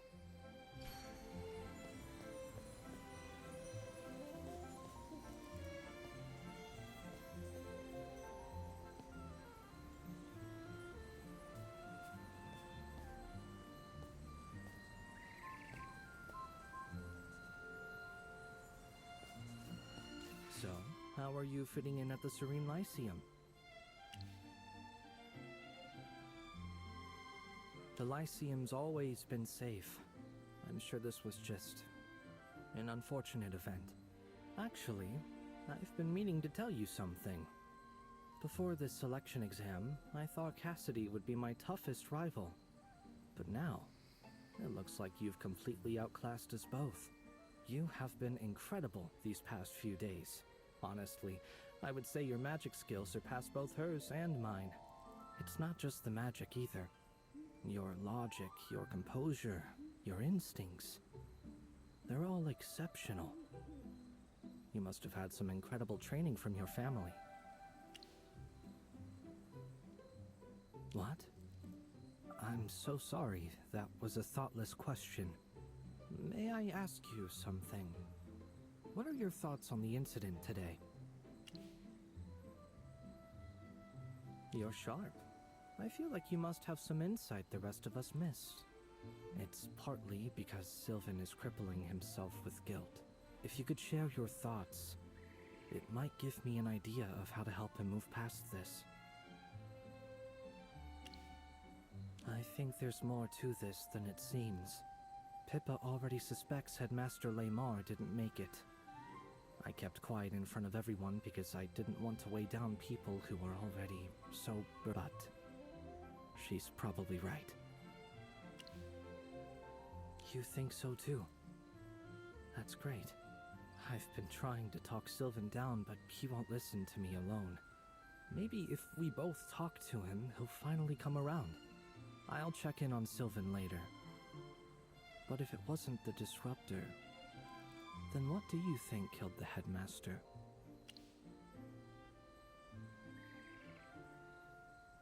A curse. That makes sense. Pippa said she sensed strange magic when it happened. That's probably exactly what it was. Either way, the candidates were all terrified. I'm not sure if the exam can even continue after this. My apologies. I was distracted. We shouldn't just stand around. Let's keep moving.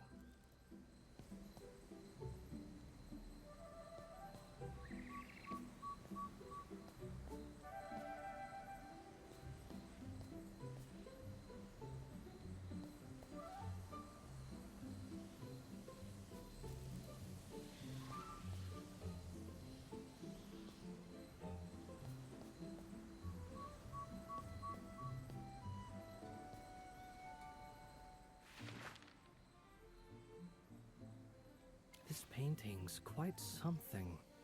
It's Headmaster Laymar's own work. They say he painted it after losing a bet to Professor Nelson.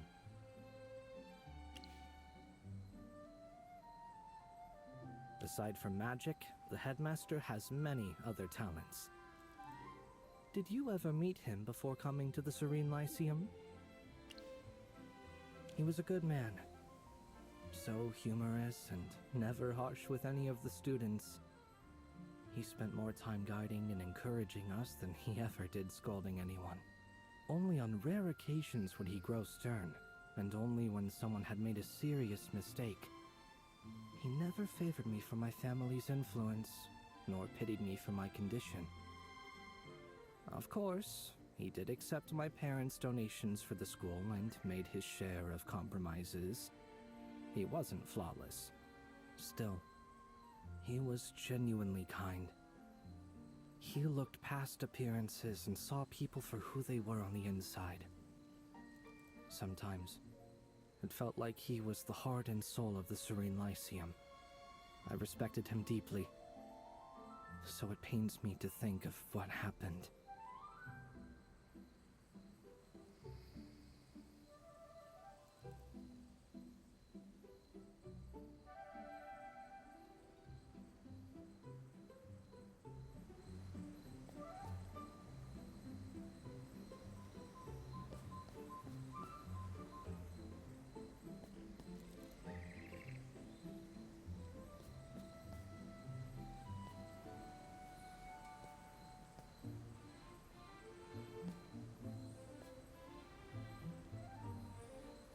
With all that's happened today, and in front of the princess and the royal court, do you think the selection exam can still go on?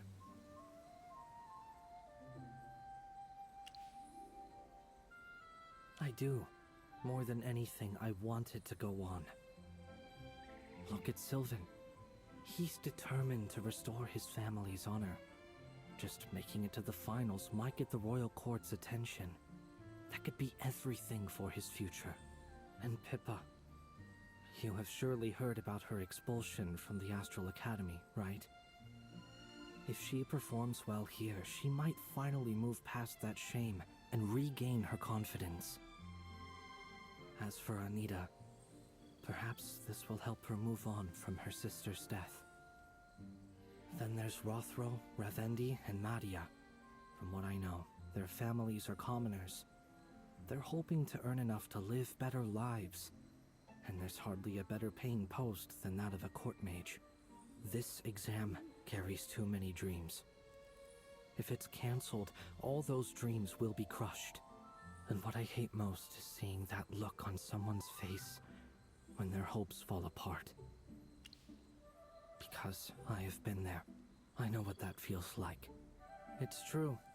Every exam I hoped to take first place. And every time, I came in second. You know who's always first. Cassidy, I know grades aren't everything, I do. But isn't it strange? How people always reach for what they don't have. I may be a noble, with privileges others despise, but at the Lyceum, I'm bound by the same rules as everyone else. So, in a contest that judges beyond grades, do you think I might finally reach that fruit I've been reaching for? Being first in everything is just an illusion. Still,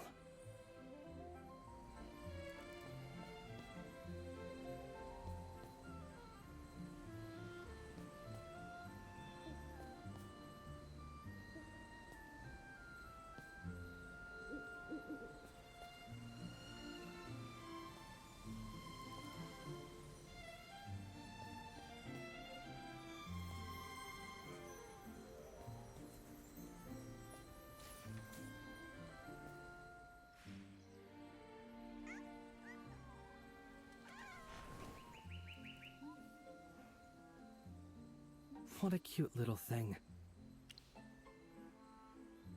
Looks like we share that in common. I once had a cat. Playful, curious, always running off instead of staying home. The butler used to complain about it. Said it shattered crystal cups and ruined embroidered curtains. When it turned 3, I took it riding with me beyond the city. It loved the open fields, chasing birds and squirrels. On that day, I was ambushed by a group of mages. That was the first time I ever saw dark magic up close. I don't remember much. Maybe it's because I don't want to. I just remember waking up in an infirmary bed. The lavender curtains were pulled shut, but the light still burned my eyes. My family told me my guards and butler were gone. I was the only one who survived. The cat didn't make it either. It broke my heart. I never kept another pet after that. Yes. It was an assassination attempt targeting the nobles of Savannah. They saw me as the weakest link in my family. As for my legs, my family searched everywhere across the Empire for healers and mages, but they only confirmed one thing. There's no cure for my condition. Sometimes I wonder, if the next Marquis Gervais is destined to be disabled, doesn't that mean the assassins succeeded after all? You asked earlier what I truly hope for. More than anything, I want to prove myself. Yes, I want to prove that even without the family name or the title, I can still earn honor and recognition through my own power. I don't want to be first. I don't need the court mage title for its own sake. They're tools, necessary steps to reach my real goal. What matters most is to finally acknowledge myself.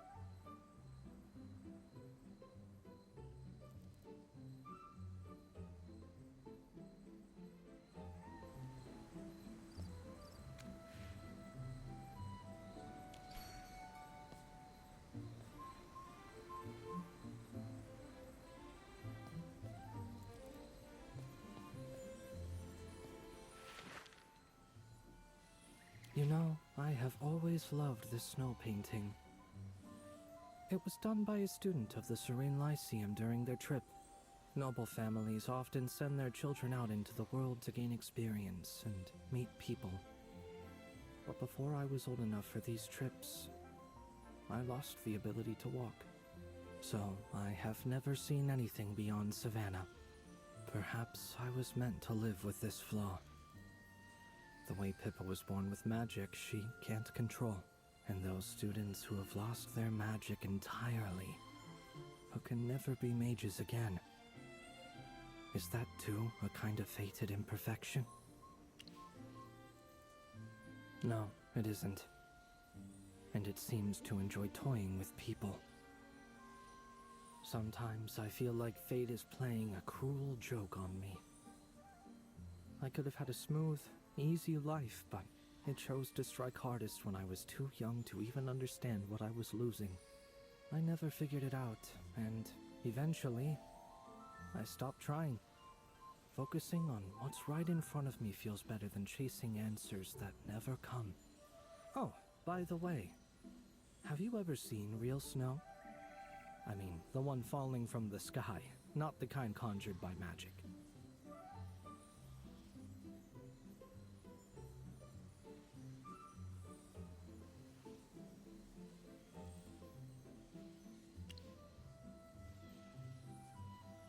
Really? What a pity. I wish I could see it for myself someday. A world of pure white, silent and untainted. Every time I picture it, even just in my mind, it brings me peace. In a world like that, there would be no pain, no ugliness, no sudden deaths like the one we saw today, and no killers driven by greed to take another's life. Yeah, you're right. I know it's just a dream. Forgive my directness, but I have to ask you this. Do you think the one who killed the headmaster is among us? True. You haven't been here that long. You're still new to all of us, except for Cassidy. You're right. Forgive me. That was a rude question.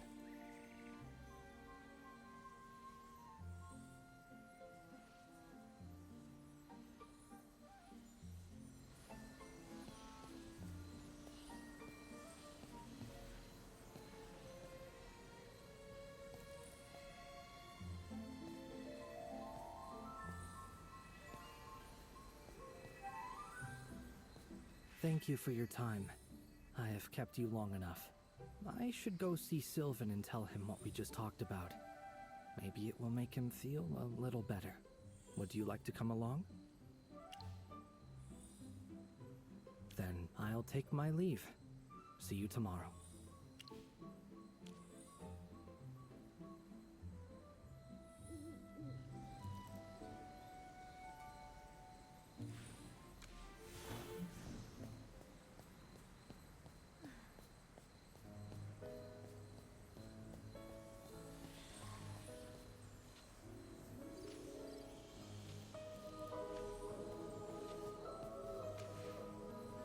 I was waiting for you here.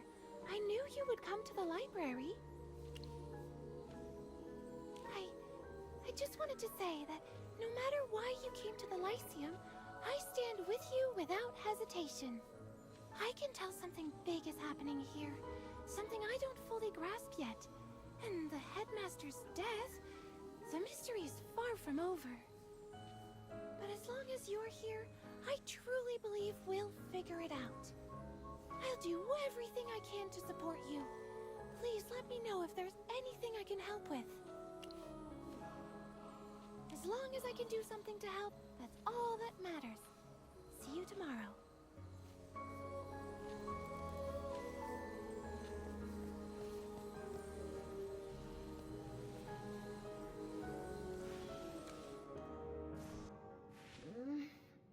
You're finally back. From that look on your face, I'm guessing the day didn't go too well, huh? Come on, tell me what happened. You know I love a good story. That's it? What a bare-bones story. Where's the setup, the climax, and twist? You're no fun, Merlin. I did mention this. When little Lamar died, his role in the Lyceum's authority structure was left vacant.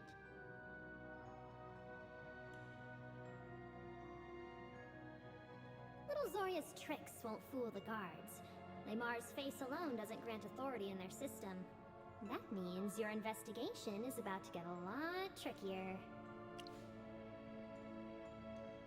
You think I haven't tried? She never even gave me the chance.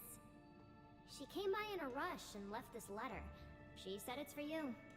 She even added a magic seal. Seriously, does she think I'd actually peek at your letter? What kind of hypogean does she take me for? Take it. She clearly doesn't trust me an inch. I am totally not speaking to her because of this.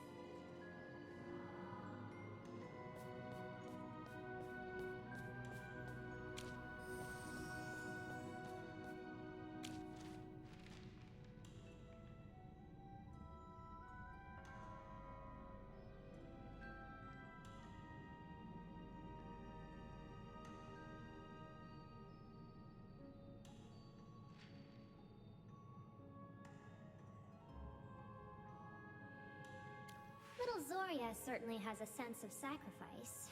It's not a concept we Hypogeans are familiar with. I might consider talking to her again. Hey, why the I'm all worried face, Merlin? I've known Zoria for ages. She never makes a move without a plan. At worst, she gets questioned and investigated. That won't hurt her. Relax. Little Zoria is far tougher than you think. Honestly, I've never met anyone who can outplan her.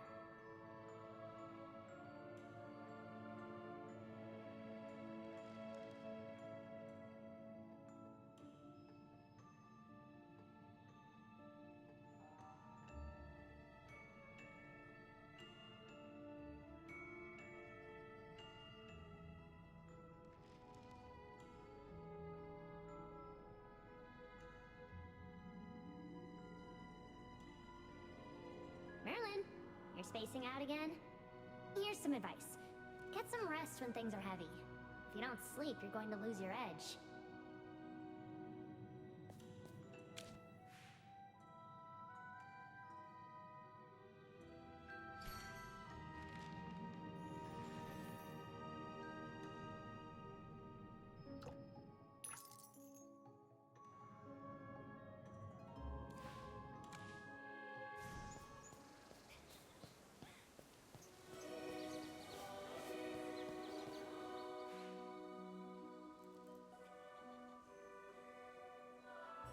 Gather round, everyone. The Lyceum has been unsettled lately. By now, you've heard the tragic news of Headmaster Lamar's passing. Madame Durella, has the investigation concluded? What really happened that day? Did they catch the killer? Quiet! This is not the time for questions. The Headmaster's death is still under investigation, but the Lyceum cannot be left without leadership. Someone has to take charge of the daily affairs. After an urgent meeting, the Academy Board has decided. Effective immediately, I will serve as the acting headmistress of the Serene Lyceum until a successor is appointed. That is my first announcement. Any objections? As the deputy headmistress, it is my duty to take command when the headmaster is gone. The Academy Board made this appointment, and I have no intention of refusing. Secondly, an envoy from the capital has requested that all students, except Jervin, report to the Office of Public Order in Holt Street. You are to cooperate with the investigation. Yes, Headmaster Lamar held a vital position. His death has caught the attention of the royal family and several mage factions. Last night, the royal court and the Academy Board formed a joint investigative team. A royal envoy has been dispatched to oversee the investigation personally. Under the special agreement between the royal court and the Serene Lyceum, the interrogations will be held in a secure place under the Empire's jurisdiction. You are permitted to leave the school under my supervision, but you will not act on your own. Outside of this occasion, leaving the Lyceum is still strictly forbidden. Jervin will also be questioned, but not at the same location. Nobles are granted certain privileges befitting their status. Jervin, please remain here. Someone will arrive shortly to escort you. Understood, but Madame Durella, if everyone else is being questioned elsewhere, it feels wrong for me to be treated differently. As a descendant of Marquis Gervais, you are entitled to a different arrangement. I'm sorry. I had no idea this would happen. We should be facing this together, but my noble status keeps me from going with you all. There's no need to apologize. It's not your fault. Don't worry about us. We didn't do anything wrong. As long as we tell the envoy what really happened, everything will be fine. If anything, maybe we should worry about you. You'll have to do this all on your own. The rest of you, follow me. We will begin interrogations one by one. Why are we being interrogated? We didn't do anything. Are they seriously treating us like suspects already? The headmaster's sudden death has made everyone present at the scene a suspect in the eyes of the envoy. But if you have nothing to hide, there's no need to be afraid. This is an internal matter for the Serene Lyceum.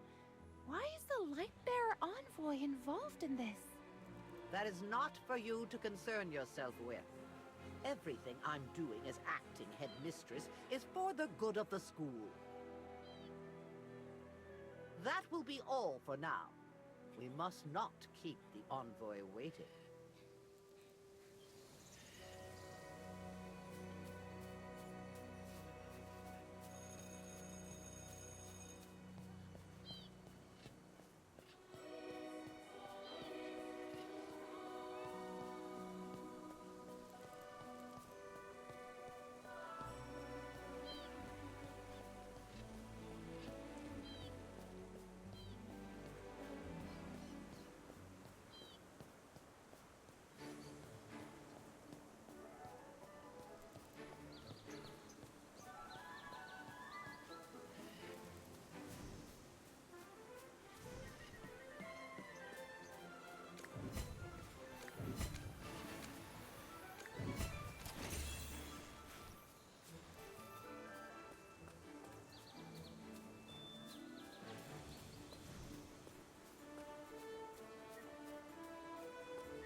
This is akin to priceless art.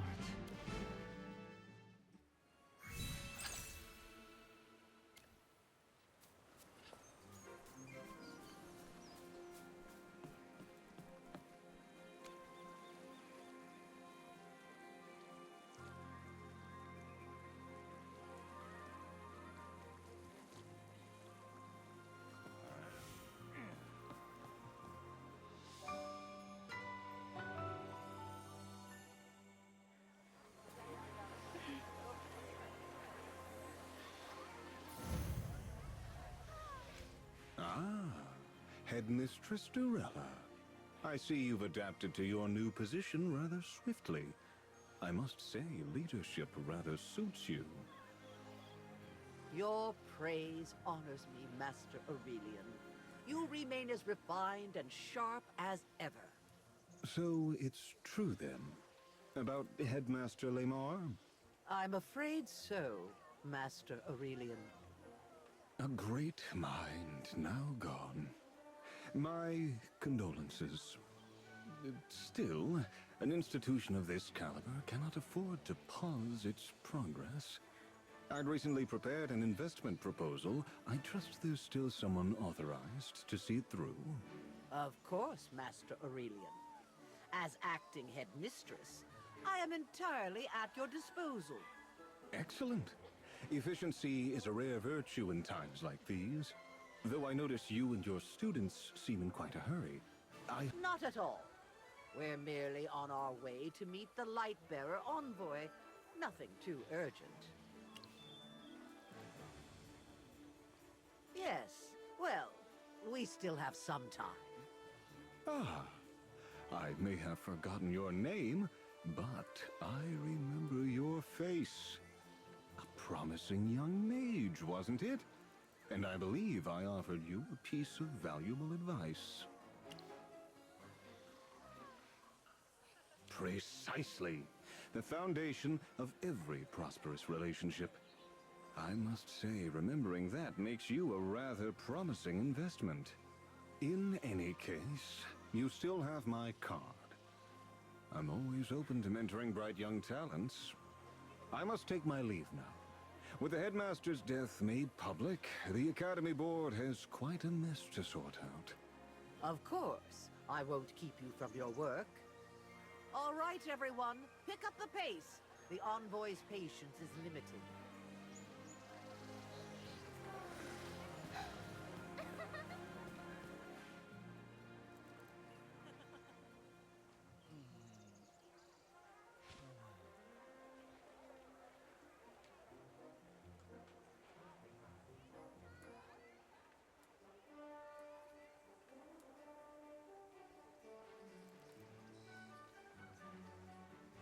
Envoy Evie, I have brought all the students who were present that day. Shall we— Please wait a moment, Headmistress Jarella. I need to verify the list first. Cassidy, Pippa, Sylvan, and you.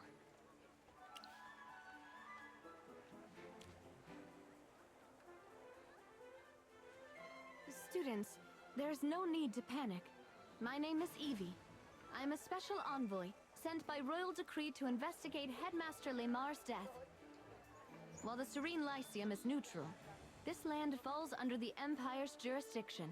It is our duty to investigate any murder. More importantly, the victim was a man of great significance. The royal court is determined to uncover the truth. Don't worry. This is a standard inquiry. Please cooperate so we can resolve this quickly. You don't really think we killed the headmaster, do you? I have only just begun the investigation. This is a standard procedure. Hearing what you just said actually makes me feel a little better. And Madame Dorella never said anything that reassuring. As students of the Serene Lyceum, you represent this school's image. You should have stronger composure than ordinary people. Pippa, you need to work on that. With respect, Headmistress Jarella, comments like that only make her more nervous. That wasn't my intent. I only wish for them to perform their best. If there are no further questions, let us begin. Headmistress Jarella, as the Lyceum's representative, you will remain present to ensure I employ no improper methods. Of course. That is my duty as acting headmistress. When your name is called, follow me inside. The rest of you, wait here quietly and do not leave. First, Cassidy, come with me.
This is just a casual chat. I hope you can remain calm. Don't make a scene like Pippa did and disrupt Envoy Evie's work. Let's begin. Sylvan, why did you apply for the court mage selection exam? I have always been interested in the position. If I became a court mage, I could earn the trust of the royal court and restore my family's former glory. Your family? Ah, yes. The Grenwalders. During the exam yesterday, what exactly were you doing? I was accompanying the princess on her gallery tour. Once the painting got damaged, Jervin and I went to find the materials we needed to fix it. That's all? Any proof of that? Yes, the materials were rare and hard to find. Jervin and I spent a great deal of effort collecting them. We even ran into Professor Hepler, Cassidy, and our new friend while collecting materials. I see. Before yesterday, when was the last time you saw the headmaster? The day the selection began. He announced the start of the preliminaries. After that, I focused on my preparations and didn't see him again until yesterday. Let's talk about yesterday then. Why did you decide to use the arcane disruptor? You had never used one before, correct? Were you familiar with how it worked? Honestly, not really. But I knew an anti-magic field could basically suck all the magic out of an area. I was panicking and trying to figure out a way to break the guards from the inside. And that thing popped into my head. Why that device specifically? You weren't familiar with it, yet you suddenly thought of it? I often volunteer around the school, whether it's cleaning teaching tools, organizing storage, or helping professors prepare the materials. That small arcane disruptor is kept in the Lyceum Museum. Every time I worked there, I saw it, along with a plaque describing its effects. The curator allowed you to take it? No, I forced my way in. The curator didn't have time to stop me. I even broke the display case to grab it. I'm truly sorry. I'll pay for the damages. In the last 3 months, did the headmaster speak with you privately? Yes, once. About 2 months ago. He discussed my thesis and my future plans. He praised my design for the force field blade spell, gave me advice for improving it, and said he'd recommend me for the force field magic tournament 3 months from now. He also asked about my long-term goals. I told him I hoped to serve the army like my father, or perhaps work for the court someday. That was the only conversation you had? I think so. Are you sure he never mentioned anything unrelated to your studies? No, nothing. Take a moment to think. Was there anything unusual about his tone? His expression? Nothing. Everything felt normal. All right, that will be all for today. Thank you for your cooperation, Sylvan. You may... Yes, Envoy Evie, Headmistress Durella.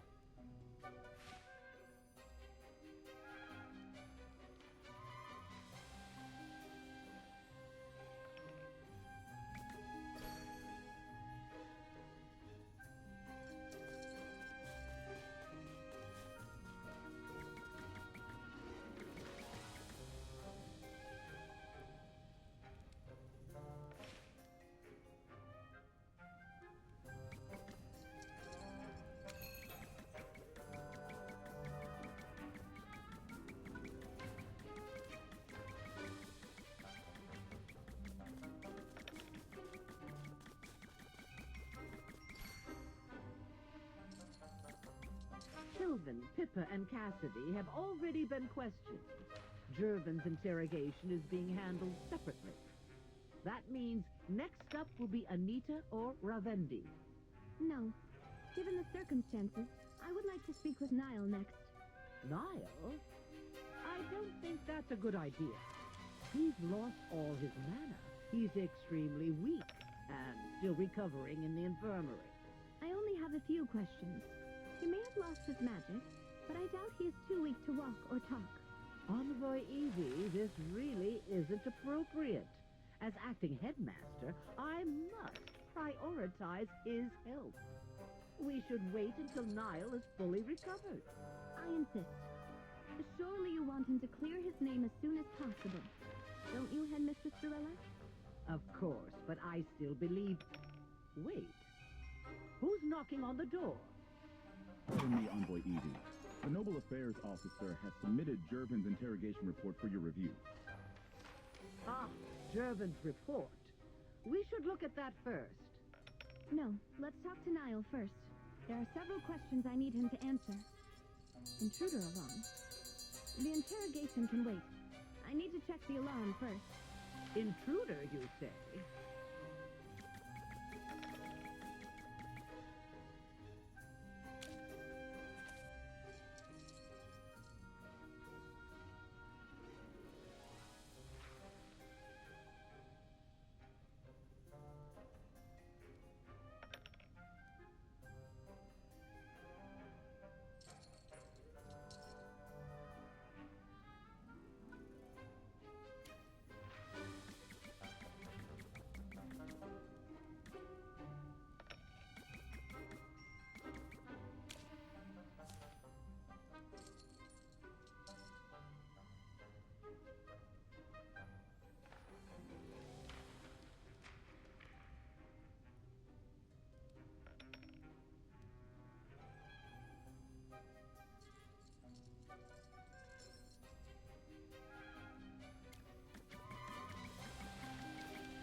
What happened just now?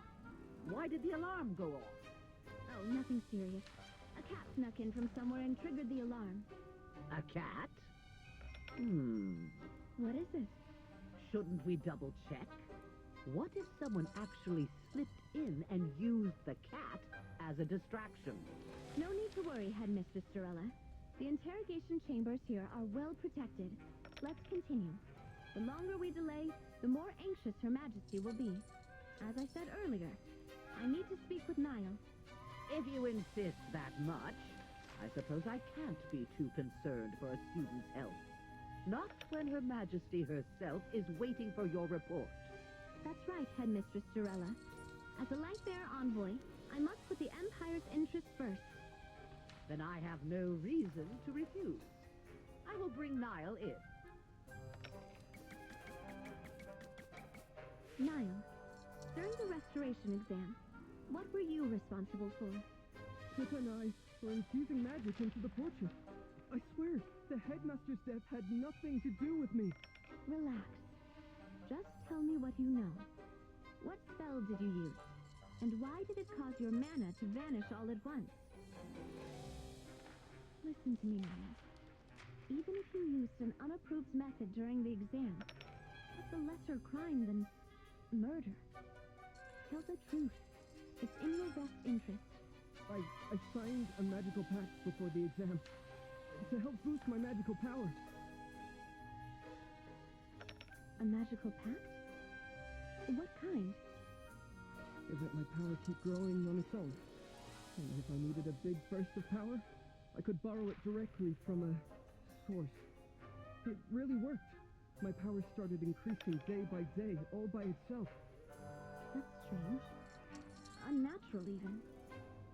And the power you borrowed, does it need to be repaid? Yes. After a month, the pact draws out my power to reclaim what I borrowed, plus a little extra. Like interest on a loan. I see. Who did you sign this pact with? A man in lavish attire. Looked rich. His name was...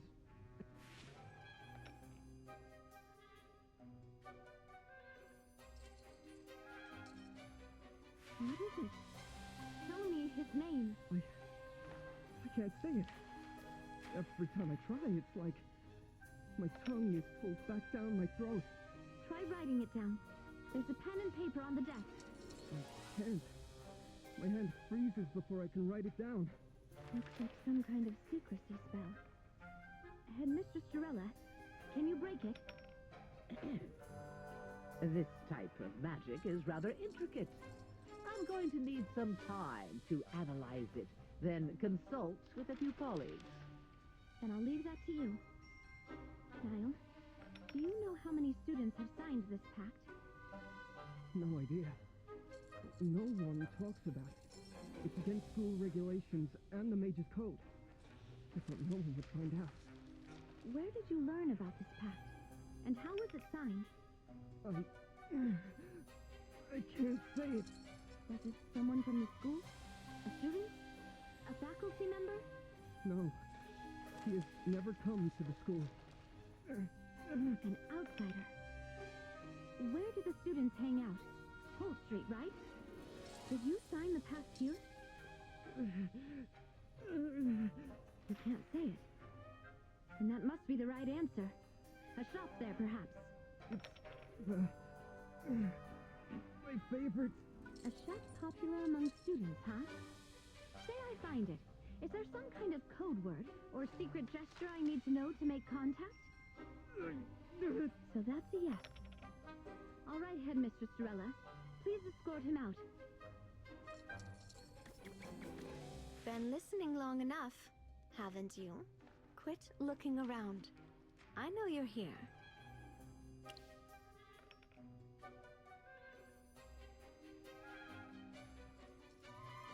You weren't. But I was looking for you in particular. Never thought the great Magister Merlin would sneak in like this. The headmaster's death must concern you deeply. Have you found any leads? I know I can trust you, but this isn't the place to talk. Technically, you're the next person on my list. I suggest you leave now. I'll call you back in for your interrogation in about 10 minutes. After we finish up in here, we'll talk somewhere private.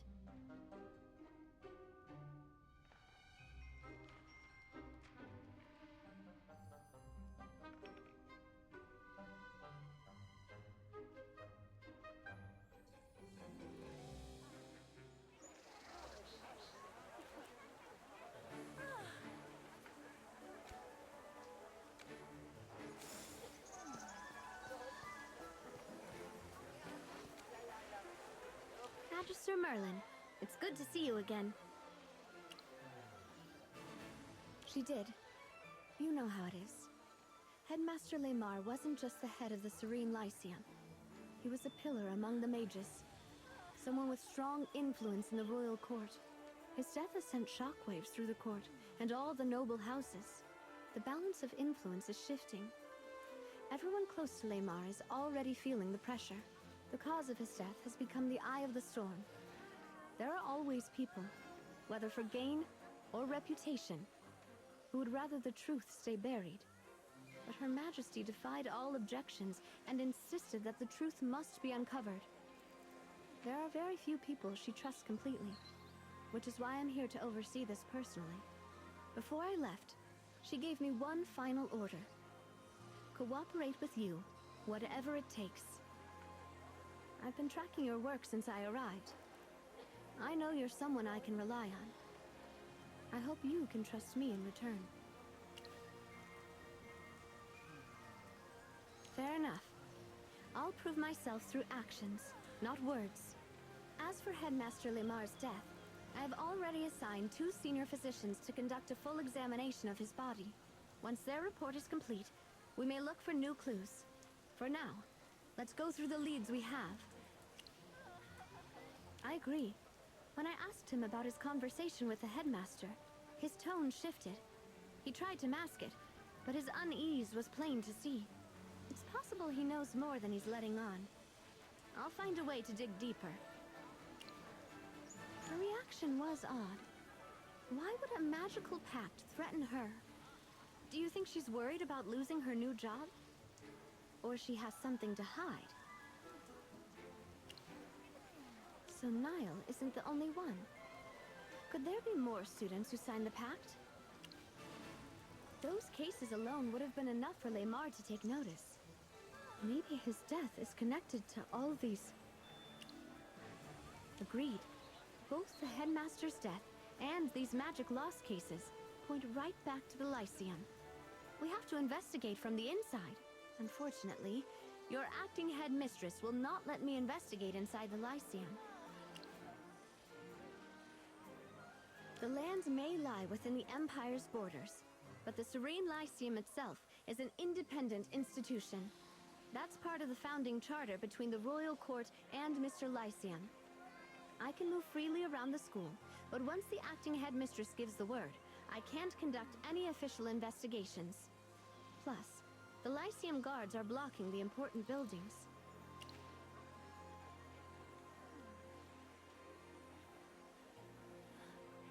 Wait, you want me to go undercover as a student?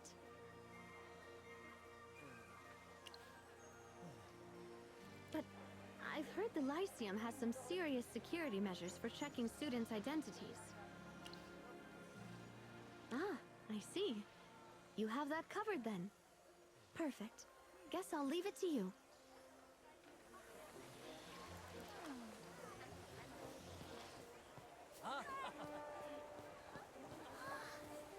Pippa, Sylvan, are you heading back to the Lyceum? Oh, Envoy Evie! We weren't doing anything wrong. We were just chatting here. You don't need to know details about that, do you? Did I scare you during the interrogation? My apologies, Pippa. I was only doing my job. No, not exactly. It's just... I mean... Fine.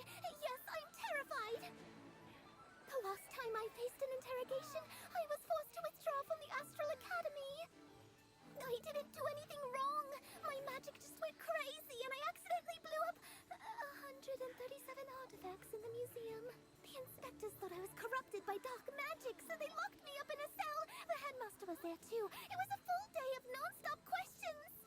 A few days later, they expelled me for repeated property damage resulting in irreversible loss. That's why I panic when someone interrogates me. I keep thinking about what happened, and I can't shake the fear of getting kicked out again.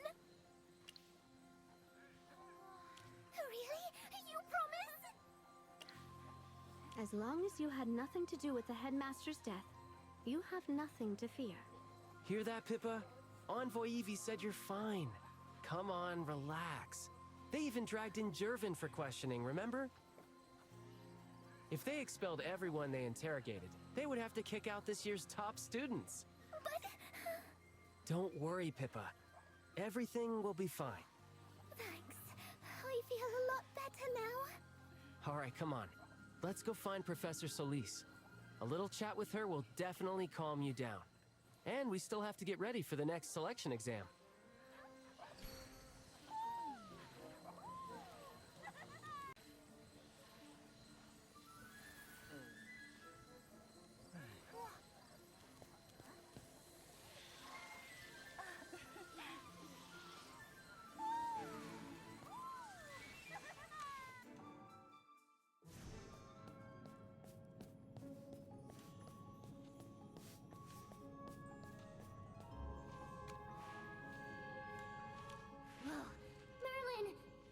Hypogean from the rift, swooping in to rescue me from this miserable job. I'm exhausted, totally spent. Work, endless work. I'm dying here. I need a break. Just one little break. Merlin, let me have one day off, just to breathe and to have some fun. You're so heartless. Since I signed that agreement with you, I haven't stepped out of the Lyceum once. Not even a single day of rest. A job with no days off. Why did I ever agree to this madness? Anyway, how's the investigation into Lamar going? Even stuck here in the library, I've heard plenty of whispers. The whole school's been in a panic. So, oh wise Merlin, have you uncovered the true culprit among the suspects? Oh, and just so you know, the board has already appointed an acting headmistress. According to the regulations, Lamar's authority has been transferred. That's right. And you don't look thrilled about it. Figures. Every time you come to me, it's either for gossip or you're begging me for something. Well, what is it this time?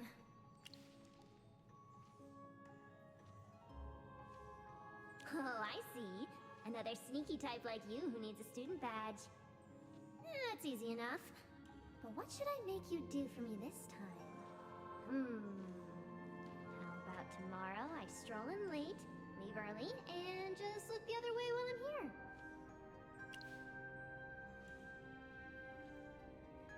Of course. Who doesn't? Come on, say yes already! Slacking off doesn't mean doing nothing.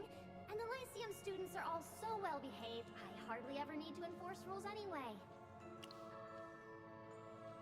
Yes, tomorrow's going to be glorious! I'll sleep in, roll out of bed, maybe check for violations. Oh, nope. That'd ruin the slacking. Here, the badge is ready. Info's all filled in. Novice level magic student, Ina, enrolled last year. That work for you?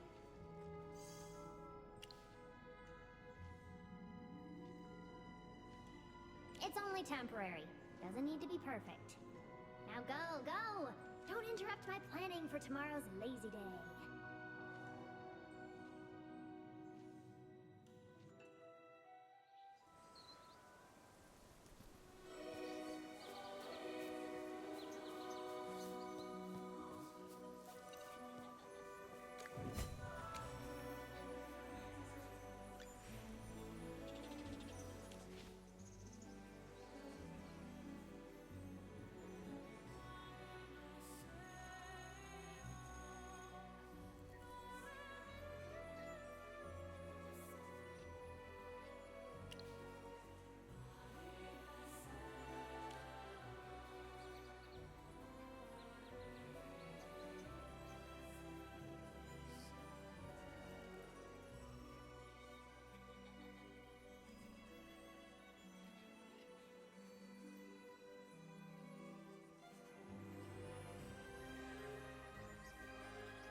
it! If we're late, the daily special at the Enchanted Cup will be gone.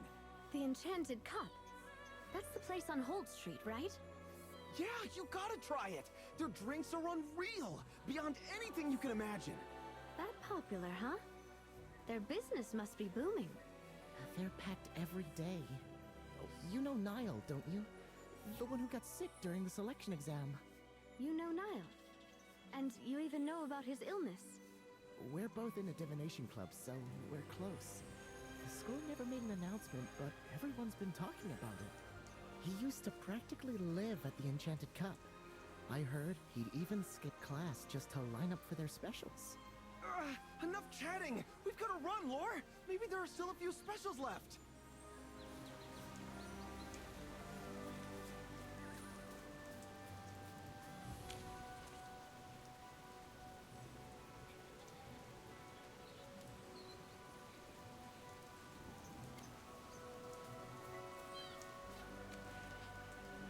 He betrayed us by acing it!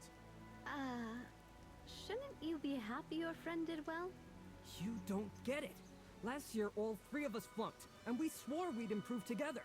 But Elvin, he spent all his time queuing at Holt Street or sneaking novels in class. Hadley and I warned him plenty of times, but he didn't care. And yet now he's got a perfect score, and his control of mana is better than ever. He must have been faking the whole time, lulling us into a false sense of security, and cramming like crazy at night! I hate people like that the most. You said he queued for drinks? At the Enchanted Cup, right? Of course! What other shop could it be? Sneaky guy. I've got to call him out on it. As expected, most of the investigation leads point back to Holt Street. If I'm right, we'll find our next clue there. Looks like another shopping trip then. I have to wonder what kind of shady deals are going on right under our noses.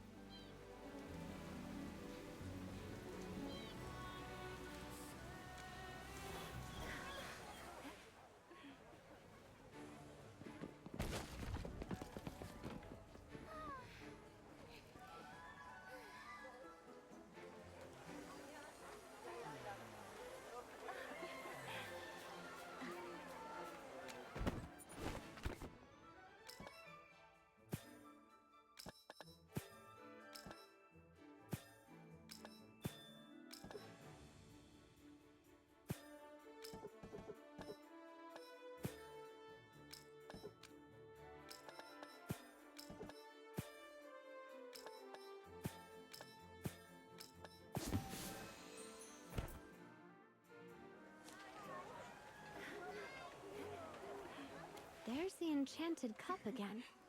Their ads are everywhere. Looks like Niall was right. This place really is the student hotspot. We'll have to see it ourselves after gathering intel.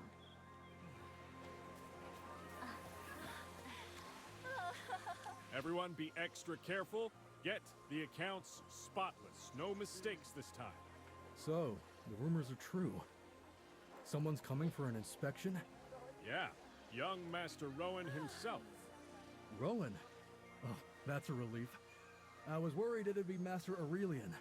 Recently, he's been lurking around Holt Street with his people a lot. Out of everyone on the board of directors, he's the one who scares me the most. I can never understand him. He's always muttering about mutual partnership or something. That's it. You know him too? Master Rowan's easier to understand. Plus, Braddock always loves the little walnuts I feed him. Ahem. Maybe don't gossip about the committee behind their backs. Anyways, make sure everything's perfect. I can't afford to mess up in front of Rowan. We've gathered enough intel. Between the consortium's inspection procedures and what we've learned about the committee, the Enchanted Cup still interests me more. Let's go grab a drink then. I've got to see what drink could possibly drive students this crazy.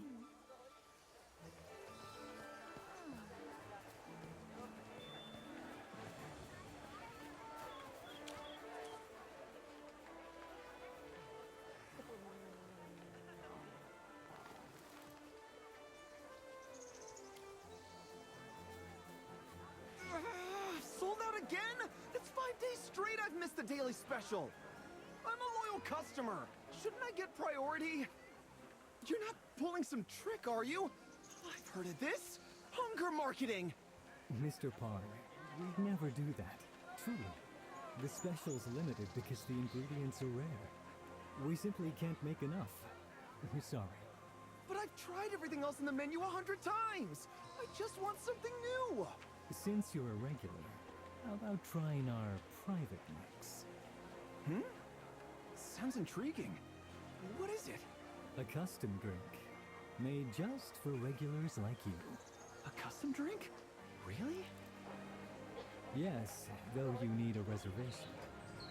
If you're interested, I can explain. What do you think? What I want to know is how this place caught on so fast with students. They're the hardest market. Picky, fickle, and strapped for cash. Hardly profitable. And the drinks aren't cheap. Even if they're good, are they really that good? Enough to pull in graduates too? So how exactly did this shop win them over? Agreed. Intel alone isn't enough. We need to see for ourselves. Don't worry. I'm good at disguises, mingling, and fishing for info. We'll start with a daily special. See what the barista says.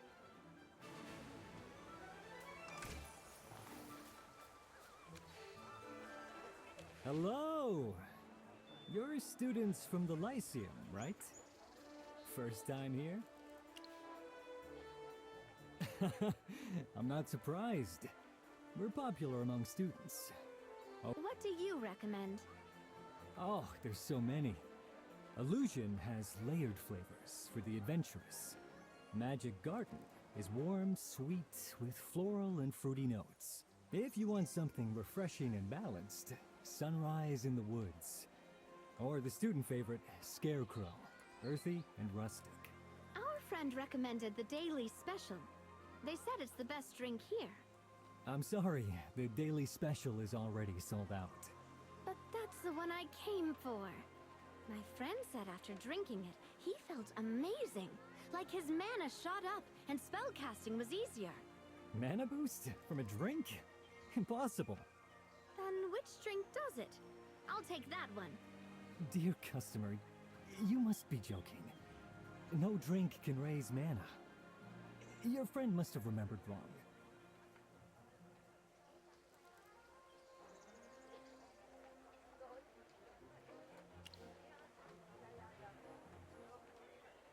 That's right. I may be a student, but I'm a noble from Savannah. I'm different from the others. Surely these coins will do. 2 cups. Name your price.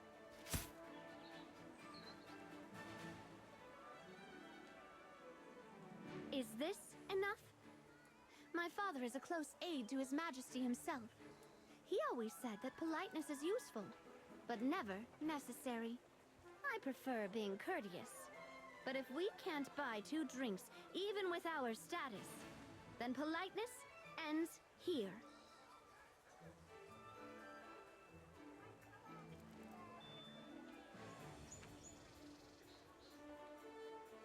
I'm terribly sorry, my lady. Our humble shop is honored to serve you. Perhaps then you'd like to try our custom service.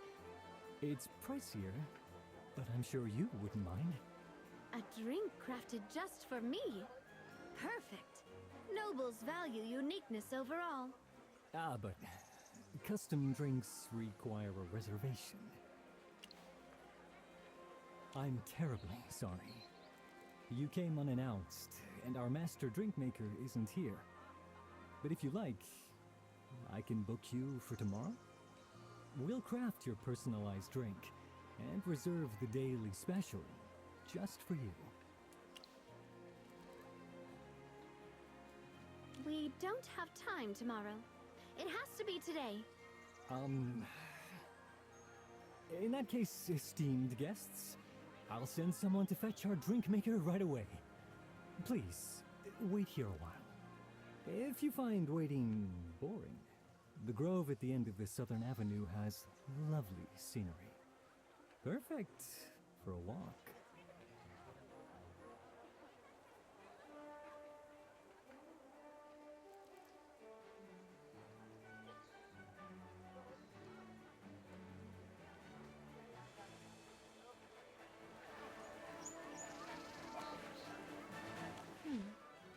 Enchanted Cup is clearly hiding something.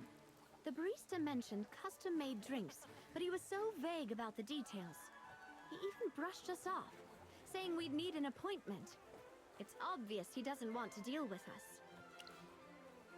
His polite tone seemed natural enough, but to a trained interrogator like me, it felt too rehearsed. And then there's what he said last. The grove at the end of the Southern Avenue has lovely scenery. A specific location, huh? I thought he would tell us to go for a walk, but never with such a specific place. That feels scripted. Either someone guided him to say it, or there's something special about that place. You're saying he suspects who we are, and he's testing us. Hard to tell who's holding the cards and who's being played. Let's go check that location. Maybe this time, we'll be the ones setting the hook.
You're remarkably clever to make it all the way here. Ah, you startled me. Who even are you? Relax.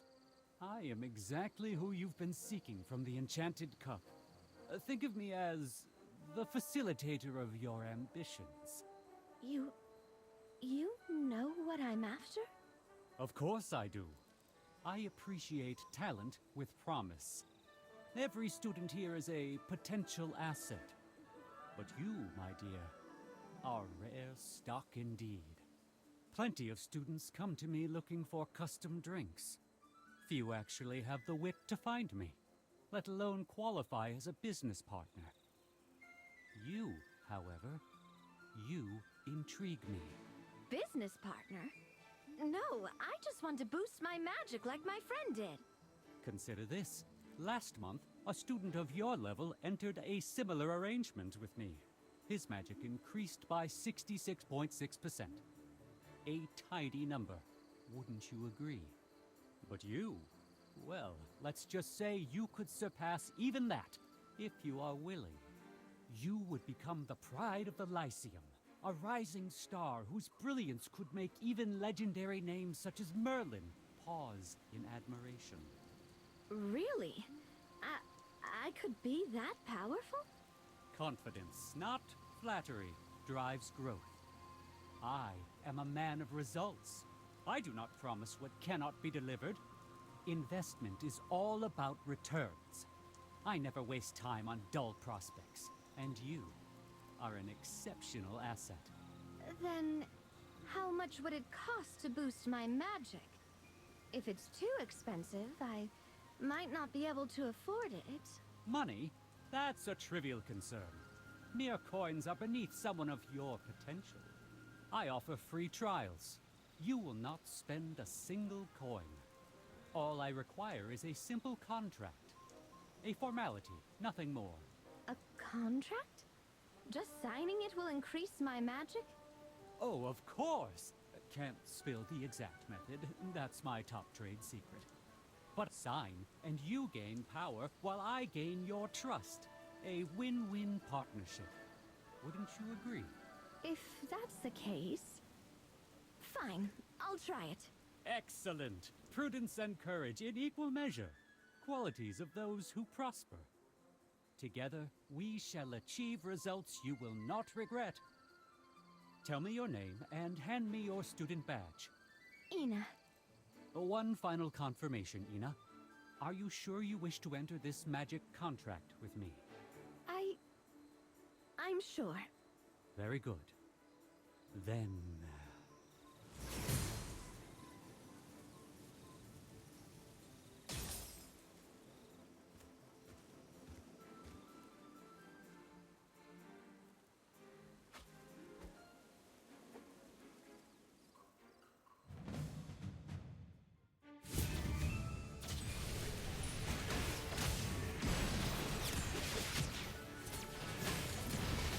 May the spirits guide your path.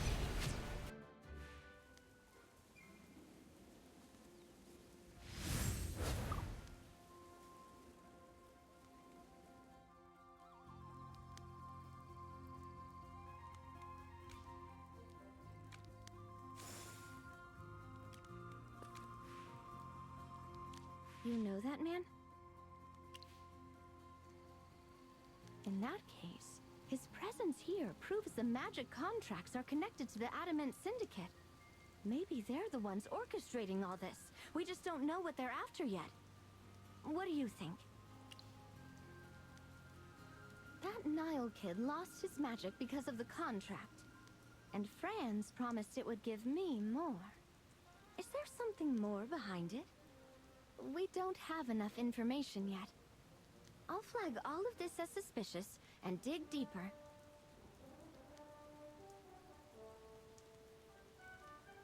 Envoy, we've completed the preliminary examination of Headmaster Lemar's body. Our findings show he died several days before the selection exam. Trace analysis points to his office as the likely place of death. The fatal wound was at the back of the neck. Someone crushed it from behind with tremendous force, far beyond what any normal human can manage. We tested for magical residue. The injury was purely physical with no traces of magic. These are the initial results. We're still running a full examination, and we'll report back once it's complete. You heard them. The physicians are still at work. Let's head to the headmaster's office. I'll get clearance from the acting headmaster. Maybe we'll find new clues.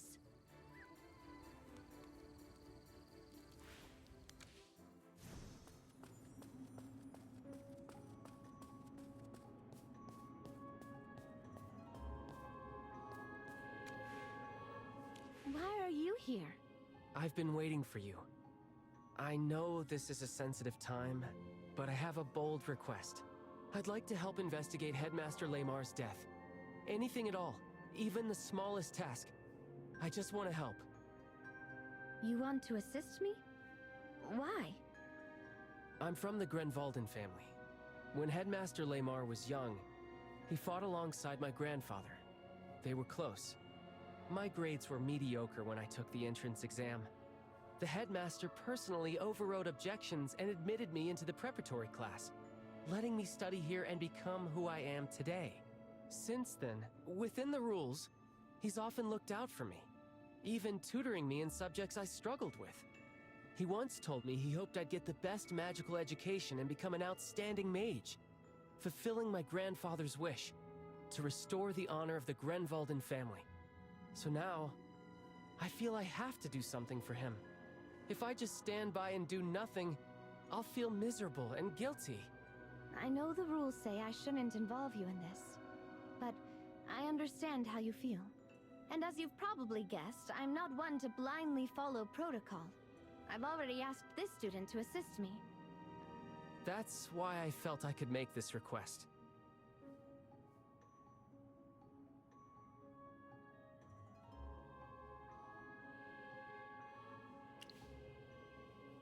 Very well.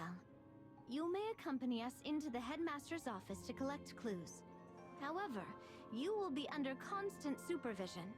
Do not touch anything without permission, stay close to us at all times, and report anything you find to me immediately. Do you accept? I do. Thank you for your trust, Envoy. Then follow us.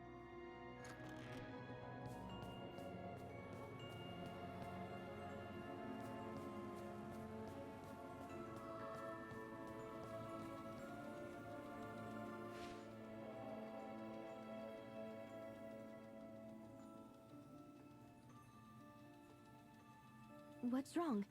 Did you find something?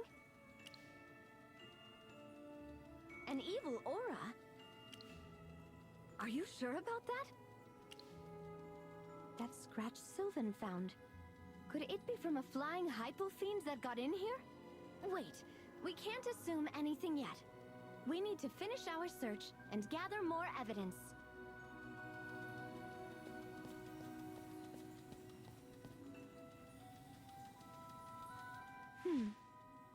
These marks are strange. Huh. But this wasn't here before. Are you sure, Sylvan?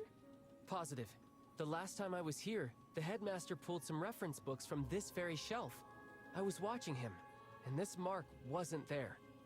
How odd. It's high up and deeper at the bottom. Almost as if something moved upward. Could it have been made by something that flies? Let's keep looking.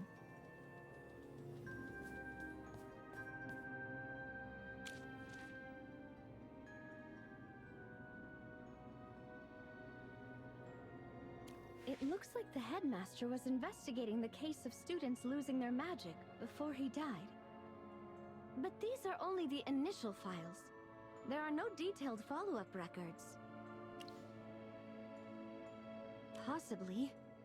Or perhaps he didn't have time to follow up before.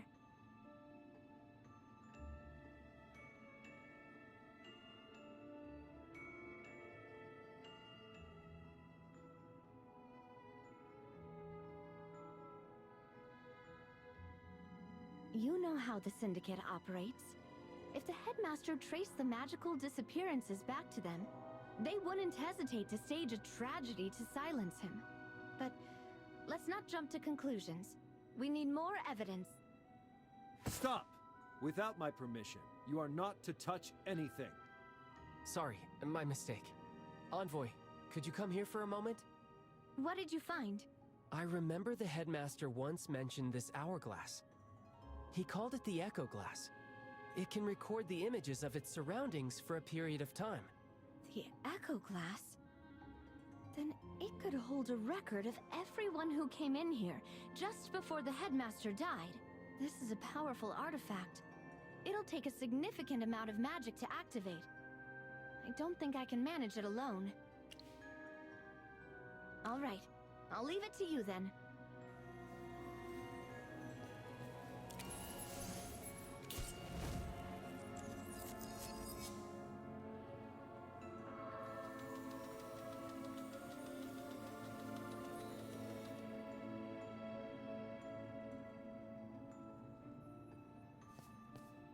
No. The selection of royal court mages has always been the sole responsibility of the Serene Lyceum. The exam content falls under our jurisdiction. The Crown may offer suggestions, but that's the limit of their input. Headmaster, with the selection being announced on such short notice, accepting the royal family's help with the exams would save us a great deal of time.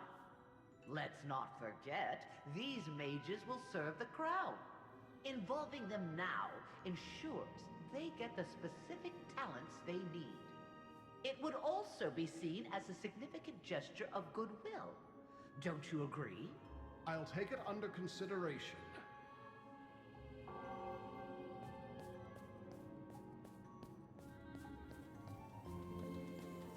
Jervin, have you heard anything about students losing their magic lately?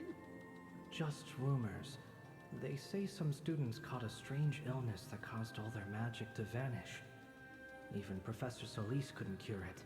Do you know anyone it's happened to? No, sir. Not personally. I see. You have a lot of pull with the other students. If you hear anything new, I expect to be informed immediately. Understood, Headmaster.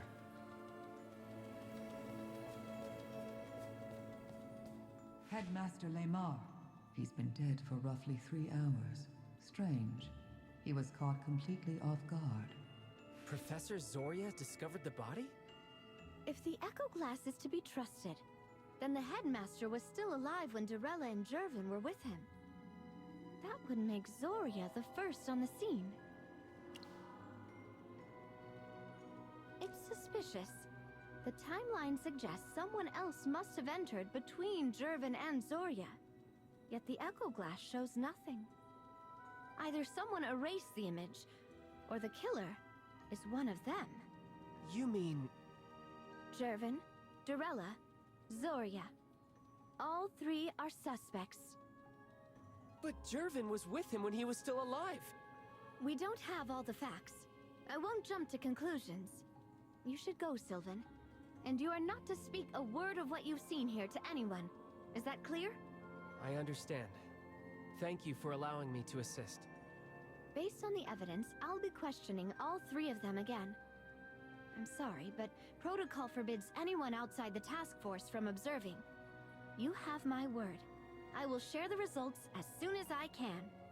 Let's meet tomorrow morning at Verity Plaza.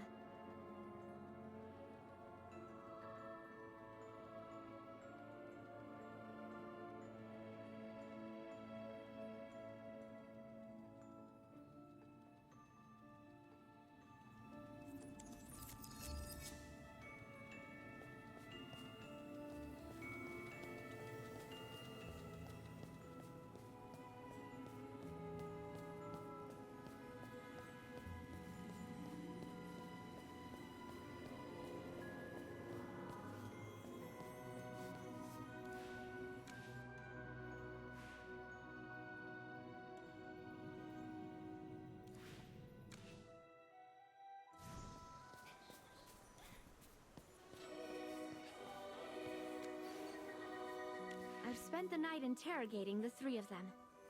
They're all suspicious, but the evidence pretty much clears Jervin. The headmaster died from severe physical trauma to the back of the neck. Jervin can't even stand. It would have been physically impossible for him to deliver that strike. As for Dorella, after the headmaster's death, she was made acting headmistress. Barring any complications, the role will become permanent. On the surface, she benefits the most. She has a motive. But given her size and strength, there's simply no way she could have inflicted that kind of injury. Furthermore, Jervin testified that when he went to the office to discuss the magic loss incidents, he saw Dorella leaving. If his statement is true, then the headmaster was still alive after her visit. We've found no evidence to support that. Now, about Zoria.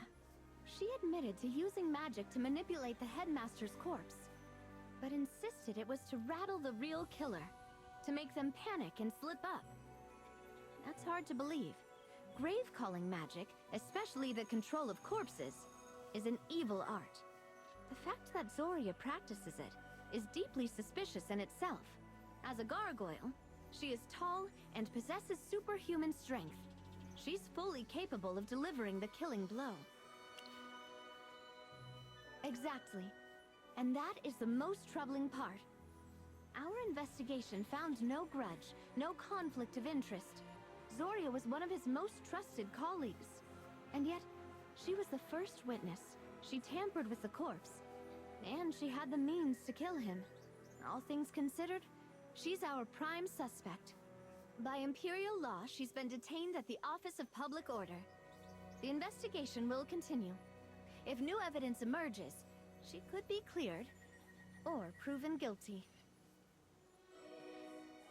Envoy Evie, emergency! A hypo-fiend is rampaging on Holt Street. The guards can't hold it. A hypo-fiend? Understood. Evacuate the civilians. I'm on my way. Good, let's move. There's no time to waste.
What in the world?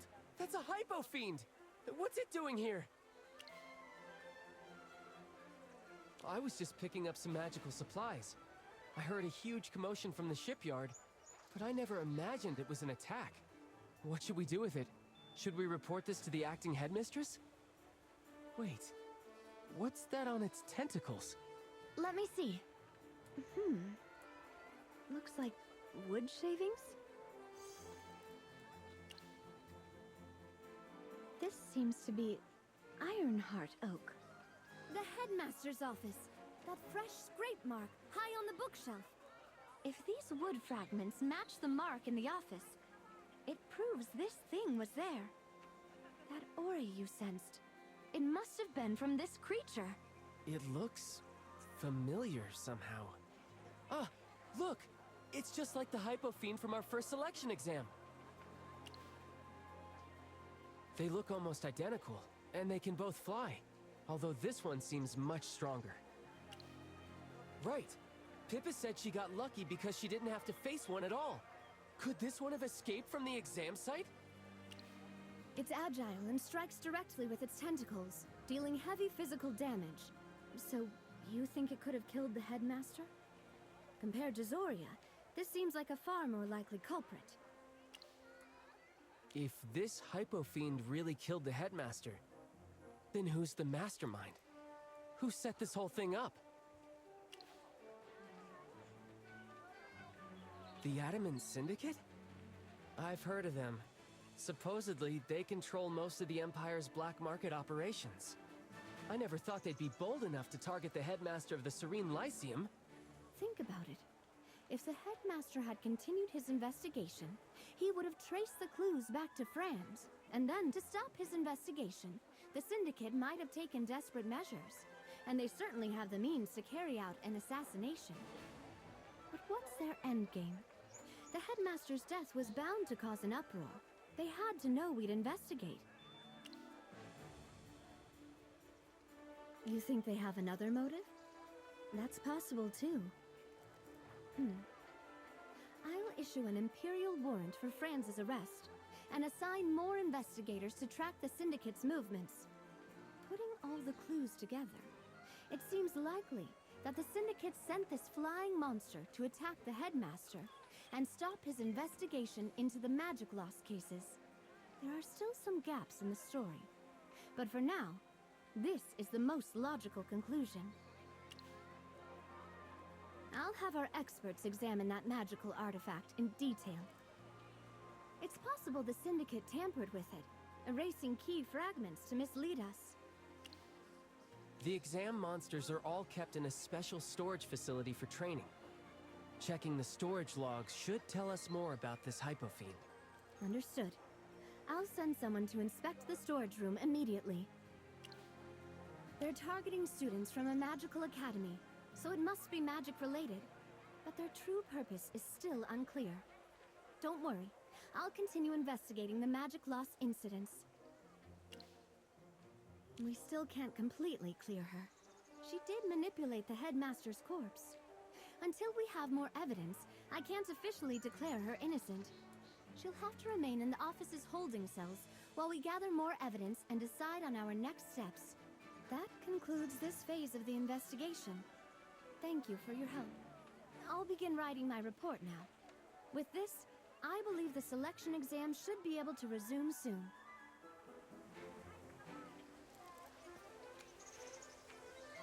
Thank you for everything.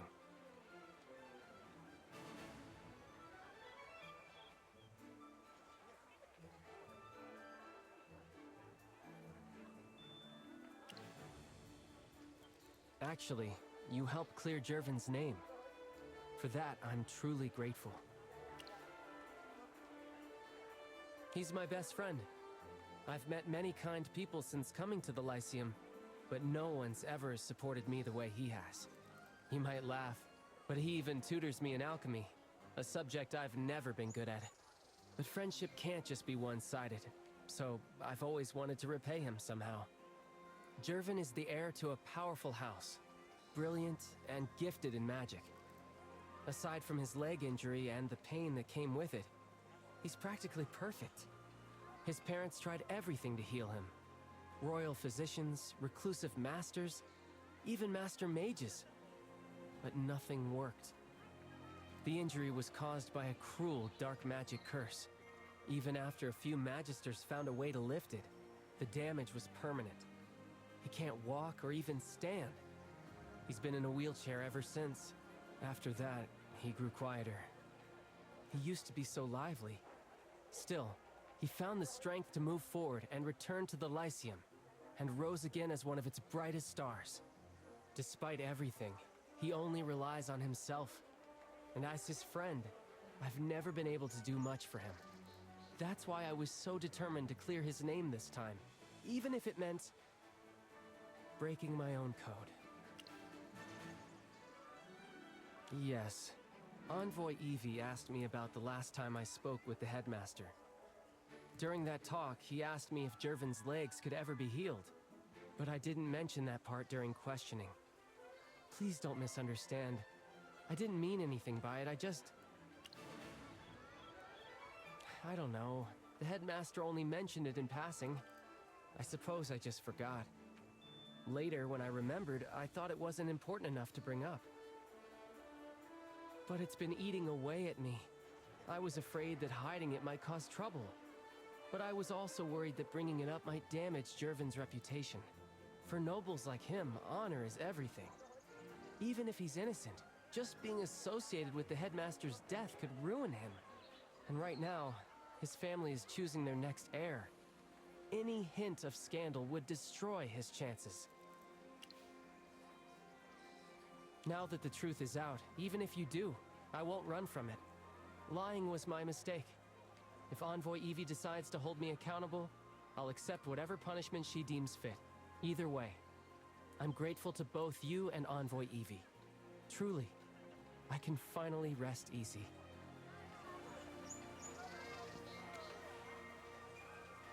Hey, could I ask you for a favor? Thank you, truly. I was hoping you could take a look at my sword. You remember at the art gallery I used that small anti-magic device? Well, because of its side effects, my sword has been losing its magical power. I'm not very skilled with alchemy or forging magic. I've tried everything I can think of, but nothing's worked to restore it. Could you see what's wrong with it? Thank you. Here it is. Please be careful. This sword means a lot to me. Did you find anything?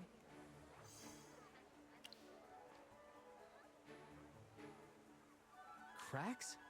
Dura above. I didn't even notice. Could that be why the magic's leaking out? Is there any way to fix them? I could try myself, but honestly, I'm hopeless at forging magic. What's wrong?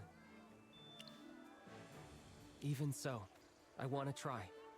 It means too much to me. This sword is called the Oath of Glory. It was reforged from the broken blade of my ancestor, who performed great deeds in the First Divine War. See here? When it was remade, he had our family oath inscribed right into the steel.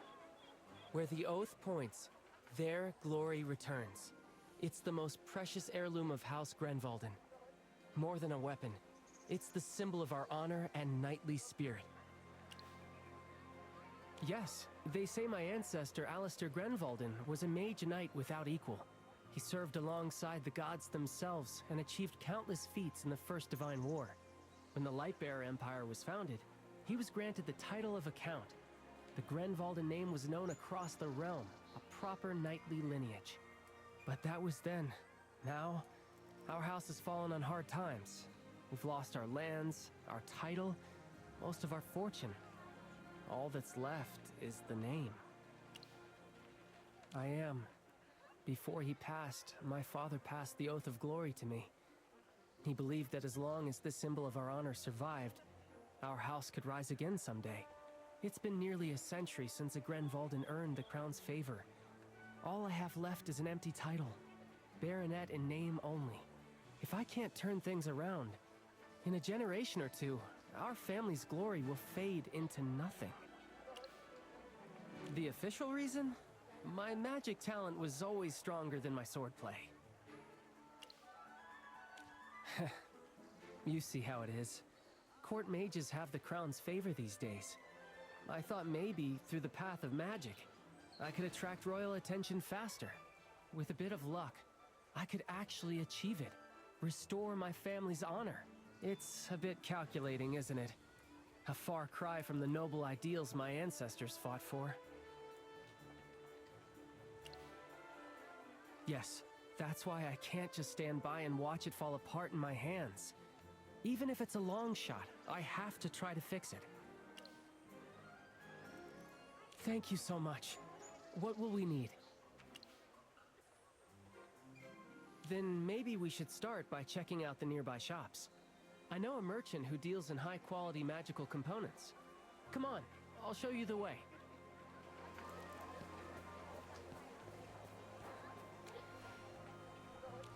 Well, well. If it isn't two future magisters. To what do I owe the pleasure? Let me see. Ah, yes. I do keep a bottle on hand. Not many students can handle a reagent this volatile. The price, however, is steep. The price is fine. I'll take 2 bottles. Heavens! No haggling? I should have charged you more. I'm kidding. Of course. Here you go. These are top quality, I assure you.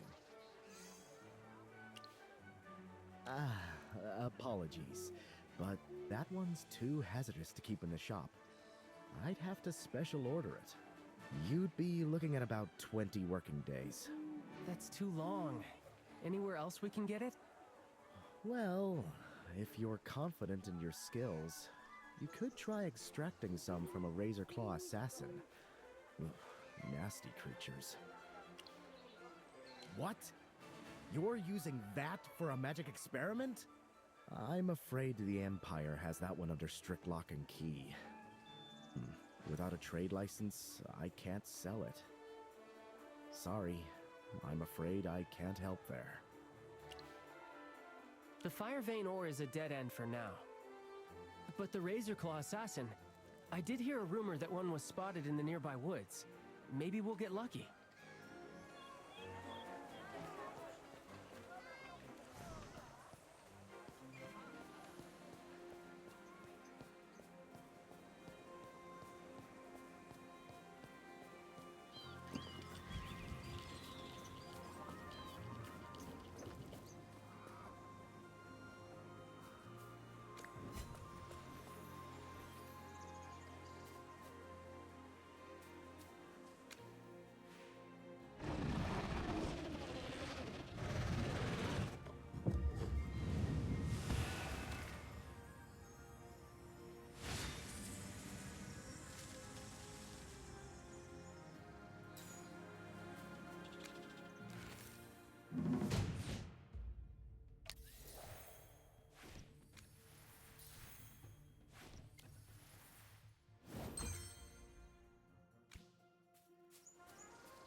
for comfort.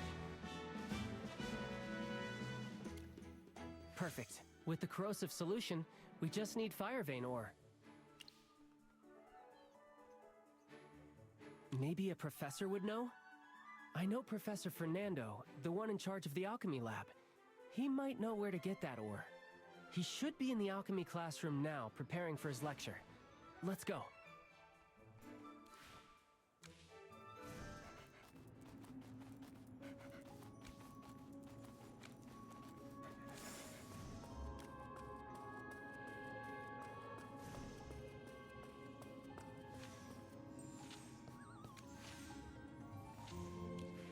What happened, Professor? Another failure! My portable modular alchemy array is a pile of scrap! The lab exploded! My entire custom set of alchemy equipment, all gone! Do you have any idea how much gold I've literally burned through? Magic burns money, and alchemy explodes it! I'm filing for the triple research funding. There was an explosion? Are you okay? Me? I'm perfectly fine. It's not like I'm mourning 740 grams of dragon blood powder, 517 grams of glitter dust, and 625 grams of elderwood pith. Not at all. I said I'm fine, so I'm fine. Failures like this happen all the time in alchemy. The important thing is that no one was hurt because my protection spells held. And my personal stash of fire vein ore is perfectly safe. Professor, could you please sell me some? Ah, so that's why you've graced me with your presence. You need something. Sorry, Professor. I've been swamped with the selection exam. Yes, save it. I remember all the help you gave in the lab. So what do you need it for? It's for my family sword. It was damaged. That heirloom of yours? I can't believe you let that happen. Fine. How much do you need? For a blade that size, that's about right. All right. I can spare that much. I won't even charge you. Here.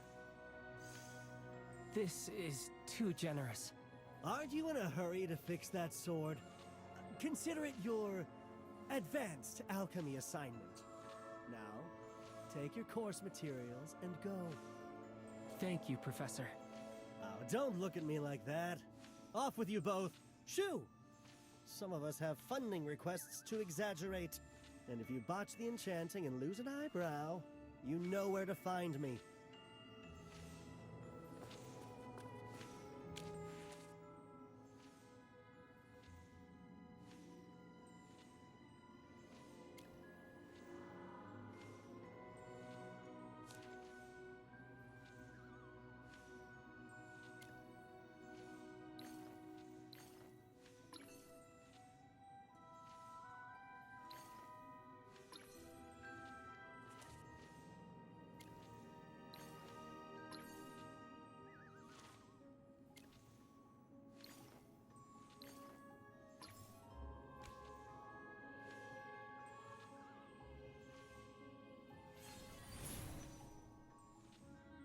How's it looking?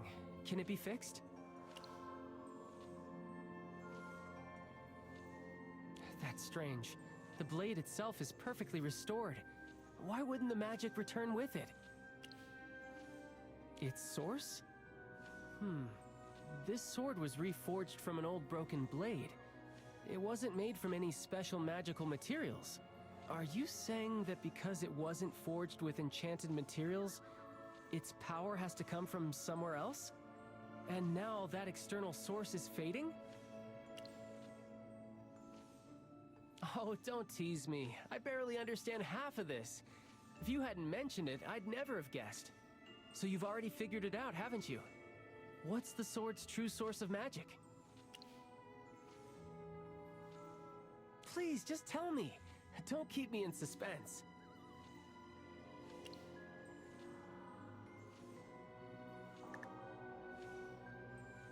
You're teasing me, aren't you? The ruby in the crossguard? I see. The magic from the gem is channeled into the blade through these runes. So the anti-magic ray must have drained the ruby itself, which caused the sword's enchantment to fade. So if we repair this ruby, the Oath of Glory will be restored?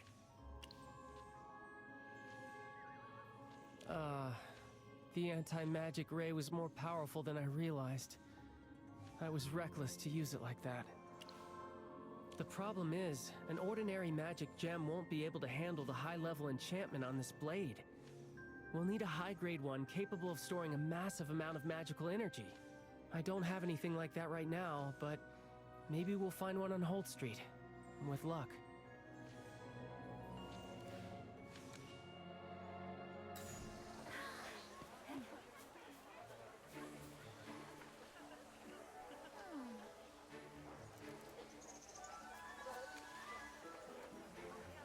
You still have the heart for shopping? I heard the headmaster's incident shut down the entire selection exam. Aurelian mentioned you were all brought in for questioning. Are you all right? I see. Well, as long as you're safe. So, what are you looking for? Need a hand? High-grade gems, huh? The guild's local vaults keep a few in stock. Tell you what, if you find what you need, I'll give you a 20% discount. No, 30% just for you.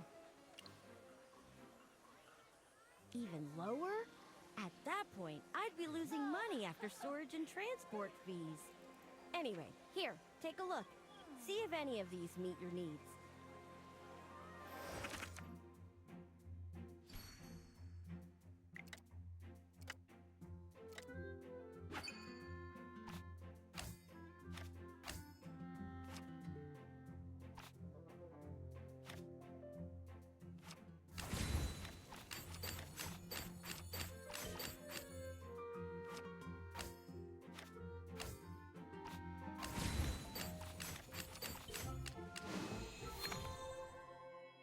Nothing? Not a single one in the whole lot? Seems our merchants haven't done their market research on the Lyceum students. The inventory is lacking. I'll need to schedule another market analysis and restock. I've got work to do. See you later! Not even the Mithril Consortium had one? Then finding the right gem on this street will be tough. Will we have to go all the way to Savannah? I doubt anyone has access to such a rare gem. Wait, you don't mean... Jervin? We are. It's just... I feel guilty even thinking about asking him. The truth is, when I first approached Jervin, it wasn't purely out of friendship. I had an ulterior motive. My family's long fallen into ruin. Jervin's a true noble with real influence. One of the few people of his status I could actually get to. After his injury, I deliberately grew closer to him. I thought that if I could earn his trust, I might attract royal attention, and maybe revive my family's name.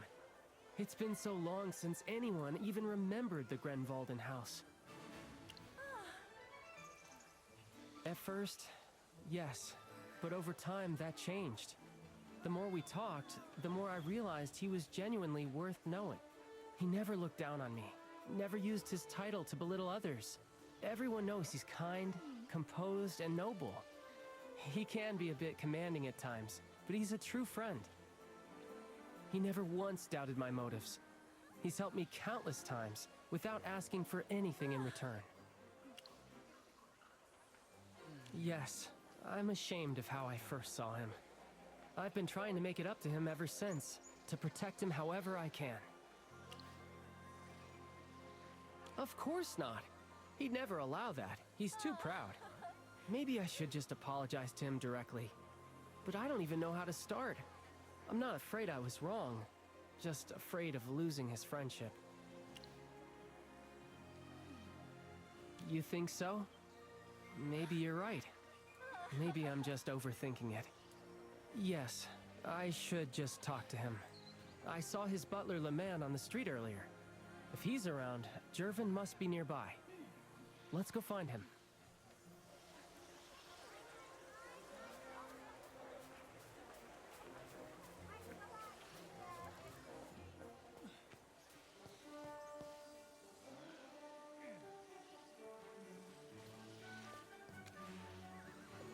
Jervin?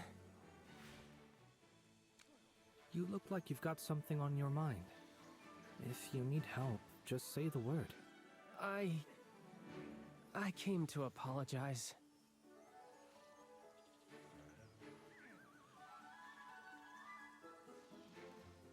So that's how it was. I see. To be honest, I already knew. You knew? Let's just say I had a feeling, but it doesn't matter. You don't mind? To be honest, I've dealt with nobles all my life. I'm used to smiles that hide calculations and handshakes that conceal betrayal. But you, Sylvan, you may have started with a goal, but you became a true friend. And when you had to choose between ambition and friendship, you chose the latter. You even had the courage to come clean. I know how to read people. I've watched your actions, and nothing I've seen has ever made me doubt your character. You carry the honor of House Grenvalden. You have your ancestors' kindness, their integrity, their honor. So stop blaming yourself. You don't owe me an apology. As your friend, I want to see you succeed.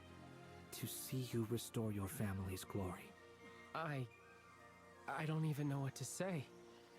No need for words. They never quite fit moments like this anyway. Now then, you didn't come all this way just to apologize, did you? Please, go ahead. I'm curious what brings the two of you here together. I see. So you need a high-grade magic gem. Laman, fetch the Phoenix Star. But young master, that gem was meant for your new staff. It's fine. I have other options. As you wish.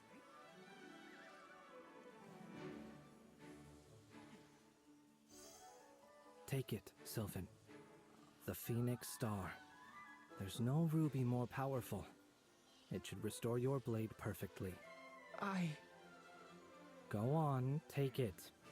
I know what you're trying to say, but as your friend, I don't need repayment or promises. If you really want to do something for me, just thank me from the heart. Then thank you, Jervin. Truly. A genuine thank you. Now, that's rarer among nobles than the Phoenix Star itself. I'll take that as your repayment. Go on, fix your blade. Oath of Glory, huh? A fine name. From now on, I suppose I get to share a little of that glory too.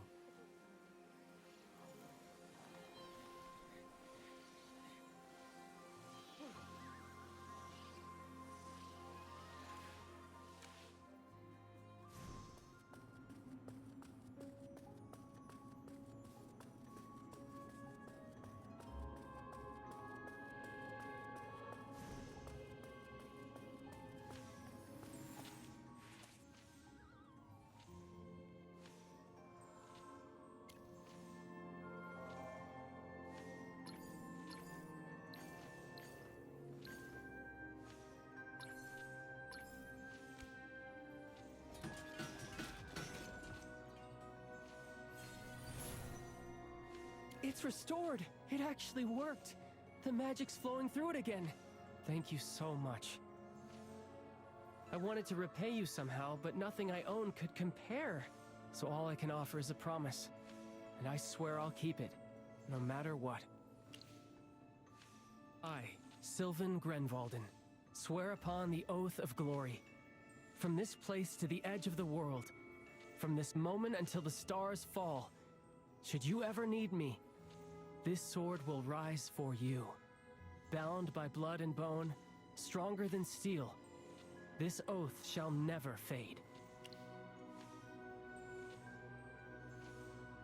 That's how my ancestors swore their oaths. They built the honor of House Grenvalden on blood and unbroken promises. Even though I didn't walk the knight's path, I'll still uphold our creed. To keep one's word, to stand against evil, to protect the weak, and to restore our name. Just as the engraving says, where the oath points, there glory returns. That's our family's motto, and my guiding belief. Thank you, and I wish you the same.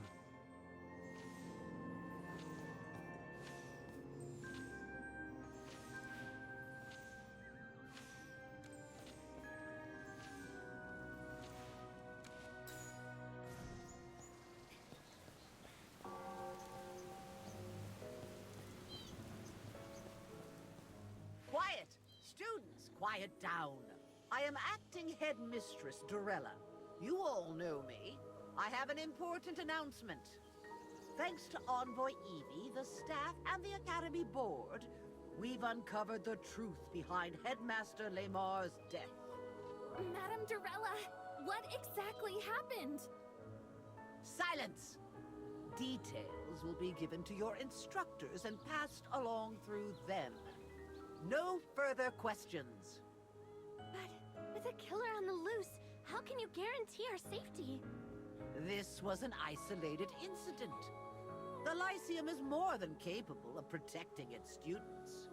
All you need to know is that the case is closed, and it has no connection to the selection exam. All participants have been cleared of suspicion. The investigation is over. On behalf of the Academy, I thank the royal family, the board, and Envoy Evie. I hereby announce that the Court Mage selection exam will resume tomorrow. All participants, gather at the Academy Plaza in the morning, where Chief Court Mage Siren himself will announce the details of the third trial.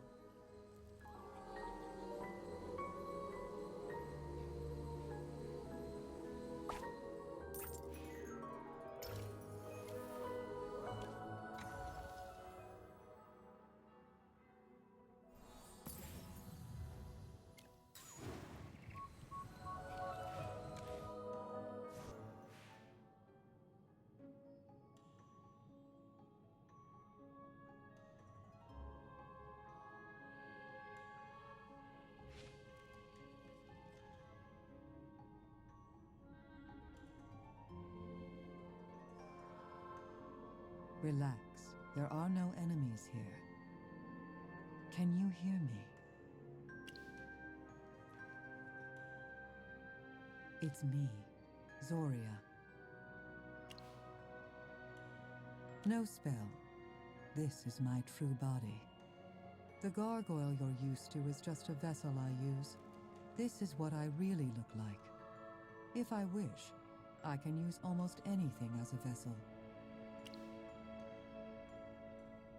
Not exactly. The gargoyle is still there, under a concealment spell. You needn't worry. The headmaster's death has drawn attention. Those behind it won't stay idle. What have you discovered? The Syndicate has been a thorn in the Arcane Council's side for a long time. You must be careful. Even though the case seems resolved, things don't feel finished. Good. My spell making the gargoyle move independently will wear off in a bit. I must return soon.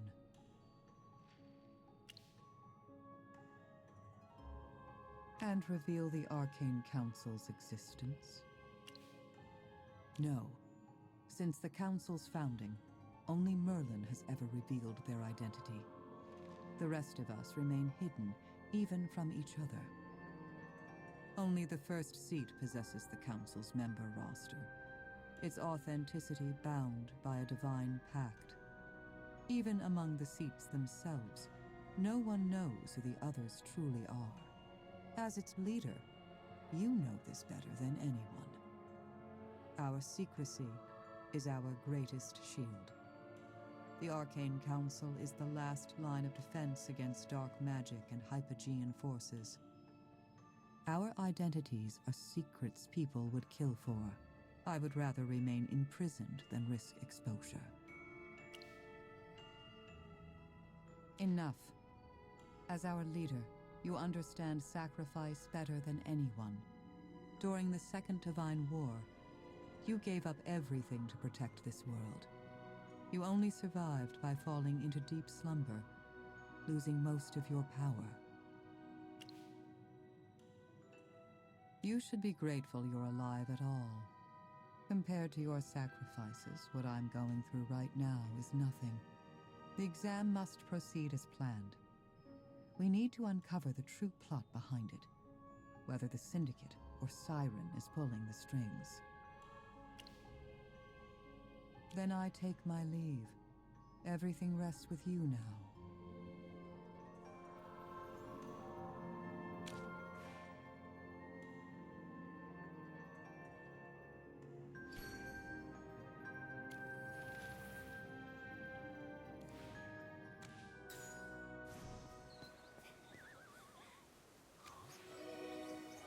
I just get more nervous the closer we get. My palms are sweating and my heart is racing. Pippa, just breathe. You've got this. It'd be a shame to mess up just because you're panicking. I just keep seeing the headmaster collapse. And that interrogation with Envoy Evie, she was polite, but I was still terrified. I get it. I was right there when the headmaster fell. It's all right, guys. Nothing to worry about. Envoy Evie confirmed it had nothing to do with you. Just put it out of your mind. Don't get stuck being scared. Focus on today's exam. This is the last round of the preliminaries. Get through this, and you're in the finals. Don't lose your focus now. Hey, I heard a rumor today's test involves transfiguration. Transfiguration? What does a court mage need that for? Everyone, sorry to interrupt. The judges will be arriving shortly, so please gather over here first.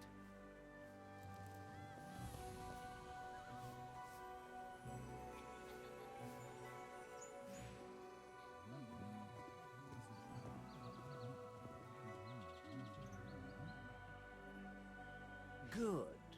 Everyone is on time. It's wonderful to see how earnestly you're all taking the selection exam. I do hope every one of you achieves what you came for.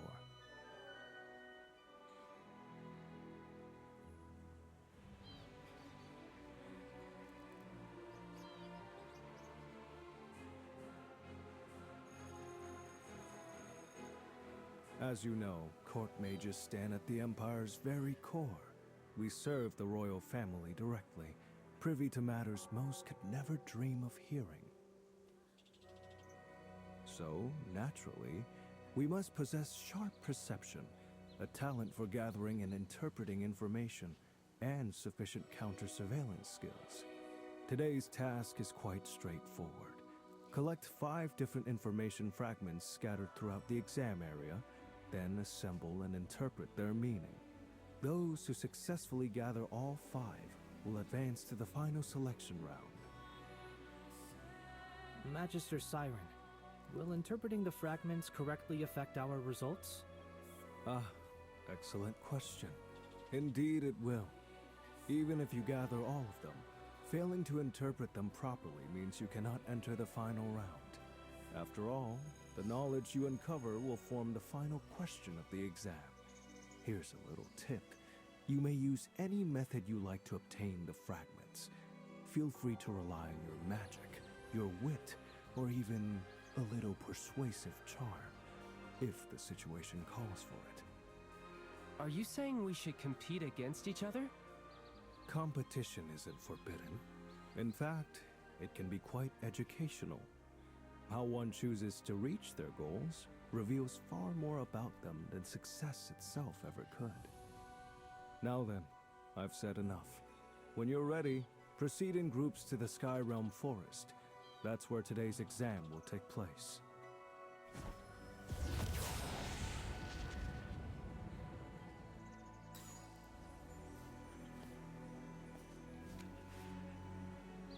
Pippa? Sylvan? You two are probably the most familiar with the forest out of all of us, right? Huh? I don't know about that, but I do love going there. I help Professor Elise weed and water the magical plants. She always has the best hazelnuts. She's the best, the kindest and most beautiful professor professor at the Lyceum. She teaches herbology, and she's also our school healer. I adore her. Sylvan loves her classes too. He often helps me tend to her magical plants and make herbal remedies. She's in charge of the whole forest. She even imported some rare plants from the Dark Forest. It's the most relaxing place. So, any thoughts on this exam? The Academy never taught us to spy or run counterintelligence. I don't get it. What does gathering secrets have to do with being a court mage? But I guess the crown has its reasons, like Magister Siren said. What do you think, Jervin? Probably to weed out spies. The royal court can't afford a security breach. The school and the royal family designed this test for a reason. Let's not overthink it and just do our best. Yeah, you're right. Come on. Let's head to the Sky Realm Forest.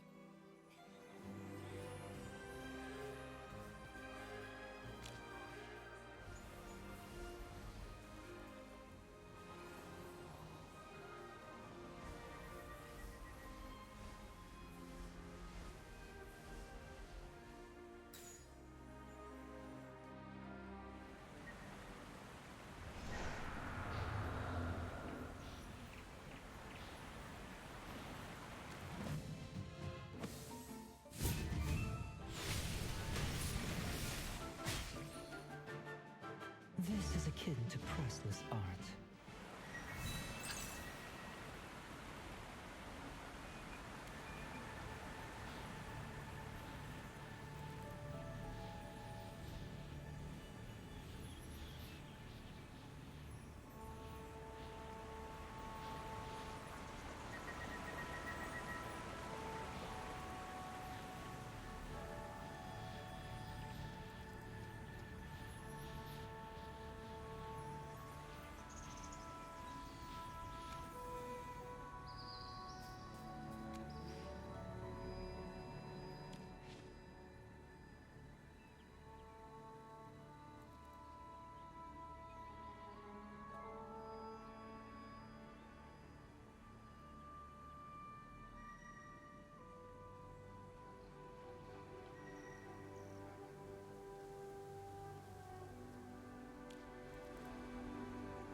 Is that everyone?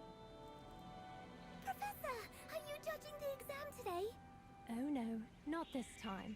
The judges are Magister Siren and Headmistress Turella. Professor Hepler and I are just here to keep things running smoothly. Is the exam location right here? That's right.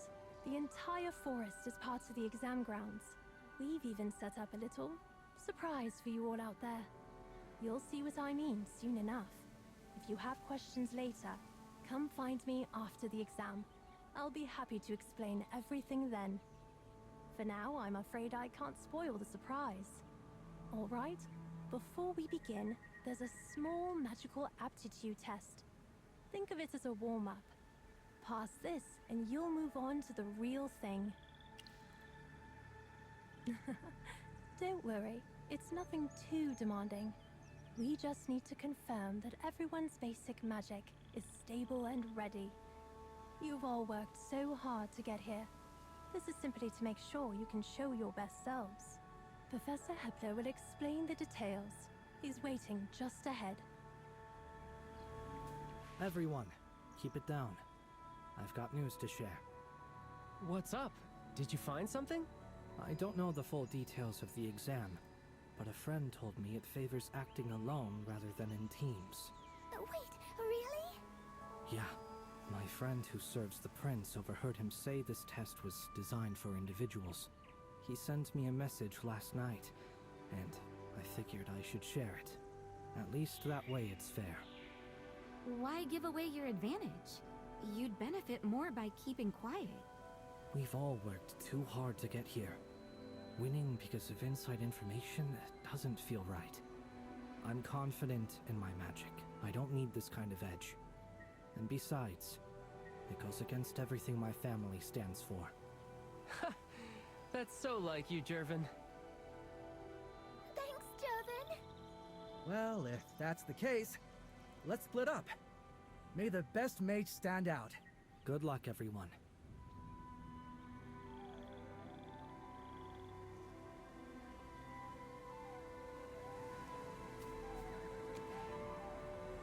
I heard your chatter.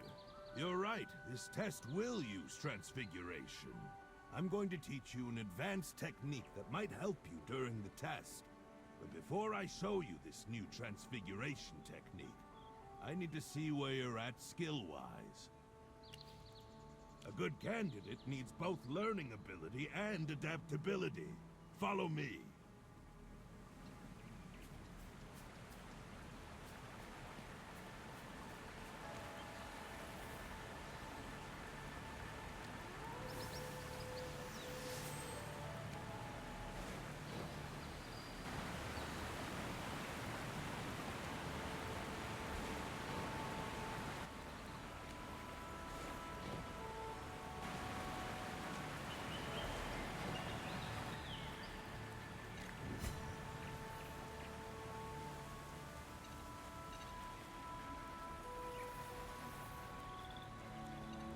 Transfiguration tests a mage's focus like nothing else.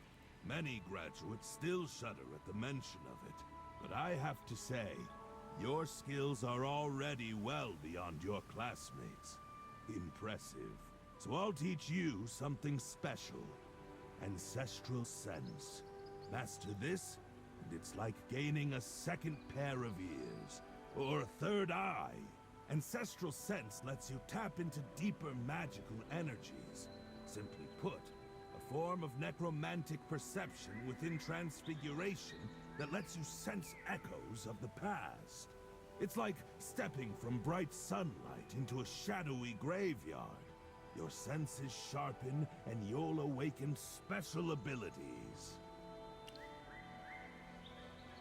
It's just how Professor Hepler talks. Quirky, but effective. If you use Ancestral Sense while in animal form, you can detect spirits within a certain range that normal eyes can't see. Oh, I read about this in a journal. It's based on advanced theories of mental energy tides, right? Your theoretical knowledge is good, but don't forget practical application. Some of the best shapeshifters know theory, but fail in execution.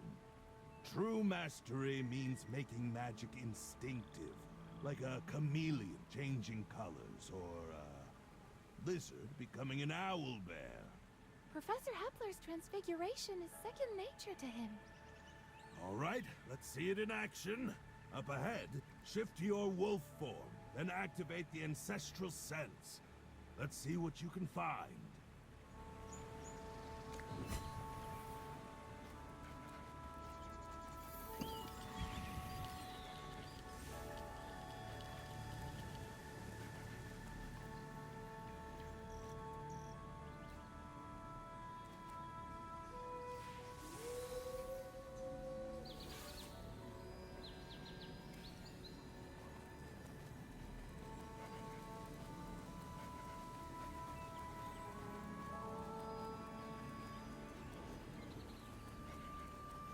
See?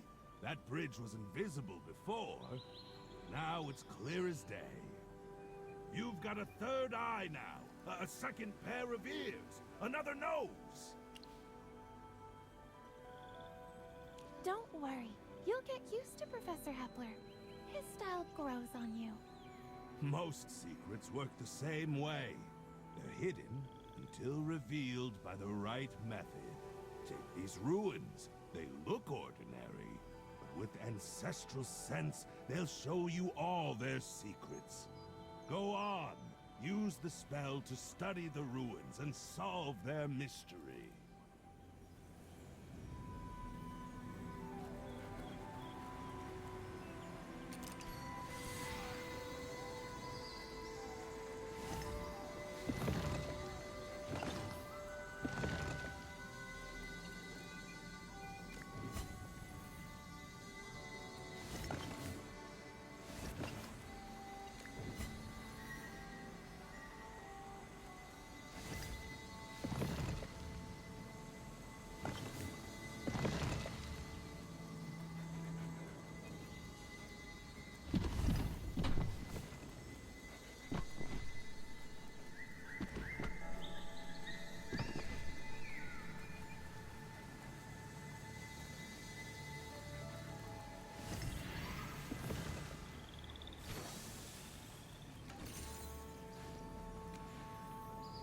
I'd say you've passed this little test with flying colors.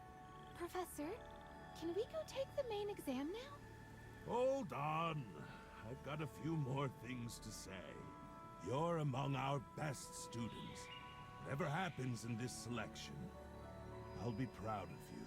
Becoming a court mage is just one path you could take. It might be the obvious one, but your futures are bigger than this. The world has far more to offer than what you see here. Remember, explore the world with respect, and practice magic with reverence. Whatever path you choose, carry those principles with you.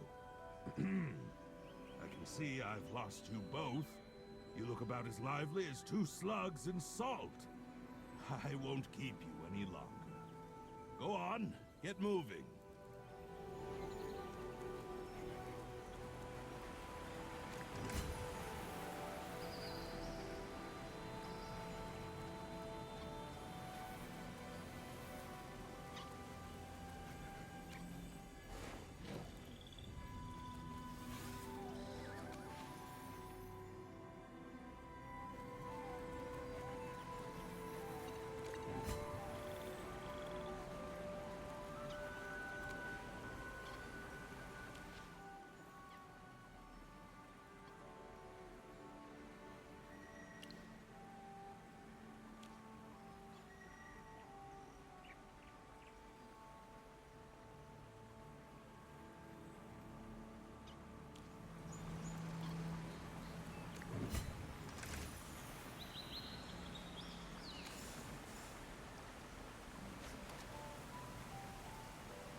Kepler said to ignore them. Can we eat them? I'm hungry. No. Kepler's pack, not prey. Go gnaw your bone. Excuse me, Mr. Wolf? Can you tell us what's happening? Why are you all gathered here? Mr. Wolf. It's El Jefe, 2 legs. Right, El Jefe. What's going on around here?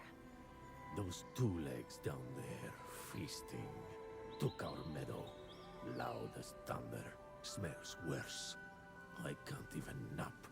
El Jefe, what are the humans doing? How should I know? They yap and squeak. No real words. Like birds without wings. Brave pups. Fine. Go watch the 2 legs. Bring back what you see. Good scouts eat first tonight.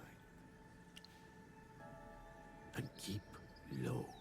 Don't get caught.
Looks like we'll have to find another way in.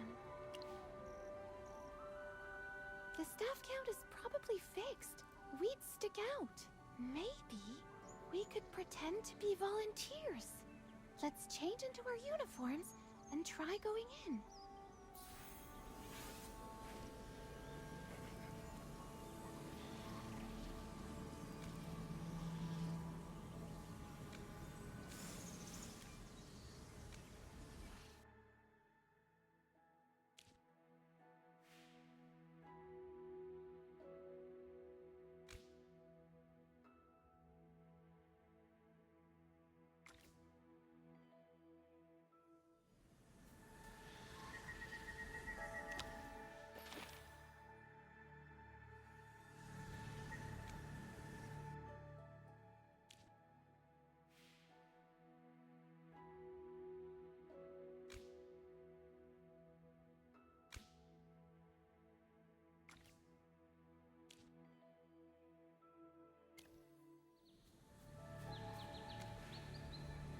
May I see your invitations, please?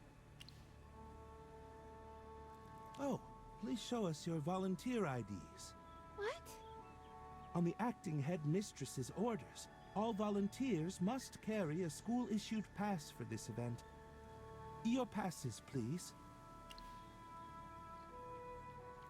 Then I'm afraid you cannot enter. Security's tight for this tea party. Volunteer passes? They've never required that before. That probably means there's valuable info to find inside. We need a new plan.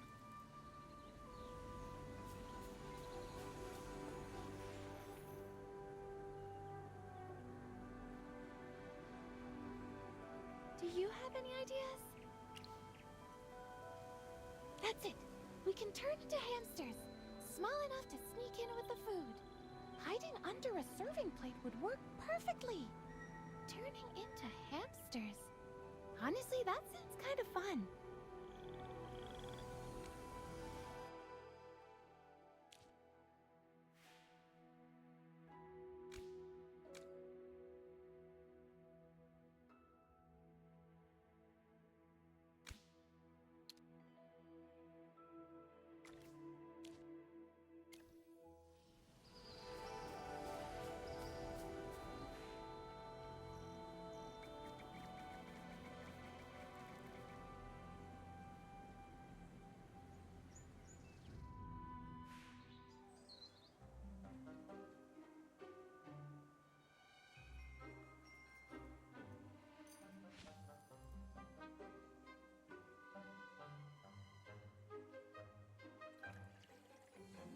Where should we start eavesdropping?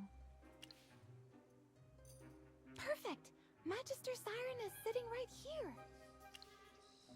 You seem awfully interested in Magister Siren.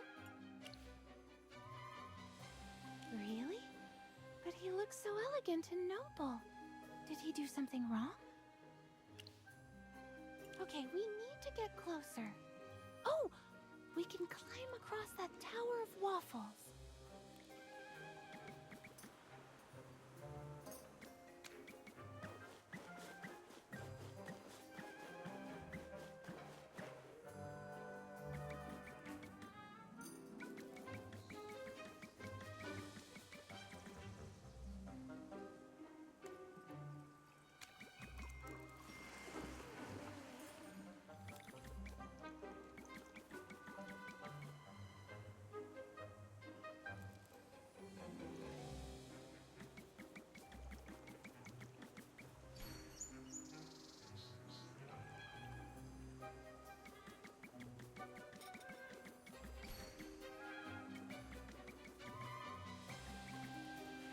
When it comes to the Lyceum's famous alumni, the most legendary has to be Magister Merlin, right?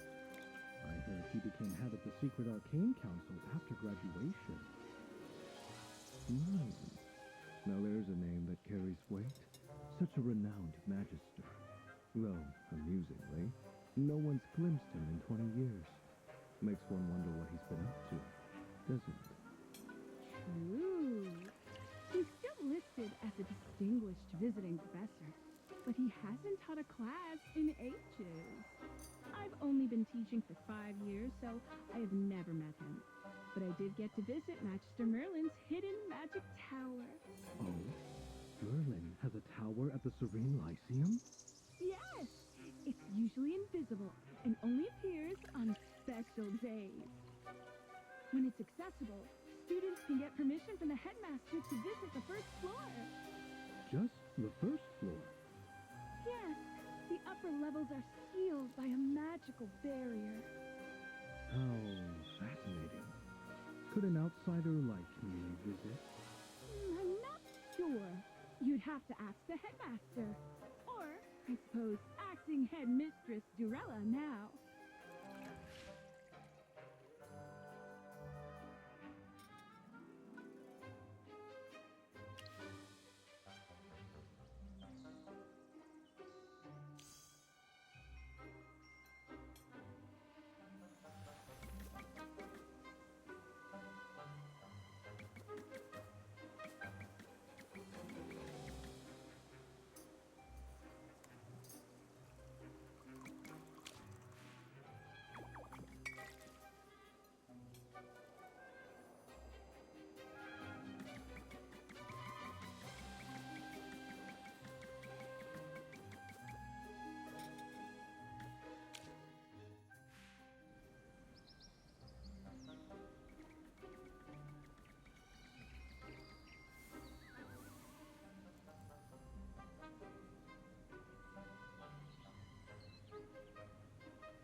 Right? A meteor shower is the absolute best time for star chart divination. The readings are supposedly far more accurate than on a normal night. I wanted to try a reading during the Astro-Throne meteor shower, but that's not for another year. I can't wait that long. Speaking of meteor showers, remember the very first time we learned here? Of course. star shower.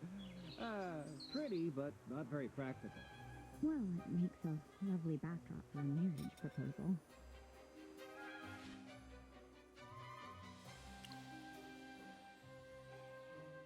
Sorry, I just got so excited. Star Shower was the very first spell you taught after becoming a professor at the Lyceum. You said magic should bring people joy, and you wanted every student to remember that. So you picked this spell. Simple, beautiful, and it always leaves them in awe. You think this could be an information fragment? All right, I'll record this. Let's head somewhere else. The cat! It's seen us!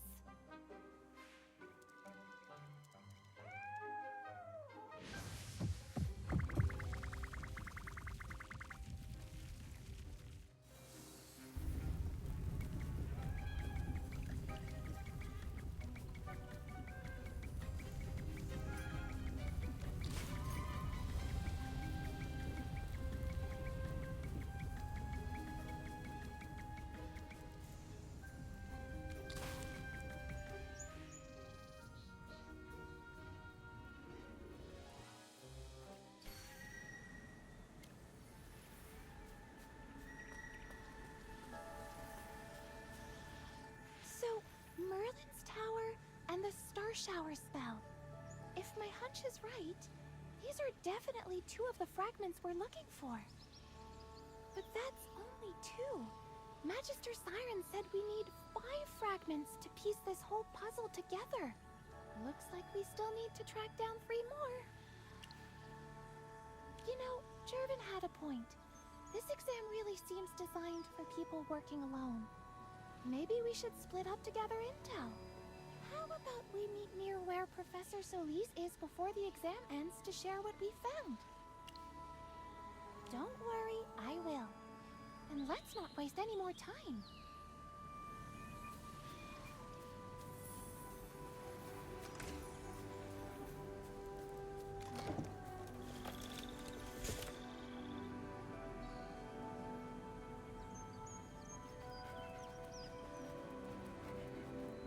You should be more careful. Back at the tea party, there were a couple of suspicious gangsters. Relax, will you? No one followed us.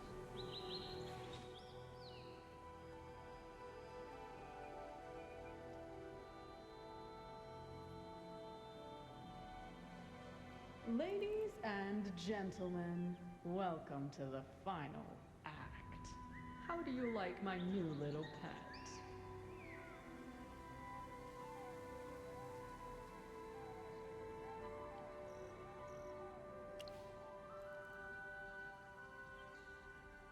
A flashy transformation spell? You never could resist the drama.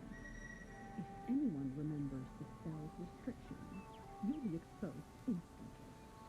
Do you want the first act of your little play to end in disaster?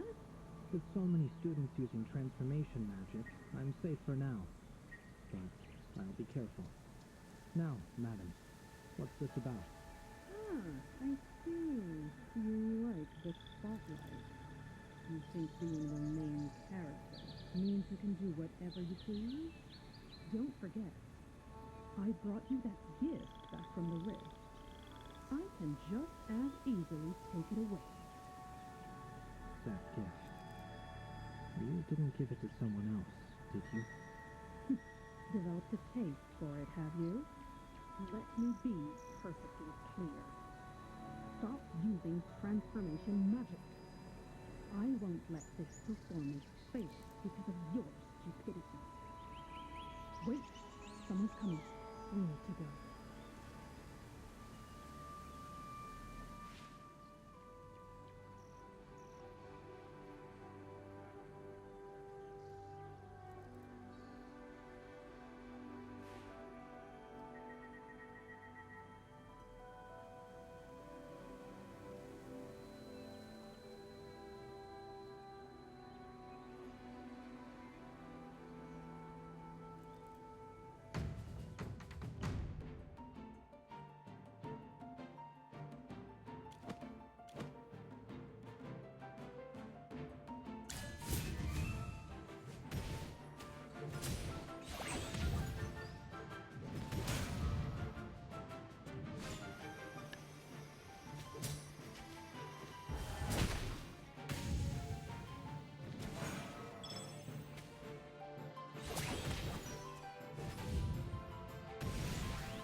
that I'd fail. Whatever. I never stood a chance against Cassidy or Jervin anyway. Losing to you isn't too much of a surprise. But if I don't challenge you, I won't get enough fragments, and I'll fail either way. So I might as well try, right? You never know. Thanks for saying that. Here, you can have my fragment. I overheard Magister Siren talking to some nobles about something called a memory star. He said it's a special artifact that uses memory extraction methods to preserve someone's thoughts. Perfect for safeguarding important memories. Well, I'm out anyway. Might as well make this fragment useful for someone. Some of the professors were talking about a magic door that appears under certain conditions, leading to some hidden place. You know, I'm actually curious now. You, Jervin, Cassidy, I wonder who'll win. Well, as a defeated contestant, I'm heading out. Good luck.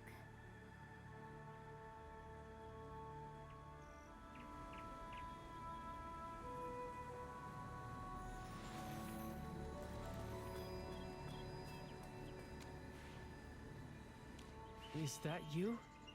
Did you see him? I saw Jervin. His legs. They've completely healed. I snuck into the tea party and overheard Professor Hepler talking about the limits of transformation magic. He said if someone has a physical disability, they keep that disability even when they transform. After I heard that, I got worried about Jervin passing the exam, so I went looking for him. No, he said we'd be less noticeable apart. We went in separately. Not in front of me, at least. I transformed into a wolf and tried to track his scent. Yeah, he drinks this tea made from sunfire blossoms for his leg pain. It leaves a very faint, distinctive smell. Easy to miss if you don't know it. It took me a while, but I finally found the wolf he turned into. And then I saw...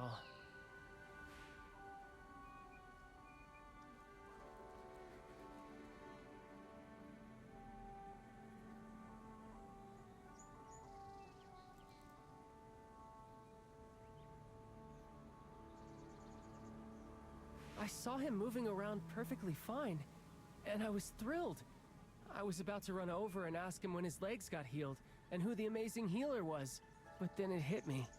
If it's not some big secret, then why is he hiding it? And more importantly, if his legs have been fine all along, then a lot of the reasoning in Headmaster Lamar's case falls apart. He'd become a suspect again. I just don't get it. Why wouldn't he tell anyone his legs were healed? When did it happen? And why keep up the act? I don't even care about this exam anymore. I have to find out the truth.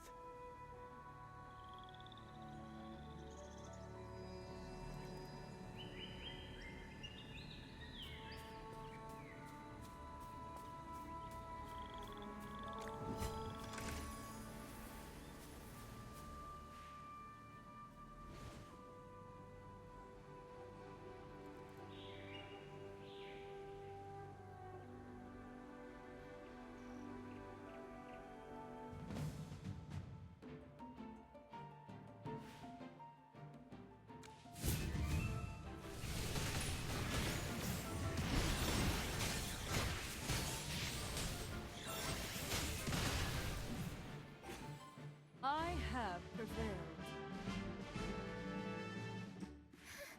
For a second there, I really thought I had a chance.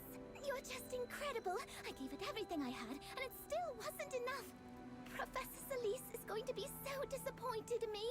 I let her down after all her help. I knew becoming a court mage was a long shot, but making it this far, I guess I started hoping, you know? Maybe I actually had a chance. I just didn't want to disappoint Professor Celise. That's why I fought so hard. So, please don't take it personally. Oh, you're not upset? Oh, that's a relief. I was worried you'd be mad. Then take this. I saw saw Magister Siren show the symbol to Lady Dorella. Then he wiped it away really fast. He said it was a huge secret.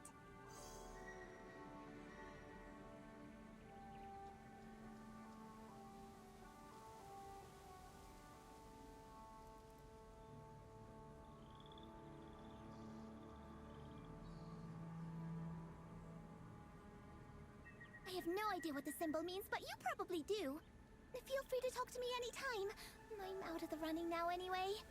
I think I'll go find Professor Celeste first. I owe her an apology.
Me?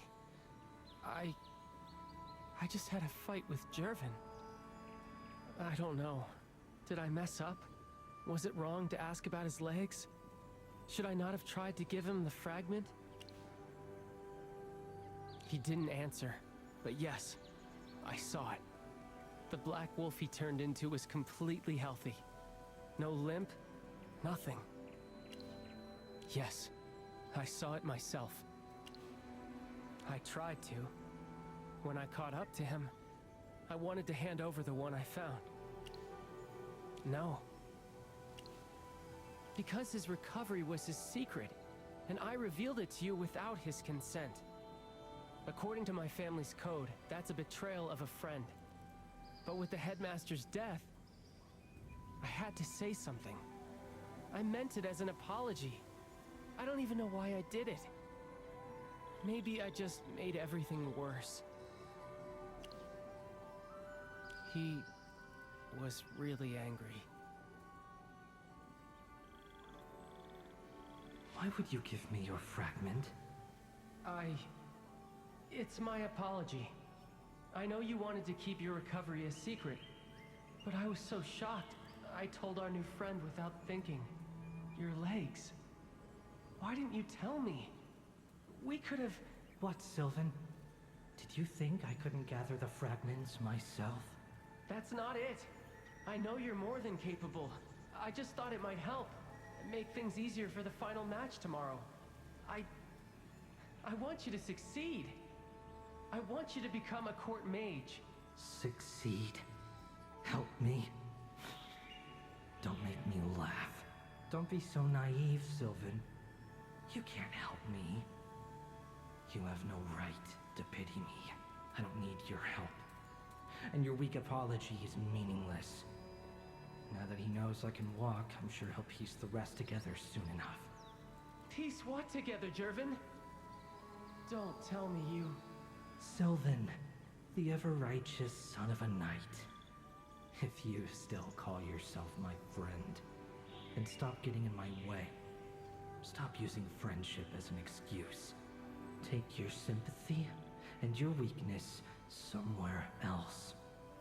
Go play the noble knight for someone who needs it. Don't ever show yourself before me again.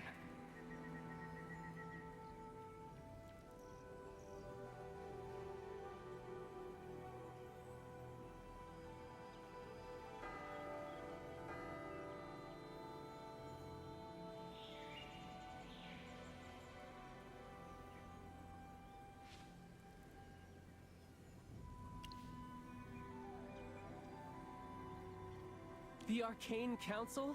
But that's completely against the rules. Everyone knows their affairs are strictly confidential. Why would Headmaster Lamar ever approve a test like that?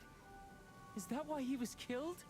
Maybe we should ask Professor Hepler and Professor Solis. They were there when the exam was being set up. Maybe they know something.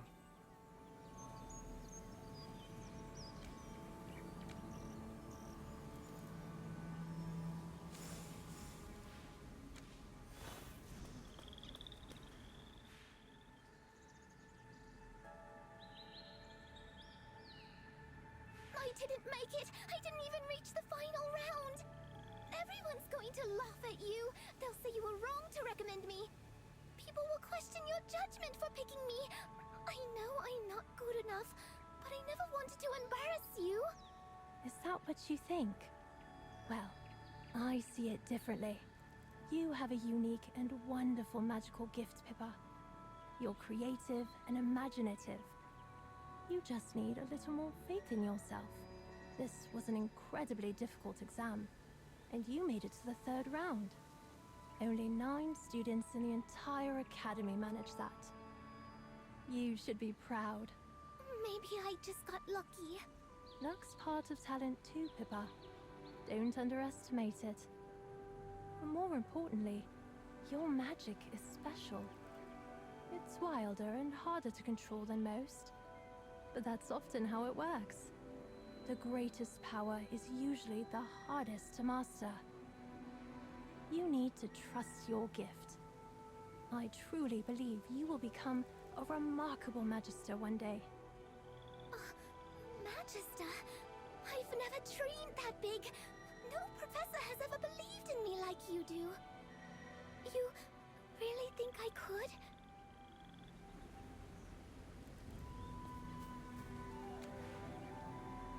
I heard the results. You made it to the finals. Congratulations. How are you feeling about tomorrow? That was impressive work leading the pack today. Well done on making the finals.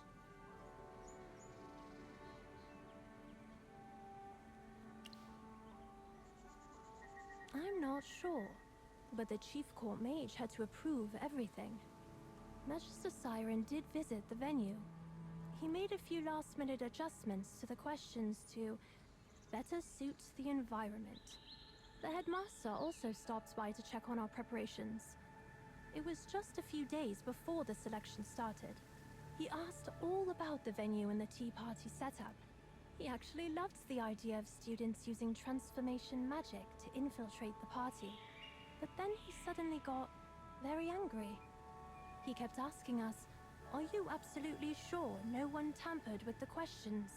We told him Siren had been there to make minor adjustments. Lamar seemed shocked. Actually, looking back, he was more than shocked. He seemed afraid, and then he just left in a hurry. I don't like questioning the headmaster without knowing the full story.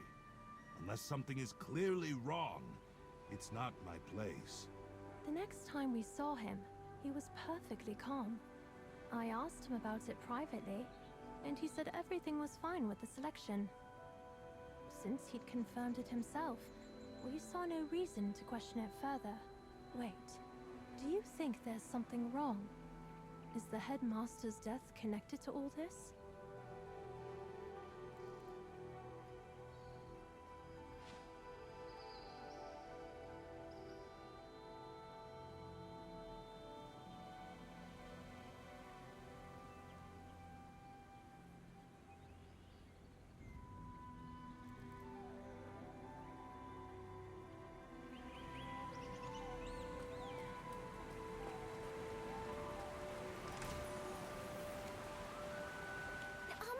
Well, I just wanted to say thanks. It's just, we haven't known each other that long, but you've already helped me so much. Today I know I held you back, but even after I lost, you still comforted me and praised me. So thank you. You're a really, really good friend. Also, I kinda overheard you talking with the professors earlier. It sounds like you're keeping something from them, aren't you? Not that I'm asking you to tell me your secret. What I'm trying to say is, if you need anything, I want to help. Even if it's a secret, I can be discreet. So if you ever need anything, just come to me, okay? I might not be as strong as you, but I'll do whatever I can. Don't forget about me. Well, Cassidy, when did you get back? Just now. I didn't catch everything, but if our new friend needs help, you can count me in too. Count me in too. And you know why. If you know what Jervin is planning, you have to tell me. Please.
You came to find me in a hurry. What's going on? What?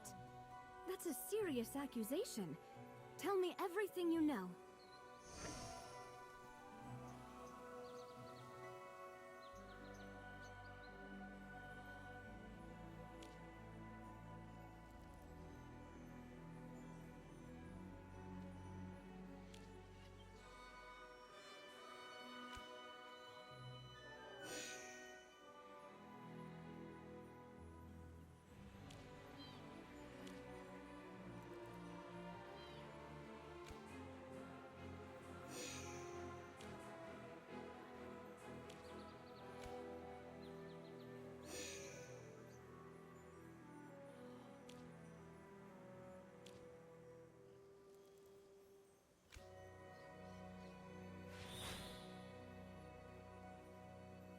What? That's a serious accusation. Tell me everything you know.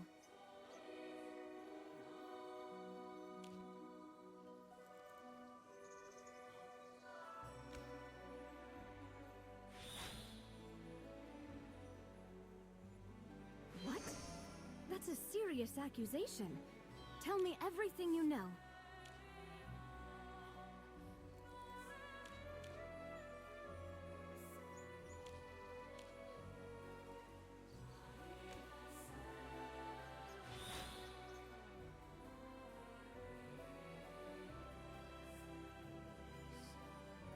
What? That's a serious accusation. Tell me everything you know. You realize how serious this is, right? For the Serene Lyceum, for the Royal Court, this changes everything. Don't do anything rash. Right now, it's only speculation. We don't have the evidence to back it up. If this isn't handled carefully, the repercussions across the Empire could be catastrophic. It could shatter the balance between the Crown, the nobles, and the mages, and unleash a storm we can't control. This is urgent. I need to inform the Queen immediately and await her direct orders. I'll have my people keep a close watch on everyone involved. We can't let the situation spiral. As for you, be careful.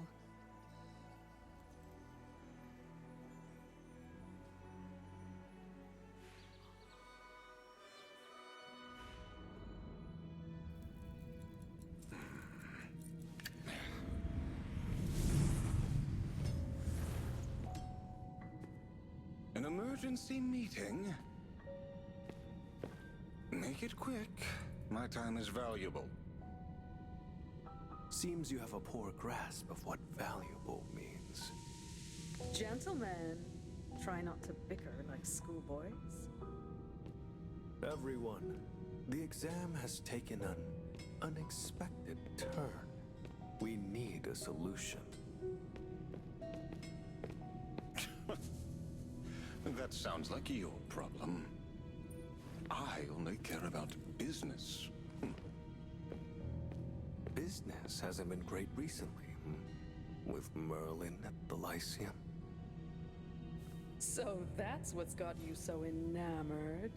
I've brought a gift back from the Rift.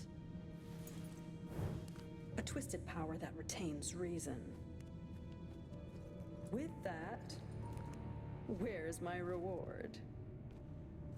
Now is not the time to talk about rewards. Let's settle the matter at hand first. Then, perhaps you want to hear what I have in mind.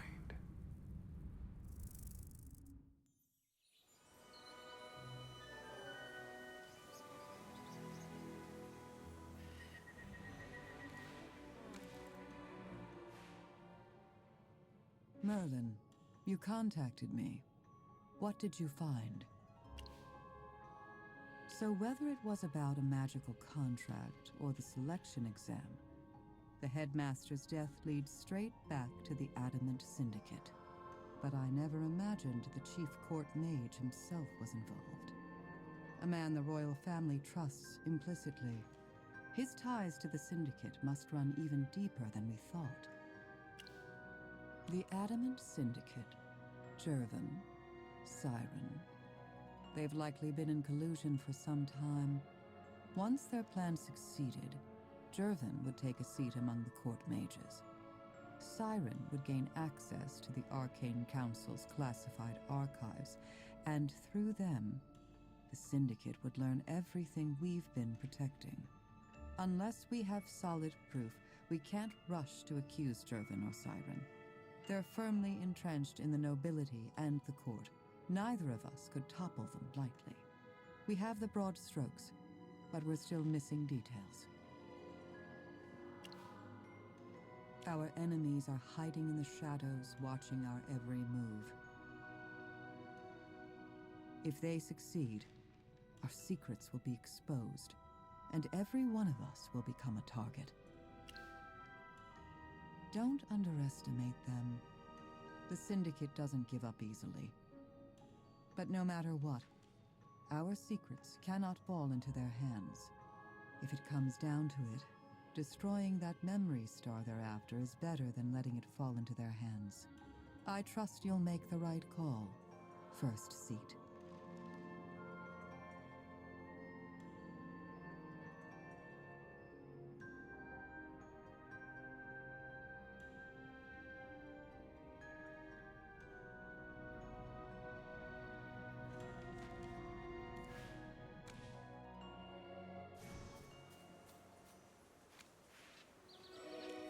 timing. I was just about to send for you. I sent a message to Her Majesty the Queen last night. She's already responded. This morning, the authorities officially reopened the investigation into the headmaster's death. I've taken Jervin into custody. By imperial law, I can only hold him for 3 days at most. But with Jervin's noble background, I'll be lucky to get even that long before someone demands I release him. We need to find solid evidence fast. His family, other nobles who favor him, the court mages, even the academy board. Yes, no academy wants its star student branded a murderer. Plus, Jervin's family makes a huge donation to the Serene Lyceum every year for magic research. If we can prove his legs have healed, that would give us enough to keep the suspicion on him. With that, I might convince certain nobles to extend his detention, buying us time to find irrefutable proof. Politics is all about balance. Without evidence, not even Her Majesty can issue that kind of order. This thing involves powerful nobles, court mages, the Serene Lyceum, the Adamant Syndicate. The Queen can't just decide this alone. Even the royal family has to answer to other powers. Holding Jervin temporarily is the most we can do. We can't push for more. We should find proof that his legs have healed as quickly as possible. I don't know how long we'll be able to keep him in custody. I've already done that. When I detained him, I arranged for both a healer and a mage to examine his legs. The healer found signs of severe nerve damage in the past, but couldn't confirm if they're healed now. The mage determined the injury was caused by dark magic, and the residue is still there. In theory, Jervin really shouldn't be able to walk. No, impossible. I'd stake my family name on it. I saw the wolf he turned into running freely. There's no way he's crippled. Sylvan, you're here. I believe you, and I trust your judgment. But your word alone isn't enough for evidence. Evidence, huh? Maybe I can try something. Envoy Evie, could I speak with Jervin alone? I know him. He's proud and careful. If there are strangers around, he'll clam up. If it's just the two of us, he might let his guard down enough to slip up and show his true colors. A proud person wouldn't be wary of someone he looks down upon. After sunset, I can arrange for you to meet in the headmaster's office. But meeting him alone is too dangerous. Here's the plan. You hide somewhere in the office beforehand. Only show yourself if absolutely necessary. Sylvan, you need to be ready for anything. I hate to say it, but Jervin might be more dangerous than we think. This stays between us. I'll guard the office entrance myself. Understood.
You don't trust me anymore.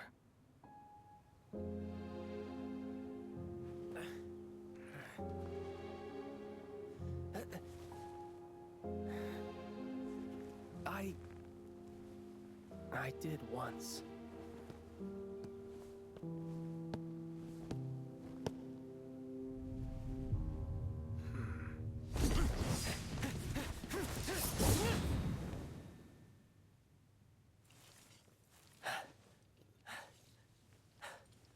I know.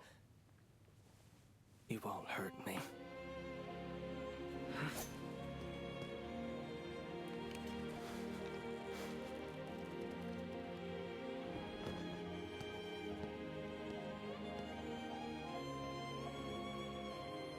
That's enough.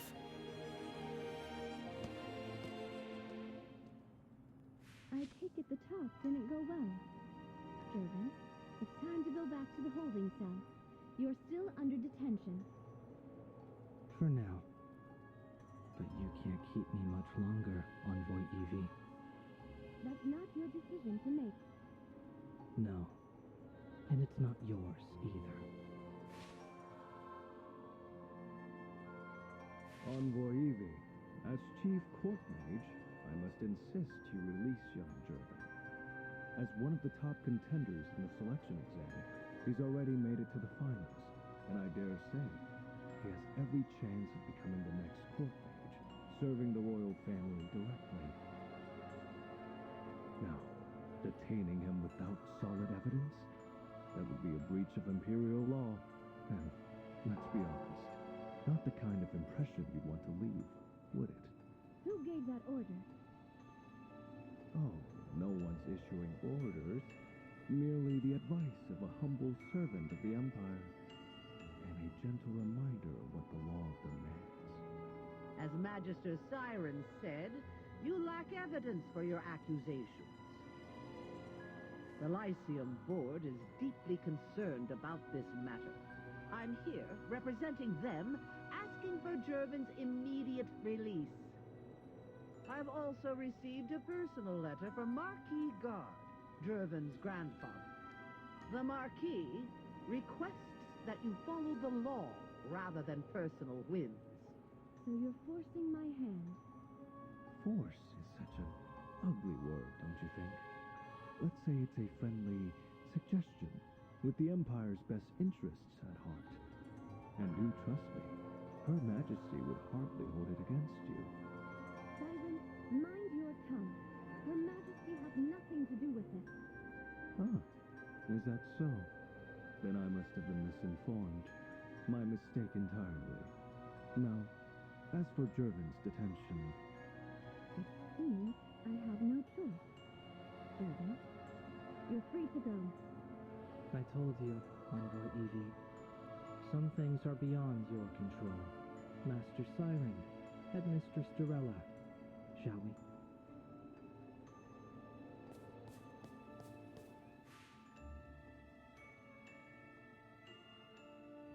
Sylvan's plan didn't work, but he gave it his best shot. Like you heard, without solid proof that Jervin's legs are healed, and with all that pressure from different factions, I had to let him go. What will you do now? You're thinking of forcing him to reveal his healed legs during the final match? Not a bad strategy. If we're lucky, we might even flush out whoever's backing him. But it's risky. One small mistake, and this whole thing falls apart. If you're going through with this, you'll need to get ahead of everyone else. Find Merlin's hidden tower before anyone else and get inside first. That way, you can learn the layout and have more time to put your plan into motion.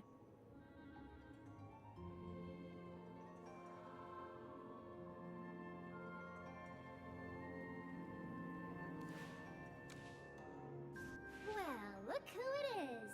The great Magister Merlin gracing us with his presence after hours. And looking so serious, too. What, you don't like my warm welcome? Yeah, forget it. Let's just get this over with. Hold on, I'll send her a magical message. She should be here any minute in that adorable form of hers. You wanted to see me? That was your personal space when you taught here. It's where you lived and did your research. You kept all your personal collections and research notes there. You even allowed students to visit and borrow certain rare tomes. Oh, pretending to be a magic book to scare students when they borrowed them was the best. Ah, those are the days.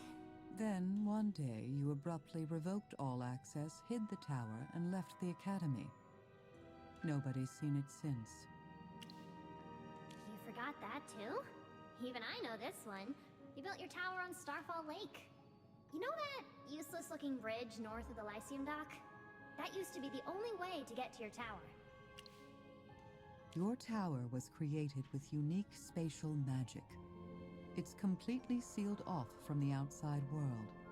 The only way in or out is through a specific astral gate. Before you left, you gave Headmaster Lemar special authorization. Whenever the Astrathrone meteor shower appears, he could open the tower and let outstanding students visit. But he never revealed how. In the past 20 years, the gate has only opened 3 times.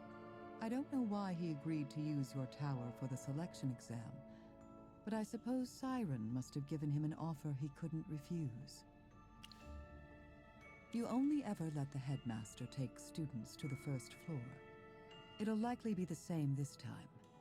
You'll only be able to explore the first level, but Siren is going through a lot of trouble to get information from the Arcane Council. He's definitely prepared, and might already know how to access the higher floors. He was your classmate once.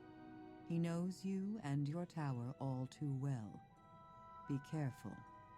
Zoria, stop worrying so much. It's Merlin's own tower. Who could possibly know it better than him? Since when can you read a bat's expressions? You underestimate me. I can totally tell when someone's anxious. Merlin's just been working non-stop for years. He's so exhausted he forgot his own home.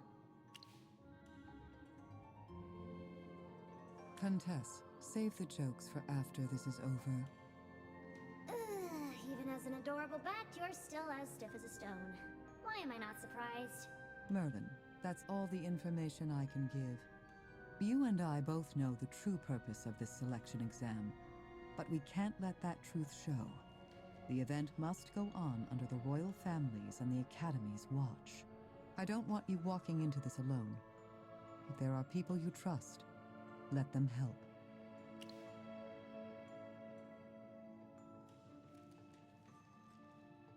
I can't move openly. Once you're inside the tower, you'll be on your own. If Merlin's friends need to bend the rules a little, you'll look the other way, right? Fine. If they bend a few rules, I'll look the other way. Happy? I'll handle things outside the tower. You just focus on what's inside. Stay safe. Oh, and before I forget, your studious friend is still here in the library. Go get her out, will you? I'm trying to clock out.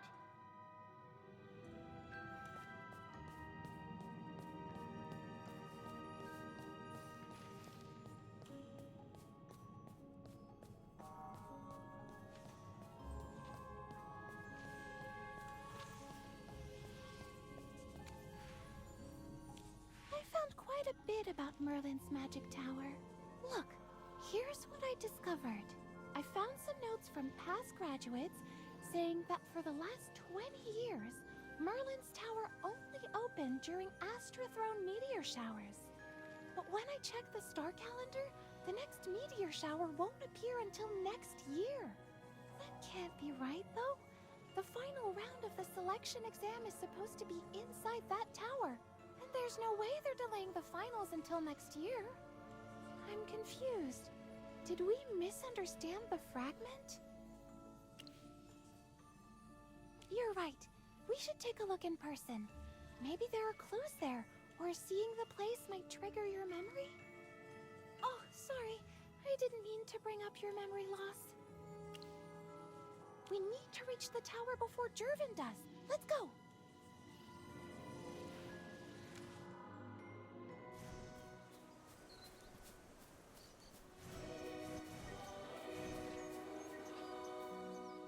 Sylvan?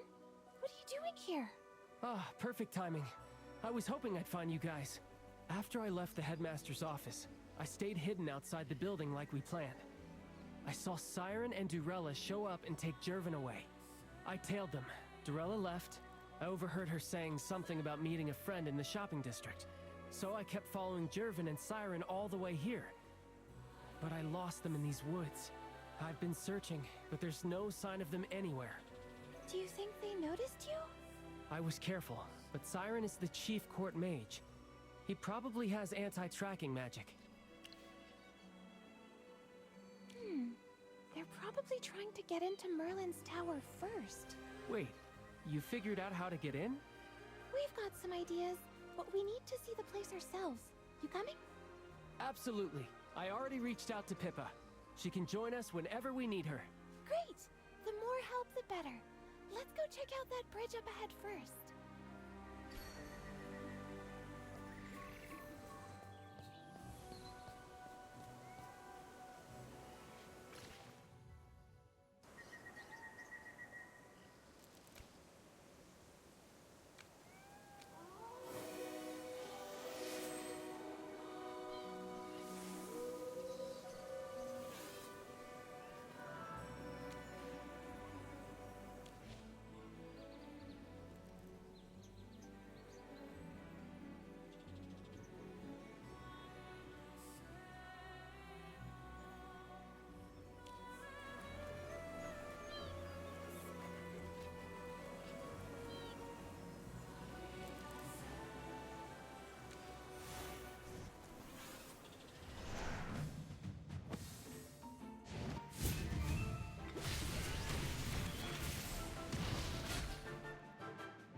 The experiment was a total success.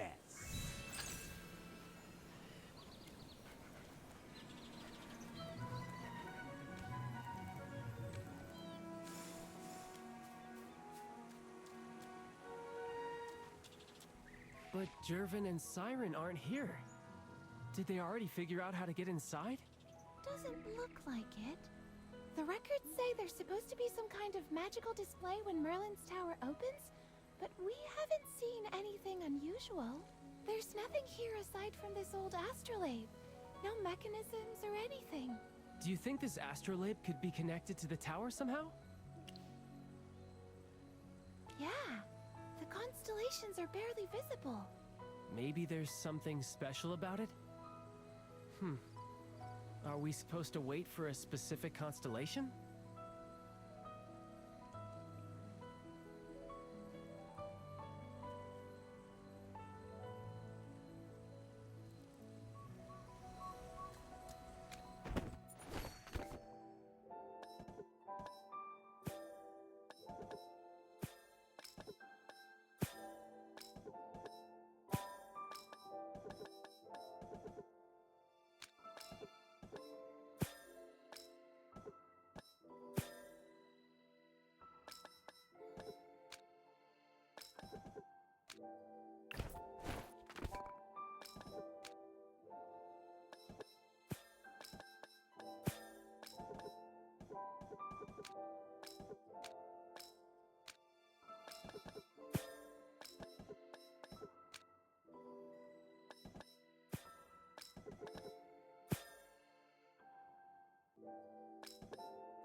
Still nothing? That's strange. The records say that the tower's astral gate opens when the Astro-Throne meteor shower appears. We've already aligned the stars. Why isn't anything— Meteor shower? But it isn't until... Oh! I see what you mean! The Star Shower spell! The very first spell we learned at the Lyceum. One of Magister Merlin's own creations. It creates a shower of magical light. That must be the key.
The rest is up to you.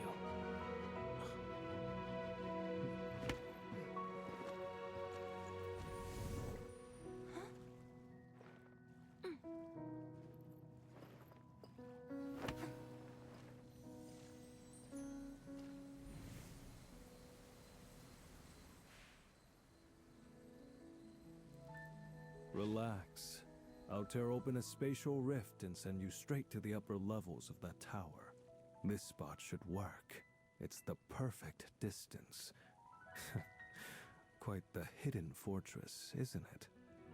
Magister Siren, you aren't coming with me? With you there, we'd surely secure the memory star.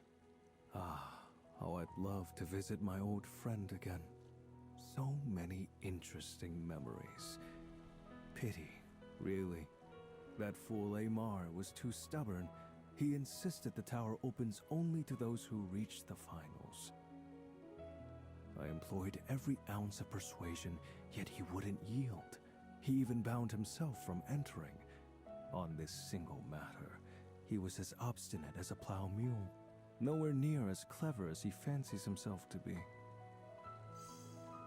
Ah, but that reminds me. Here, the Umbral Gem. Consider it a small gift for my long-lost friend. When the time comes, deliver it to Merlin. That new student. So he really is Merlin. Why? What's with that look? Don't tell me you're frightened. He's a tougher opponent than Cassidy ever was. A real challenge. That's exactly why I admire him. And why I have to surpass him. How nostalgic. You almost remind me of my younger self. Now, take this gem. I've invested such a considerable amount of time preparing it, all to ensure my old friend receives a proper surprise. Crush it, and the echo sealed within will bind Merlin in place. It truly is a shame I won't be present to witness the moment myself, but I trust you'll make it memorable. Don't disappoint me. Understood, Magister. I'll make good use of it. See that you do. And remember, your healed legs, your strength, your precious second chance, all of it came at a cost. If the royal family learns you accepted the dark magic, that noble dream of yours will vanish like smoke in the wind. So... Failure isn't an option, even against Merlin. It won't happen.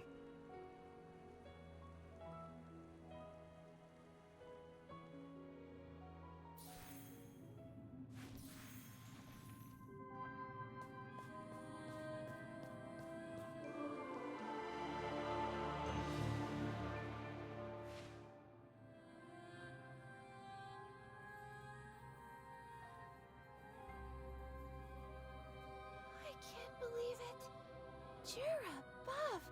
I'm actually standing in Merlin's tower? Since we're here now, would you mind if I just call you Merlin? It's so beautiful. All these books and everything so elegant. Nothing like those dark, musty towers I've visited. Are those floating stars the memory stars we need? There are so many. Which one's the right one? Wait, are you personally going to show me around your tower? This is amazing! Then please, lead the way, Merlin.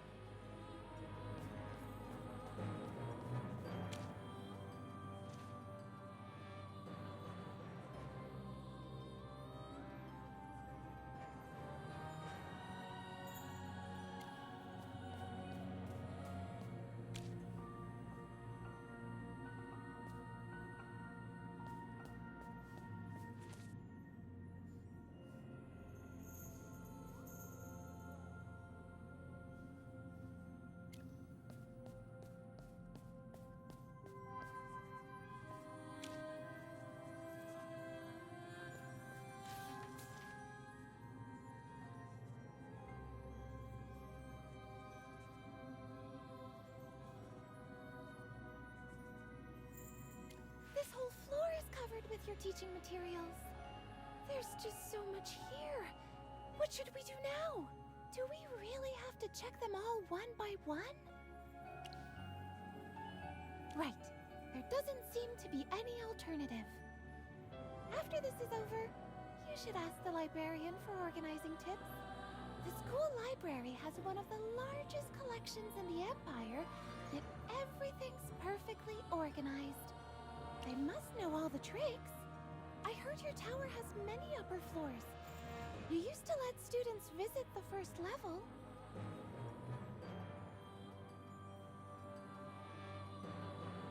You probably wouldn't keep anything important where students could access it. What we need is likely upstairs. Then let's finish here and find a way up.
The battlefield, a state of art.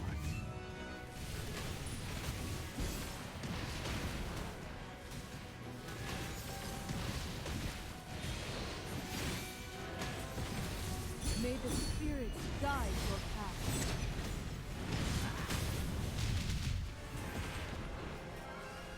I have prevailed.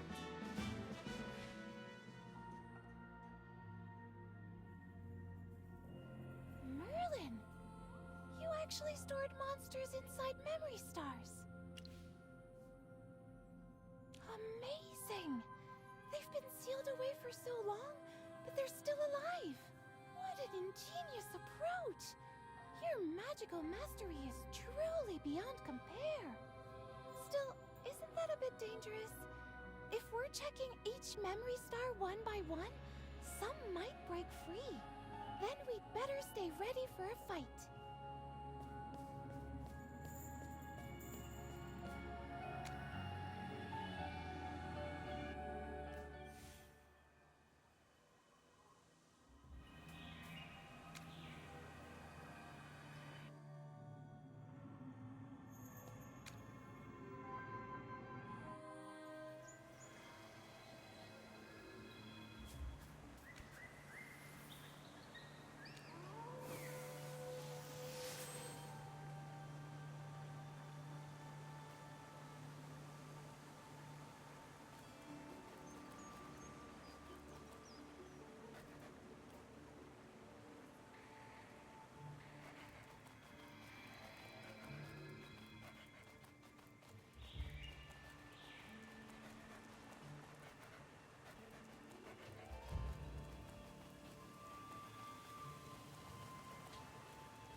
Master, are you the tower's guardian?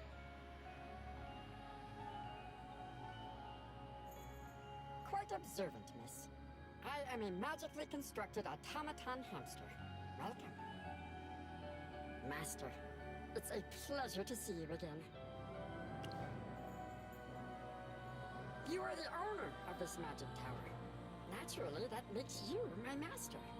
It seems your cognitive function is experiencing some disorder, Master. I am Crankleton, the spirit steward of this tower. You once commented that long names were an inefficient use of mental space. You began calling me Cranky. Chippy and Hammy, I assume those are your other stewards. The naming pattern is consistent with your habits. My primary duty is to oversee the Stellar Spire and its connected simulacrum realms, ensuring safety, maintenance, and uninterrupted magical operation. You don't remember, Master. That's the name you gave this place. The tower was rebuilt from an abandoned observatory, hence the name. The outdoor-like environments you passed through earlier. You created them to study magical creatures in controlled habitats. Yes. As the tower's spirit, I'm linked to its magic. I am part of the tower itself. When you are present, I am active. When you are absent, the tower enters dormancy. And so do I. It has been a long time, Master. Would you like your usual? Coffee, milk, 2 spoons of sugar, with nut vanilla cream cake, cookies, and a few gold mint drops.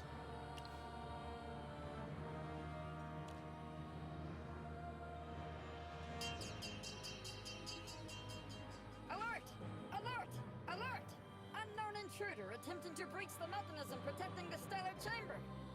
Master, what are your orders? That's the core area of your tower. You store your most valuable possessions there. The core! Merlin, what we need might be there. Option 1. Raise tower defense to maximum and activate magical image recording. Option 2. Deploy guided magic missiles against all unauthorized entities. Option 3. Total annihilation of the stellar chamber. All data will be erased. Erase it completely? That means destroying all the research inside, too! Correct. It is the most secure, but most costly method. Understood. Raising defense level. Magical recording active. Master, you may view the intruder through this viewing orb.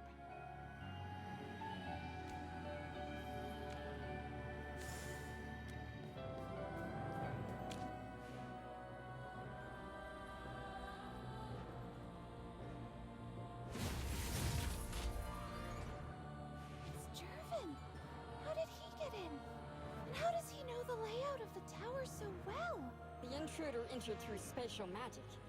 His entry point allowed him to bypass initial defenses. Apologies, Master. This constitutes a failure in my duties. So someone who knows the tower well and is skilled in spatial magic must be helping him.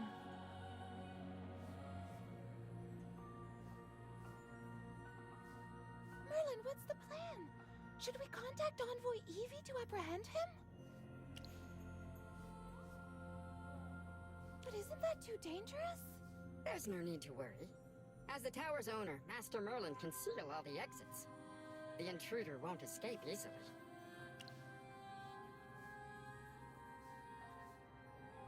What would you like to do, Master? Perfect. With their help, we'll find the Memory Star much faster. What about Envoy Evie? Should we bring her here too? I see you have everything planned. Understood, Master. Please, come here. You need to personally authorize your friends to enter the tower.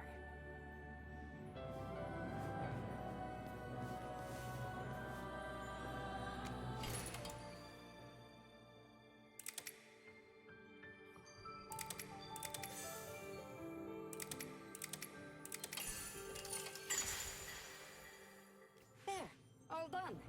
I'll contact your friends right away. Dura above.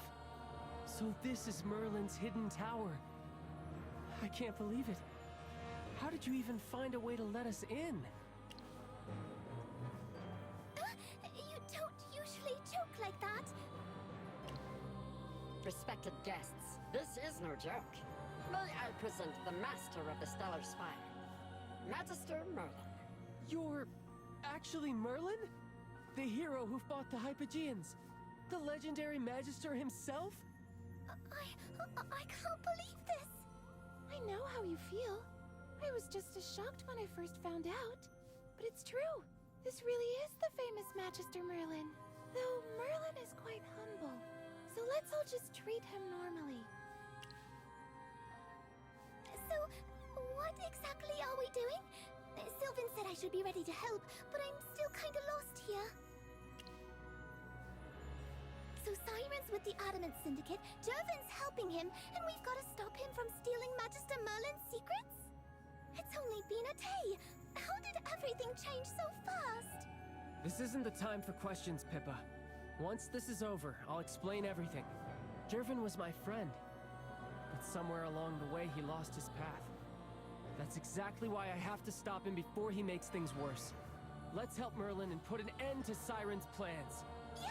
Oh, we've got to beat Jervin to the Memory Star! Master, honored guests, please follow me. I've unlocked the central lift. It'll take us to the upper level of the Stellar Spire.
Is that you, Magister?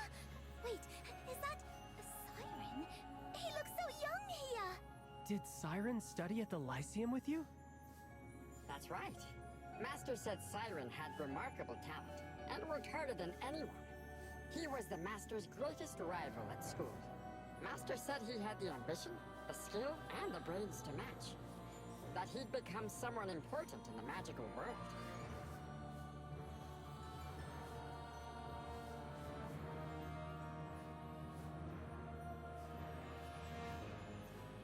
Siren, you're going the wrong way.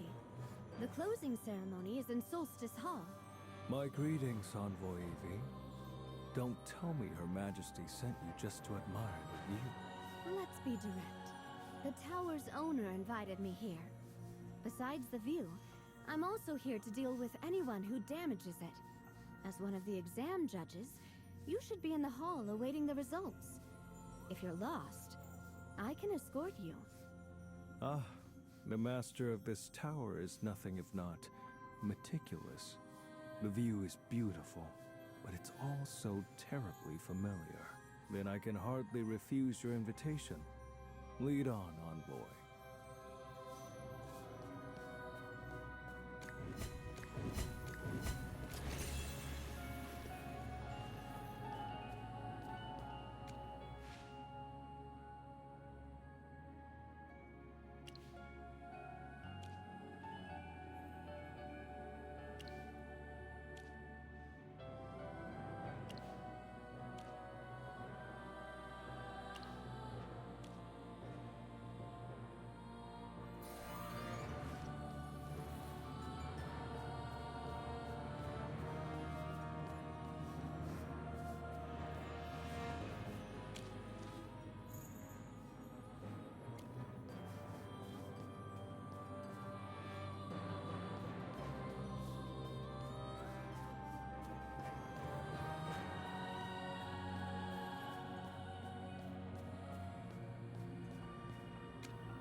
Magister, are all these floating things memory stars? Just how much stuff did you have in your head back then? These must all be important memories. There are so many. Finding the right one will be like finding a needle in a haystack. Magister, you must have organized these in some system, right? Otherwise, how would you ever find anything? You forgot? So we have to check them one by one? How are we ever gonna find the right star? Doesn't look like we have a choice. Don't worry, Pippa. With your luck, you'll probably find it right away. Forget the stars.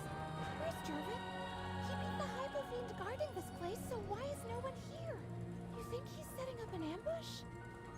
My guess is he's waiting for us to do the hard work and find the star, and then he'll jump out and take it! We've got the numbers. Let's just focus on finding the memory star first.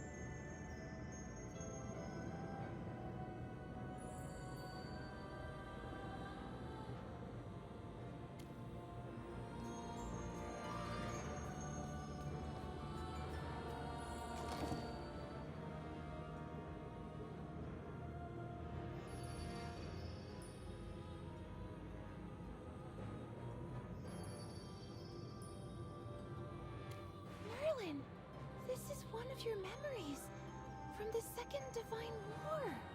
For years, people have been telling your story.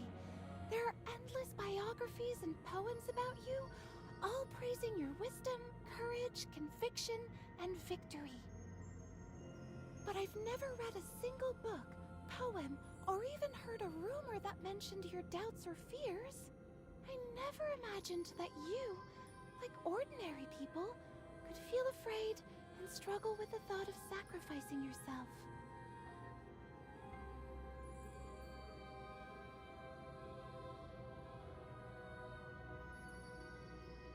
Merlin, did you ultimately choose to end the war? Is that why you disappeared for so long? And why you were injured and lost your memories?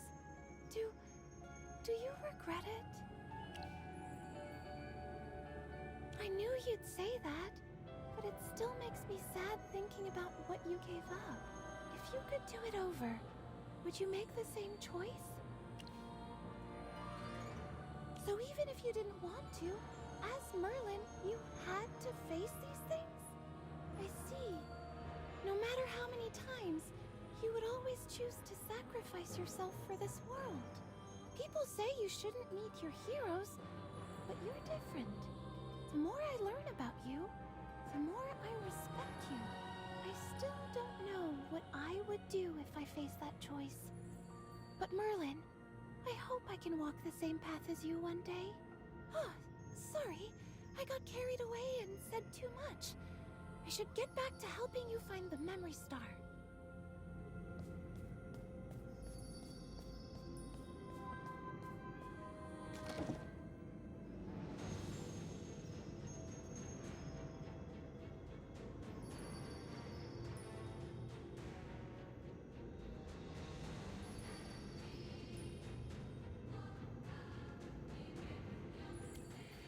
Memory is so hard to understand. What's the Sea of Stars? Were you researching the origins of life? The Sea of Stars, the primordial dragon? Magister, why were you studying these things? Do they have something to do with magic? Wait, you were even researching the goddess Dura and her divine authority? Dura above! Most believers and the Temple of Light would consider this blasphemy. No wonder you kept these memories locked away. They're secrets that must never be revealed.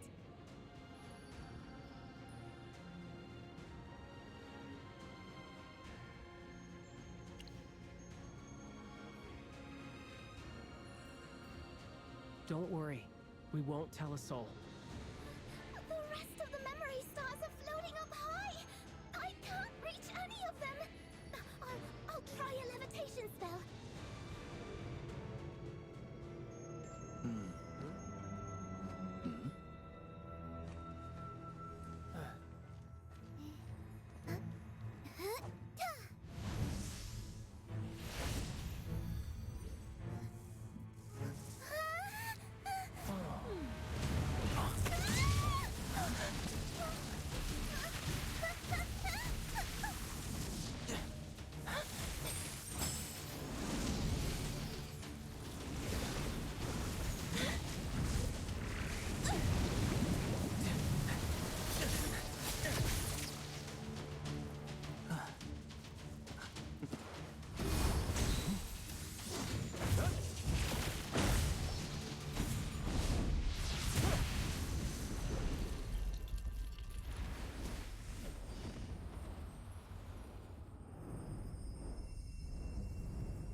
I'm sorry. It should be fine now, alright?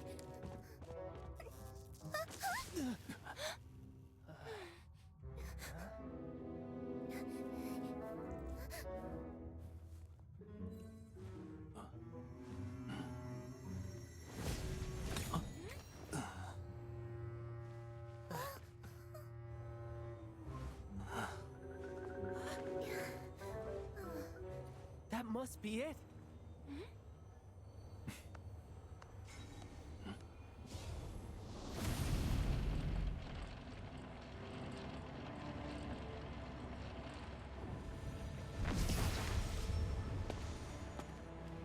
As expected of Merlin, the legendary Magister. Jervin. What? What's wrong? Isn't this what you all wanted? To see me as I truly am!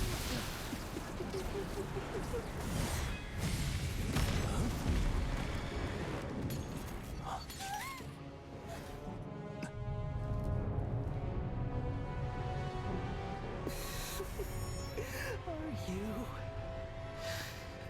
satisfied now?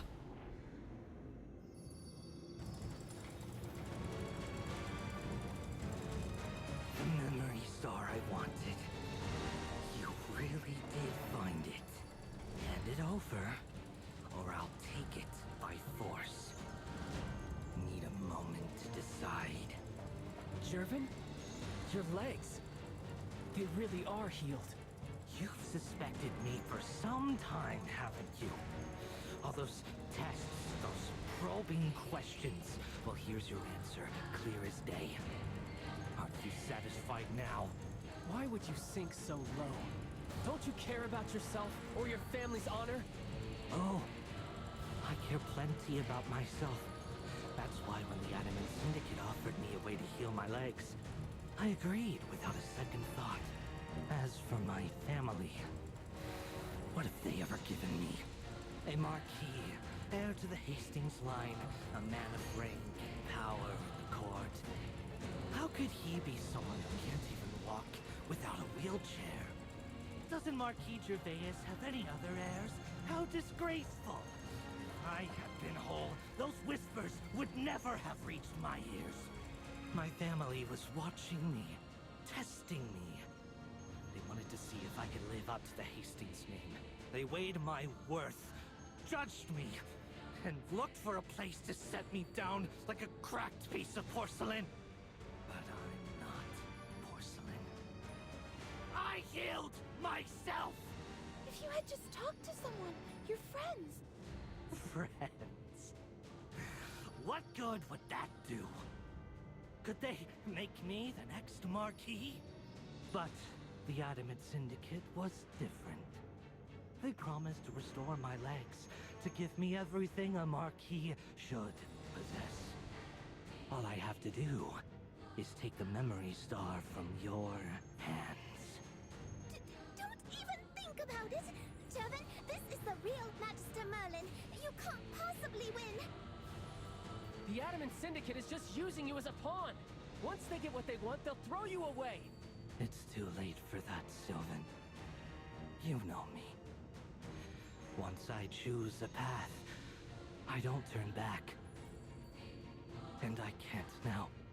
I know you're Merlin. The one I once looked up to, the one I could never catch up to. My greatest rival. But I've made my choice.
Your dear friend, I've brought you a gift. Huh?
Jervin, stop!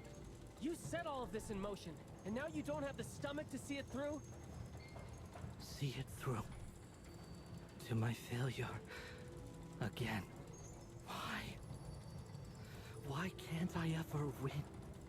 I've given everything I had, but someone always stands in my way. First, Cassidy. And now you. Why should one accident make me lose everything? I fought so hard to prove myself, yet I can never surpass the natural prodigy. Merlin, you're a living legend. People sing of your deeds. Honor surrounds you. And you've never even had to pay a price. Why you? Why does someone like you get everything while I get nothing?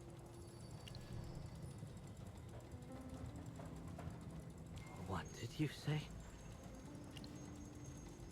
We saw his memories, his doubts, and yet even so, he made the right choice. Could you do the same? Magister Merlin is right, Jervin. You were born with every advantage. A name that opens doors. Even without a title, you had more resources than any of us could dream of. Look at me. I'm just ordinary. Born into a fallen noble family. I scraped my way into the Serene Lyceum, but I'm nothing special. My luck isn't good or bad, it's just average. But I have my own goal. You all know that. I swore I would restore my family's honor. Jervin, whether it's walking the path of magic or being your friend, everything I did was for that goal. And even if I lost everything, I wouldn't give up. I'd find another way, keep moving forward. That's my path. That's your path, not mine. So, what now? You're going to interrogate me here, or throw me in a cell? No, that's not our call. We're turning you over to Envoy Evie. She'll handle it from there. Do as you like. I'll be waiting in my cell. Let's see which one of you ends up the true winner.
At this point, with Siren as the mastermind, will the royal court even recognize the new court mage? It's hard to believe, but I doubt this will even leave a scratch on Siren's reputation. What? How? We have Jervin! Envoy Evie will surely get him to confess everything. You're thinking of court politics like it's a straightforward game. Siren only served as a judge for the exam. He never got directly involved in anything else. He knows the court inside out. The balance between the royal family, the nobles, and the Temple of Light. And he's used it to his advantage. He's kept his hands clean, stirring the pot, letting others do the work. The headmaster's death, the corruption in the exam, none of it can be tied to him. And did you notice? Even when he was cornered, Jervin never mentioned his name. It's all so convoluted. A man as sharp as Siren has surely already destroyed every shred of evidence linking him to Jervin. And as for him knowing dark magic, If that gets out, it'll be a minor scandal, nothing more. So, we're still going through the process of choosing a new court mage today? It seems so. Then who will it be? Jervin's out. That leaves Cassidy and... Wait, Magister Merlin, you? Then that leaves... Cassidy. Exactly. Only 3 made the finals. With Jervin disqualified and Magister Merlin declining, the role falls to Cassidy. But Merlin, do you think I should be a court mage? My heart. Merlin, I need some time to think.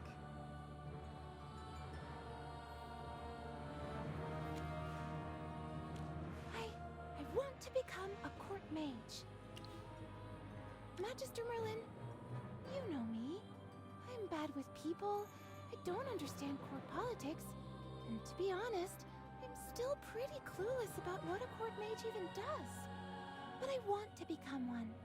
Not for the prestige, not because I'm especially talented, but because I've decided to take on the responsibility. All this time, I've had my head buried in my research, dreaming of becoming a scholar. Partly because I loved it, but also perhaps without realizing it. I was hiding. Hiding? But you're not like me. There's no way you'd get expelled. At the Lyceum, there's nothing you need to be afraid of. From everything I wasn't good at. I built myself a perfect, pristine world of magic in those pages. A place no one else could bother. But I forgot that even then, you can't run from everything forever. Yeah, sometimes the current just sweeps you up and carries you along. It happens to everyone. Commoners, nobles, maybe even the gods. I've done a lot of thinking these past few days, trying to figure out what I really need, what I truly want, but I couldn't answer. It wasn't until just now, seeing your memories in the Stellar Chamber, that I understood. It's not just about what you want, it's about what you can do. Esperia is full of stories about heroes. They're all so grand, but I only just realized the greatest thing about them isn't their power, it's the choices they made. Every single one of them chose to step up instead of standing aside. They chose responsibility over their own self-interest. Just like you, Magister Merlin. Even though you were scared, even though you hesitated, in the end, you chose to make the sacrifice. You saved the world. I love magic. I love how wonderful it is, how creative. But before, I only ever thought about studying it and creating new spells. I never stopped to ask who I was doing it for. Now I know. I'm going to take this on. I'll become a court mage, step into a world I know nothing about, and use whatever power I have to help people. From what we've seen, he's not easy to deal with. It will be dangerous. I'll be scared, but I believe I can get through it. If I'm selected, you'll at least have someone on the inside, Merlin. Additionally, I want to become a court mage because I want to stop Siren and the Adamant Syndicate. Magister Merlin, what do you think?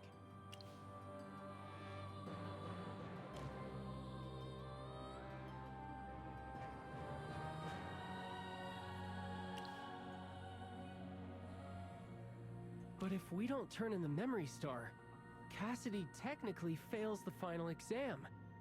Siren will declare the exam invalid, and he'll be back in control. So, will we swap it with a fake? Siren would know how to spot a forgery. He'd disqualify Cassidy for cheating. This is so frustrating. This is your tower, Magister Merlin. How does Siren get the final say? You have a plan? Huh?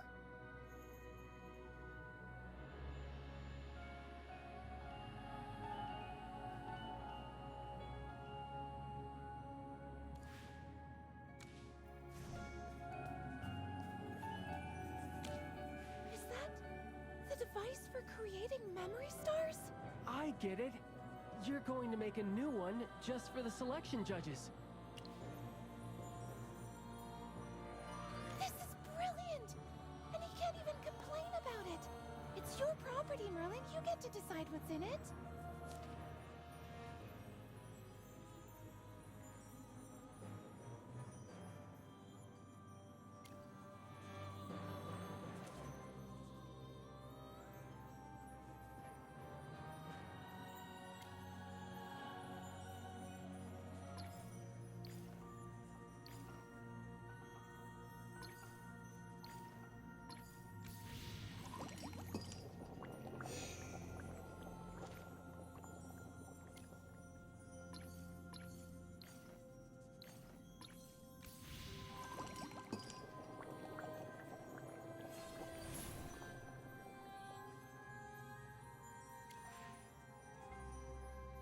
Now that everything's settled, let's go.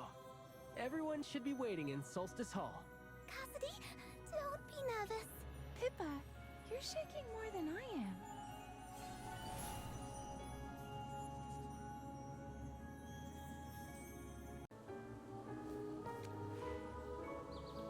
What were those things just now? Did we trigger an alarm? I forgot one thing. You don't have permission to enter the Lyceum. Anyone who enters without permission or with expired clearance will be expelled by the guards, and they'll be unable to use magic, especially offensive magic. Merlin, you had permission in the past, though it has lapsed due to disuse. The guards now view you as an intruder.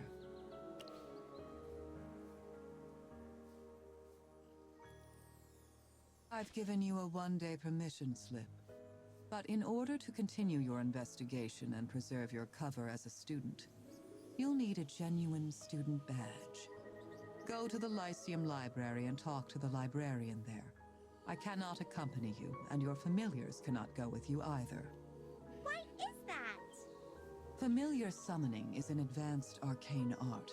Your very presence would mark him as more than a simple student, instantly compromising his cover. But if we can't stay by our Magister's side, how can we help him? Use your small size to gather intelligence. You can go where others can't. Frankly, compared to Merlin's magical prowess, there isn't much else where your assistance would be tactically relevant. Well, that was blunt. I'll see that your familiars are situated in a secure location, and I'll respect your preference and address you as that moving forward. Here's a map of the Lyceum in case you get lost or accidentally stray somewhere you don't belong. Also, the map does not display the restricted areas, and I'll not be clarifying their locations. To be honest, when you were a student here, you treated the whole school as if it were all yours to explore. It's actually a relief that you don't remember a thing about your past here. It offers a certain comfort to those of us who taught you back then. And yes, I count myself among them. Well, it's time for you to head to the Lyceum Library while it's still open.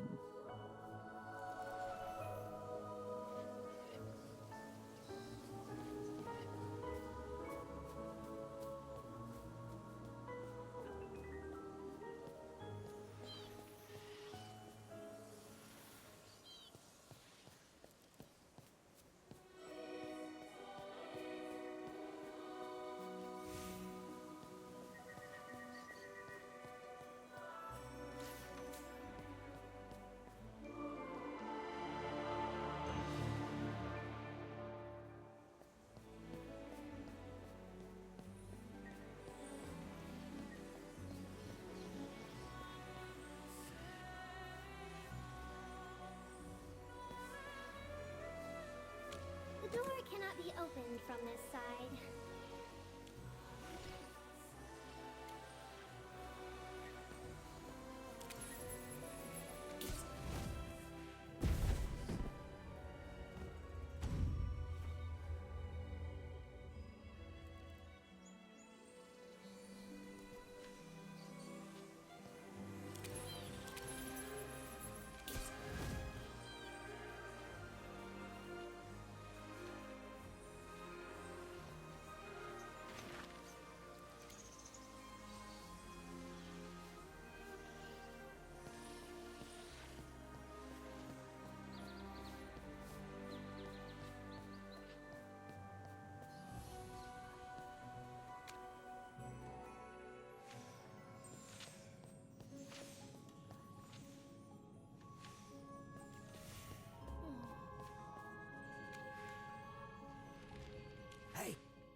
please keep your voice down?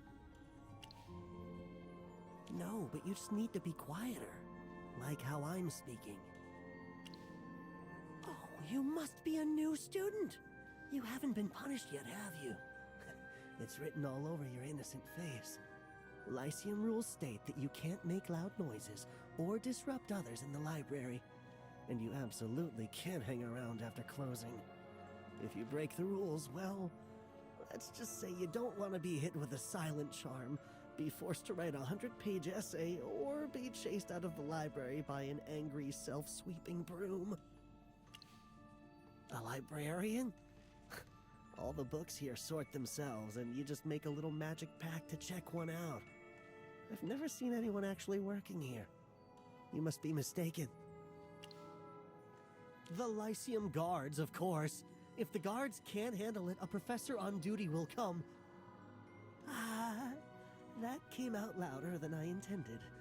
But it wasn't loud enough to break the rules. Shh. We'd better stop talking.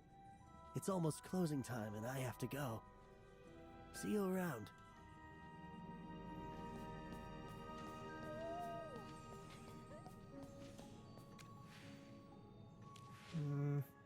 Is this how you draw a star chart? That doesn't seem quite right. I need to check the textbook again. Huh? There is no librarian here. Everything in the library operates by magic. Look over there. Even the access platforms rise in their own. Who knows how much magic the builders imbued in this place? Please don't block the light.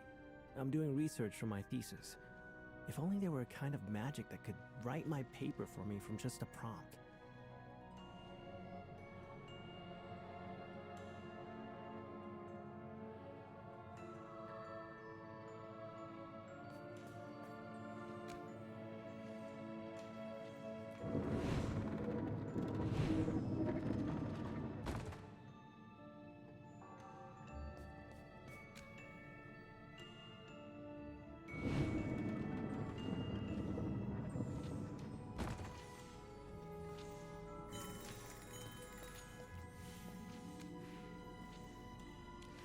Way! I have to leave! Why aren't you? The library is about to close. Don't you understand?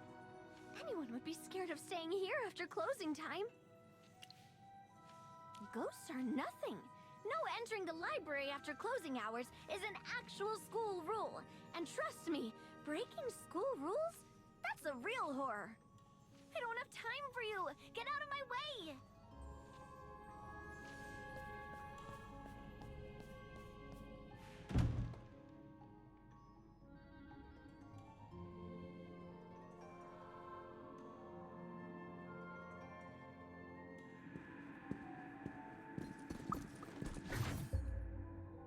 Attention! You have violated Article 7, Section 11 of the Serene Lyceum Regulations. Remaining in the library after closing hours without express permission is prohibited. You are required to leave the library at once and submit to disciplinary action.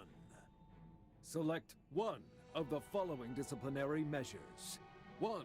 All holiday leave for the current year shall be reduced by half, including weekend breaks. 2. Perform community service within the library, equivalent to 3 times the duration of the unauthorized stay. Tasks include repairing, cleaning, and maintenance of the sorting magic. Timekeeping begins immediately. According to Article 113, Section 3 of the Serene Lyceum Regulations, you are required to make a decision within 1 minute. Failure to do so will result in punishment. You have 40 seconds to make a choice. Please present your student badge.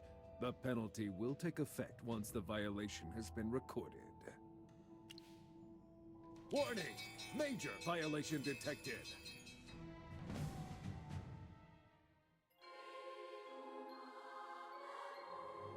Sir Lucius, at your The battlefield. a state of art. Great materials are everywhere. Time to witness your day!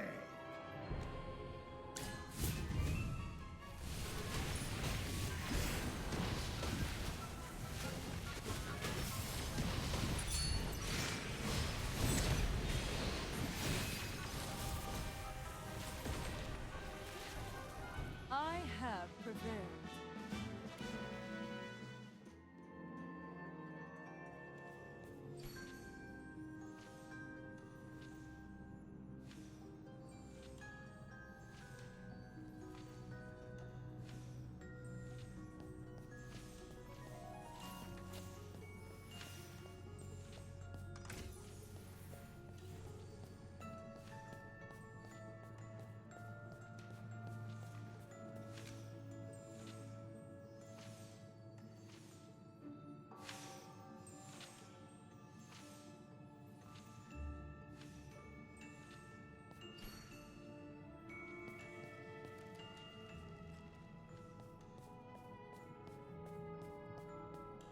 Article 7, Section 12.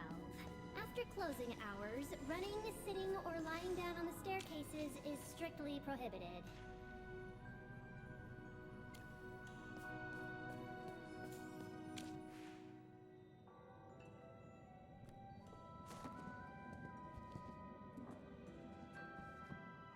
Article 6, Section 4.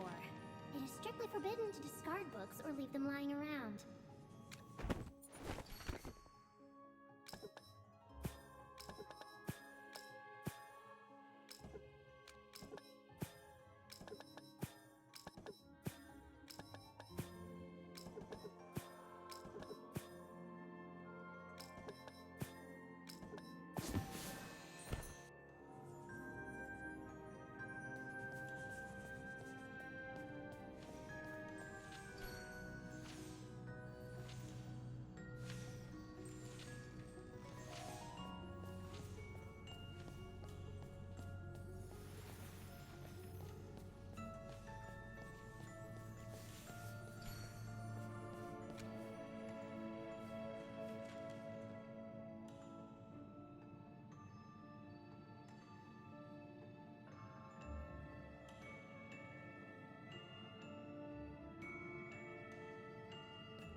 I have prevailed.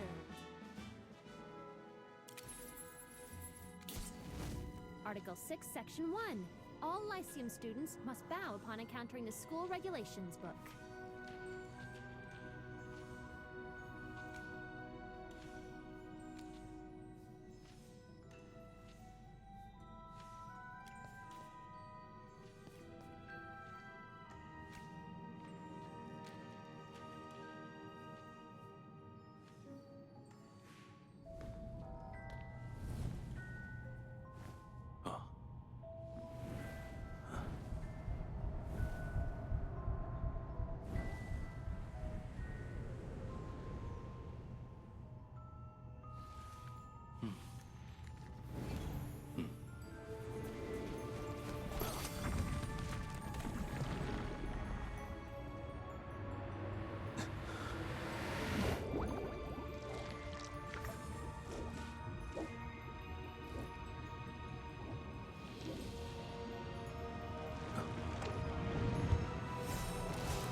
Work is officially over.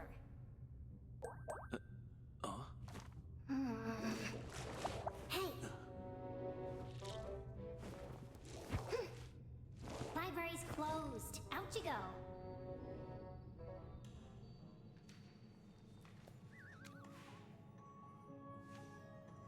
I'm so sleepy. Why is there still someone here? The guards are so useless. How could they let him through so easily? I guess it's time to capture him.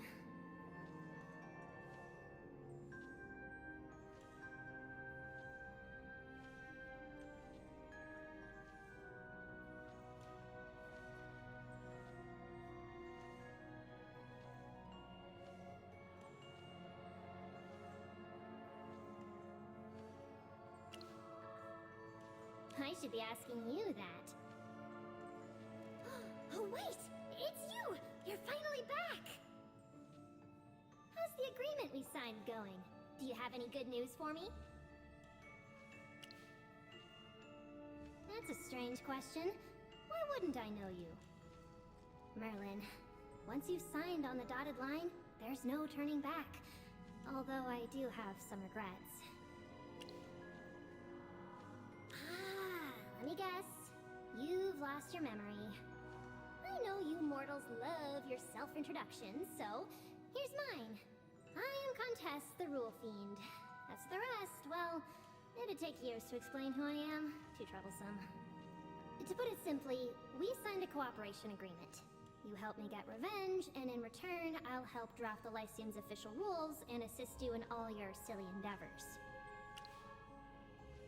Of course! And I had help from little Lamar. You look a little upset. Oh, did some of my rules bother you in the library earlier? Well, rules are meant to bother students anyway. According to our agreement, I will help you if I can. And if I can't, there's nothing I can do about it. The leader of the Adamant Syndicate? I can't believe you forgot this. Let's just leave it at that for now. I don't want to dredge up my painful past.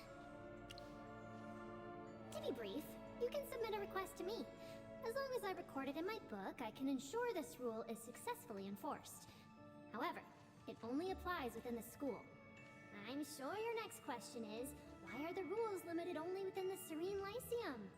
Well, it was you who initially suppressed my powers and restricted the rules to take effect within school grounds. Right now, I just control the school rules. I can't do anything extra. Unless you increase my salary... Nope, wait, I don't want that. How about lifting my restrictions? We could sign a new agreement. But you've already signed one. There's no point complaining. I complain every day and no one cares. Alright, it's after hours, and you forgot all about me and our deal. So why exactly did you come looking for the school rulebook? Unfortunately, the rules of the selection aren't under my jurisdiction. There should be a dedicated court mage who oversees it. Oh, I see. You need a student badge, and I'm the only one who can help you. But, before I give you one, I want you to do something for me in exchange. Haven't I tried my hardest to help you? Look. As long as you help me retrieve the torn page from the rulebook, you'll get a brand new student badge. I mean, if I were a student, I would rip up the whole book. The rule that was torn off was, students are permitted to use transfiguration spells for non-violent purposes within school grounds. So the students haven't been able to transform, and a magic school without any transfigurations is just plain boring. What's with that look? Oh, you don't seem to trust me. Alright, we can talk about the transfiguration issue later. We're off duty right now. Let's just try to enjoy ourselves. To prove I'm sincere about helping you, there's a room in the library where you can stay, rest, and relax. After all, even if I were to forcibly stuff you into the student registry, you still wouldn't have a place to sleep. The dorms are full. Hey, it's after work hours right now. You need to relax. Besides, for someone with amnesia, getting good rest and sleep is very important. There's no need to thank me if you don't want to. I may be one to follow rules and protocol, but for something this minor, I don't feel bound by them. Why waste this perfectly lovely evening arguing with a rulebook? Wouldn't you rather be soaking in a bubble bath with some tunes and a tasty treat?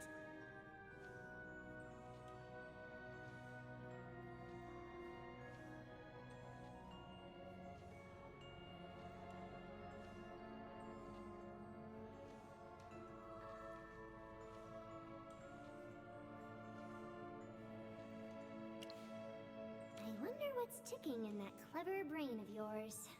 I guess it doesn't matter. Follow me. There's a cozy bed waiting for you.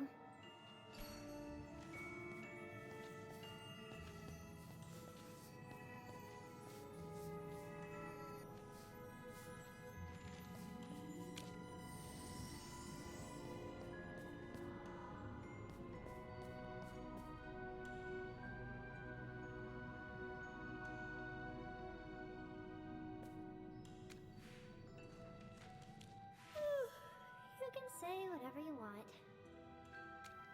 I finally understand why Merlin's back. Little Zoria summoned you.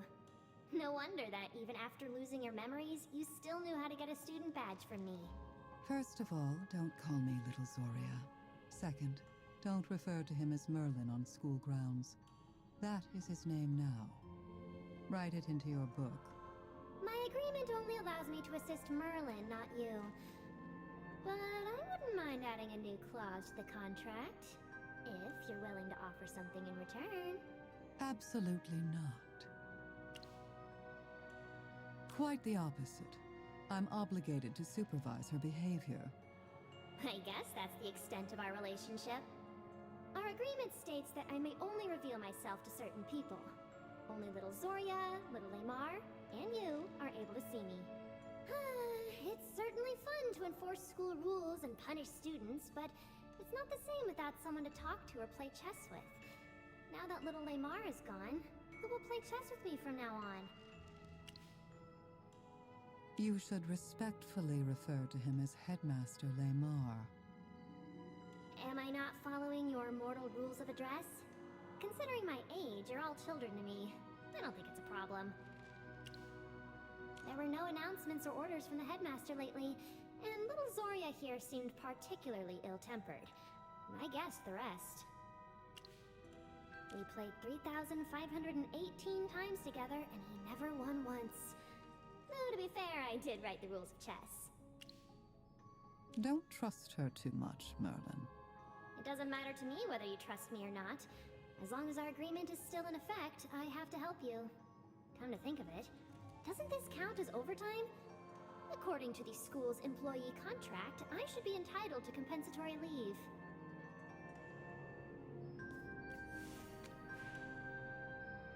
Merlin, given that you may be in a state of amnesia for the entirety of this investigation, there are a few things I must inform you of. When you formed a contract with this Hypogean, Headmaster Lamar acted as the third-party witness.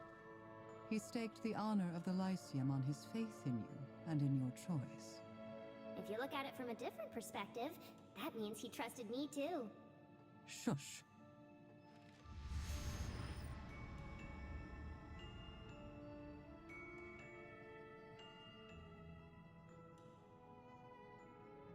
Now we can finally speak. She won't be able to hear us. She's used to it. Just ignore her, and she'll calm down on her own. Getting back to our earlier point, have you decided what to do? By arranging for you to meet this Hypogean alone, I aim to exclude my personal bias and let you independently assess her trustworthiness. Bound by contract, she has served the Lyceum for decades. However, Headmaster Lamar's death is a matter of utmost gravity. All potential threats must be neutralized. Your past trust in her does not guarantee her trustworthiness now. The rules prevent her from leaving the library, but as a Hypogean well-versed in loopholes, she may have found a way to circumvent your contract. Has she mentioned the missing transfiguration rule? It's one of the selection criteria for court mages. Therefore, someone tearing off that rule is equivalent to someone attempting to sabotage the selection process. This aligns with Headmaster Lamar's actions before his death. There is something going on in this year's selection. However, it's impossible to deduce what will happen next. I see.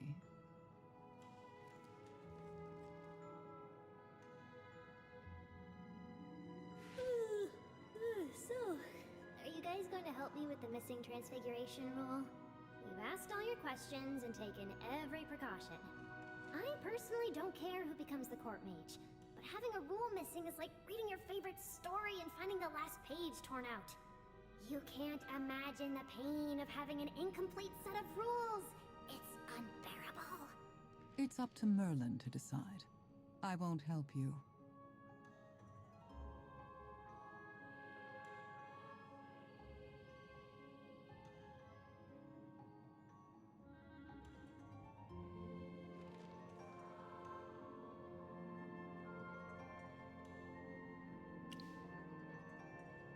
It's in the northeast corner of the teaching building on the top floor. However, currently, no one can enter. Yes, only the headmaster has the right to invite people into his office, and little Lamar is gone. His position is temporarily vacant, but his authority hasn't been transferred to anyone, so his office is sealed. Even if you go, you'll be locked out. Those are the rules. There's nothing I can do about it. Therefore, the investigation must be expedited. Otherwise, the fact that Headmaster Lamar is dead will soon come to light. And who knows what complications might follow. Now... Thanks to my efforts, everyone knows that being in the library after closing is as terrifying as the abyss itself. So you don't need to worry about being discovered. As for little Lamar, since he's a corpse, I'll allow him into the library if need be. The rules allow it. The headmaster must have always lost at chess because you were distracting him with your constant chattering. Objection! That's not true and you know it. You'll have to meet Headmaster Lamar eventually, if not today. Consider this a preview of the selection process.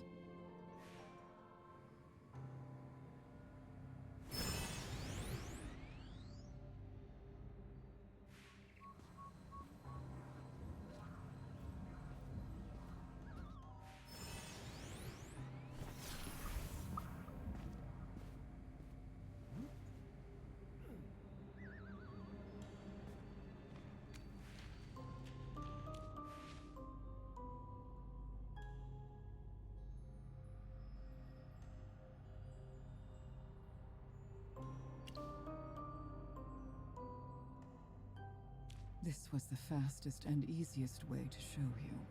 Pay attention now, Merlin. When the selection begins, I will use this same spell to animate the headmaster and have him appear in front of everyone. You need to get used to it beforehand and not show any signs of alarm. With more precise control of the enchantment, his remains will look exactly as they did in life. If further verification is required, here.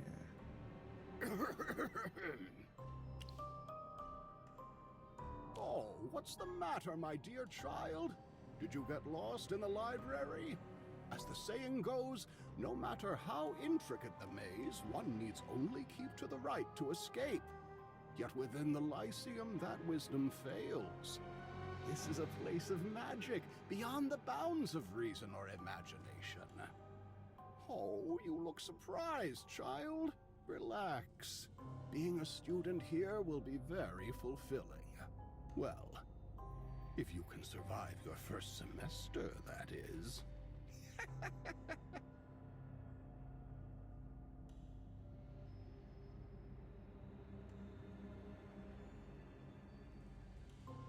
That was a half-hearted attempt at the spell. In your judgment, could such a method deceive the entire faculty and student body? You're more discerning than you were in school. That's good. You can provide feedback from an objective perspective. Don't frown, child. I've brought a freshly baked apple pie. Sit down. We'll play chess and have a slice. Would you like to play white this round? How does that sound? Wrong, wrong, wrong! Little Lamar always played white himself. He never offers others to play white. You just gave everything away. How was I supposed to know that? I actually have teaching duties. Unlike you, who idles about, finding amusement in punishing students and passing the days with chess. All of our school regulations were approved by little Lamar. How can following the rules be wrong? I made a mistake by wasting time arguing with you. However, thank you for your suggestion. I will incorporate this information into future personality simulations. Merlin, would you like to examine the headmaster now? My magic must be conserved. I will need to use this spell later. Also, the headmaster doesn't usually stay in the library after hours.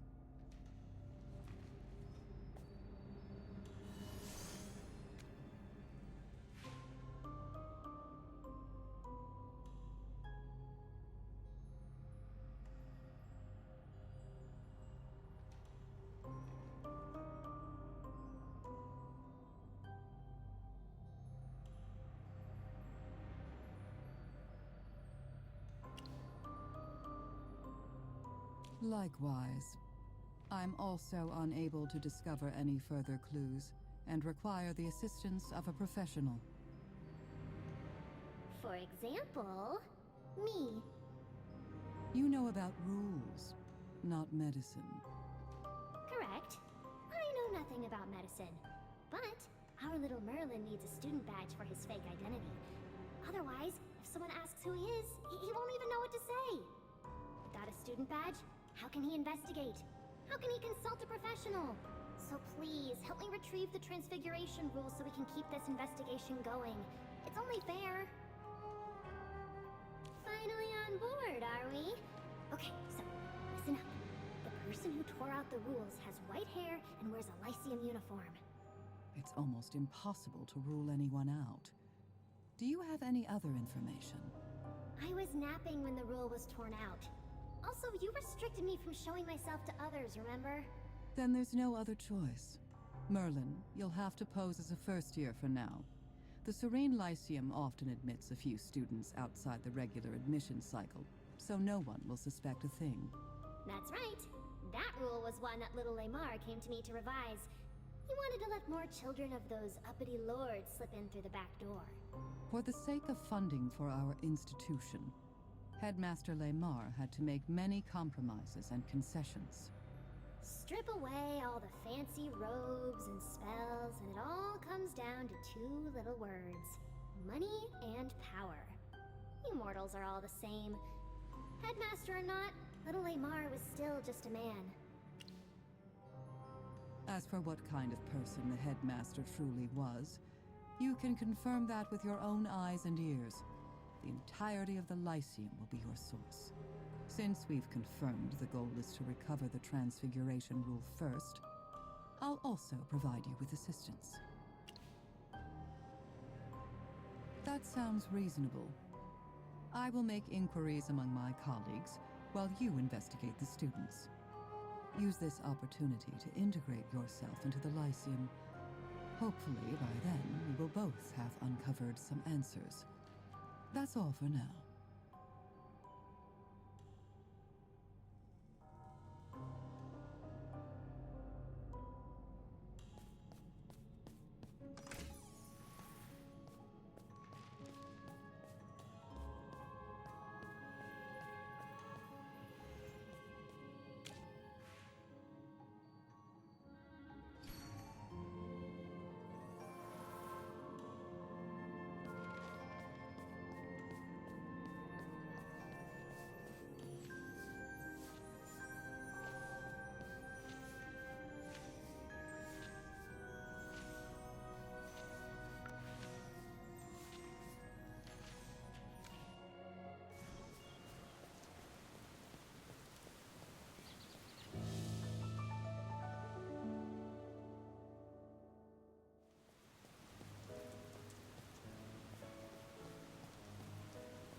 Have you seen Headmaster Lamar, young man?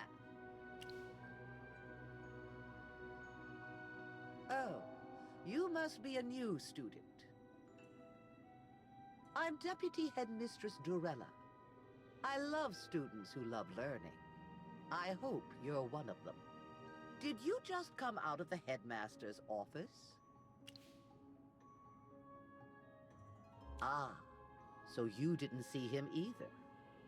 I haven't seen the headmaster in quite some time. He didn't even attend the faculty meeting the other day. He's never been like this before. Dura above, I hope nothing has gone wrong.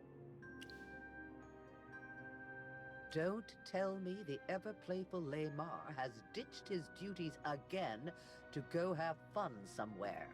By the way, what did you want to talk to him about? Maybe I can help you.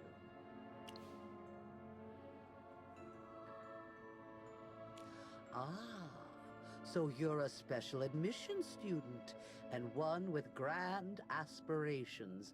That's wonderful. Well, any student of the Serene Lyceum is eligible to apply. All right. And your name is? It's a pleasure to welcome such an exceptional student to our school. I have other matters to attend to, but I do hope our paths cross again soon.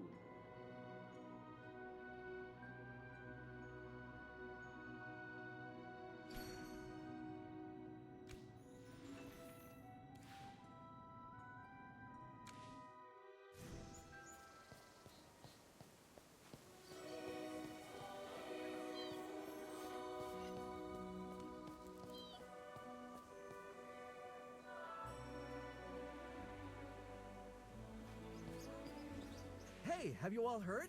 Even the royal court is sending a representative to observe the court mate selection. I don't know which member of the royal court will be here, but it'll be someone super important that we normally only read about in the paper. Oh, just imagine if I became a court mage. I'd be practically rubbing elbows with the royal family. All it takes is one good chance to show off my talents, and then I'd win the favor of a prince or a duke.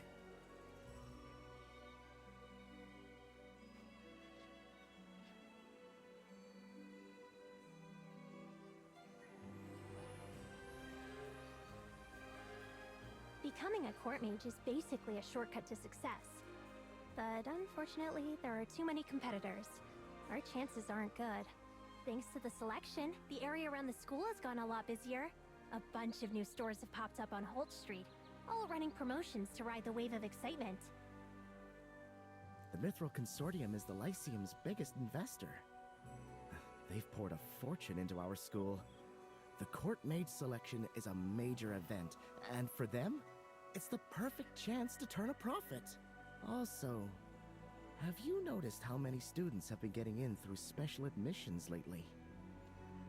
We all know what this is really about. Their parents got them in for the court mate selection.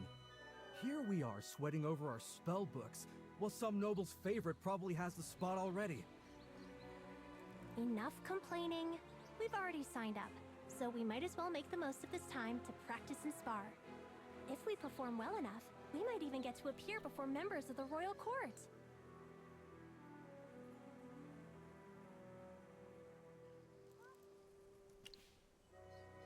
Who are you? That name doesn't sound familiar. You must not be from around here. A first year?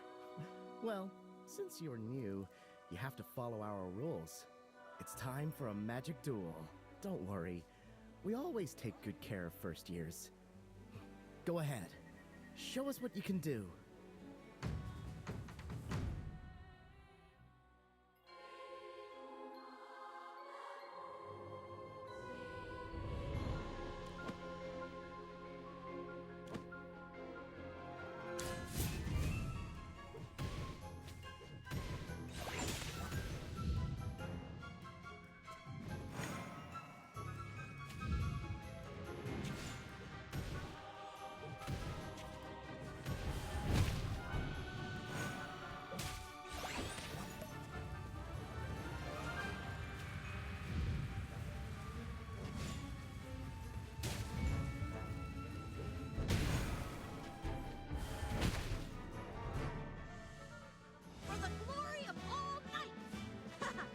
Amazing.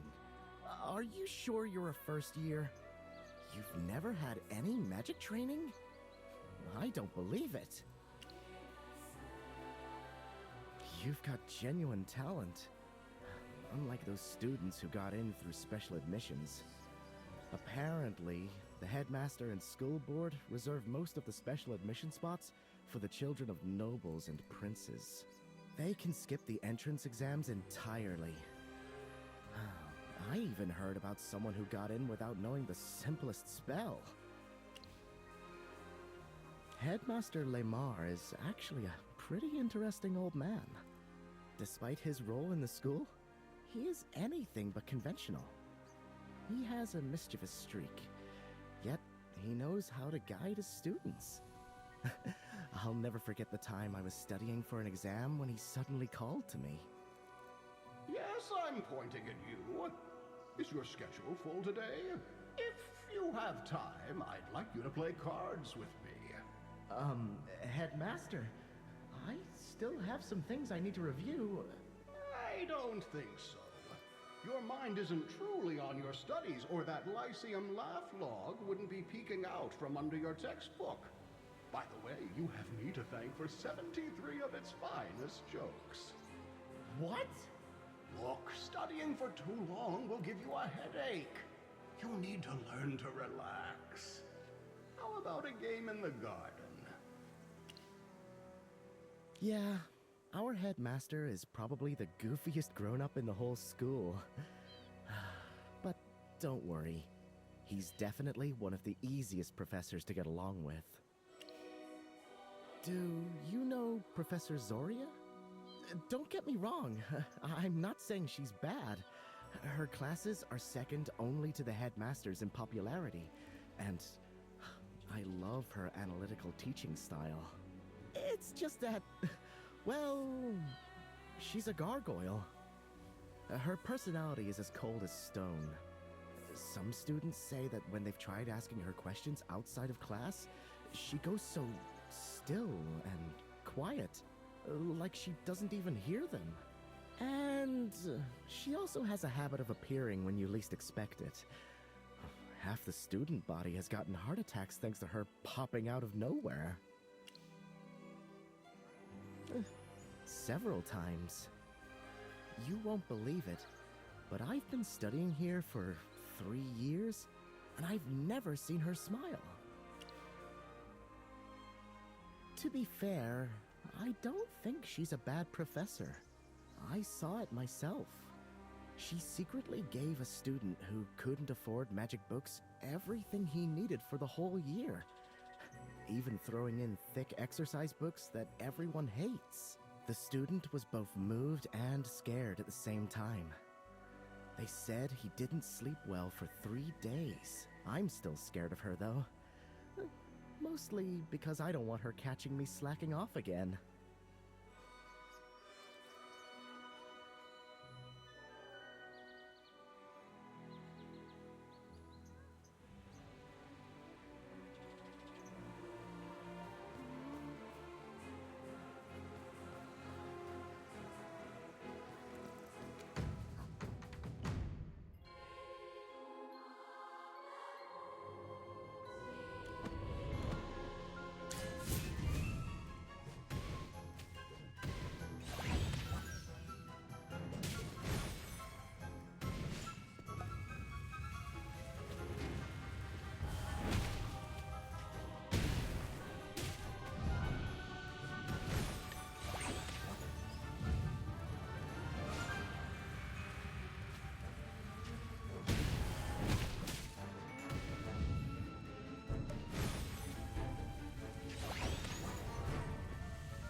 You're the strongest opponent I've sparred with in a long time.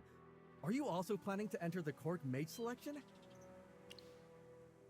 Well, I don't. Mainly because I'm not powerful enough, and I would embarrass myself. From what I've heard, many people went to great lengths to apply. Some tried to hire others to take the exam, and others attempted to pull strings behind the scenes. But they all failed, and were painfully punished according to school rules. There was also one particularly unlucky guy who suddenly came down with a strange illness and had to cancel his registration. Oh, you didn't know? 3 or 4 months ago, a strange illness suddenly appeared at the school. Those affected found their magic had completely faded away. Contract this illness, and you'll find yourself an ordinary person, stripped of all magical power. I don't know. I heard it was serious enough to even concern Headmaster Lemar. However, the administration has yet to make any official statement regarding the cause or potential cure. Although only a few people caught this illness, it's still super scary. That's advanced magic. Although I've been promoted to an advanced magic student, Transfiguration places too high a demand on mental fortitude. I haven't mastered it yet. Someone mentioned that Transfiguration isn't possible on school grounds anymore. Perhaps the school rules have been revised again. The student regulations of Lyceum are one of the top 10 unsolved mysteries circulating among the student body. No one knows when new rules will appear. It's like a horror story to some of us.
Magister, I didn't expect to see you here. Me learn magic? That's a terrible business idea. You know I'm all about making money. You may not know this, but the Mithril Consortium is a major financial backer of the Serene Lyceum. I was invited by the school board to observe the court mage selection. Of course, part of my trip also involves inspecting the shops the consortium has invested in nearby, reviewing their accounts, evaluating the staff, and finalizing the operational plan for the second half of the year. Let's just say we've invested a substantial amount in the region. The headmaster of the Lyceum is a slick, smooth-talking geezer. If he ever tried his hand at business, he'd probably do very well. What about you, Merlin? Were you invited to observe the selection as well? What? Why? Oh, wait. You're hiding your identity and checking out the Lyceum, aren't you? Just like what you did in Ryham. Don't worry, I won't blow your cover. By the way, Peggy will also be coming to observe the selection as a member of the royal family. But you don't need to worry about her either. I'll be sure to let her know. You have my word. It's worth more than a pot of gold. I see that you're in a hurry. Is your business really that urgent? Yeah, when I entered the school just now. He was talking to a stone statue, if you can believe it. They were discussing transfiguration. I'm not sure if he's the one you're looking for. He could still be by the school gate. Ah, young Master Rowan, and hello to your wonderfully learned-looking friend. I hope I haven't interrupted your pleasant conversation. Since this is our first meeting, allow me to briefly introduce myself. My name is Aurelian. I am a private asset manager, senior director of the Mithril Consortium, shareholder and board member of the Serene Lyceum, and senior advisor to the Royal Financial Advisory Council. A pleasure. In business, superficial imitation comes across as mockery. Smart individuals neither engage in it nor lower themselves to it. I've seen too many people who think their eyes can read between the lines, but in fact, they can't. Here, take my business card. If you're interested in mastering genuine business insights or sophisticated investment strategies, feel free to contact me.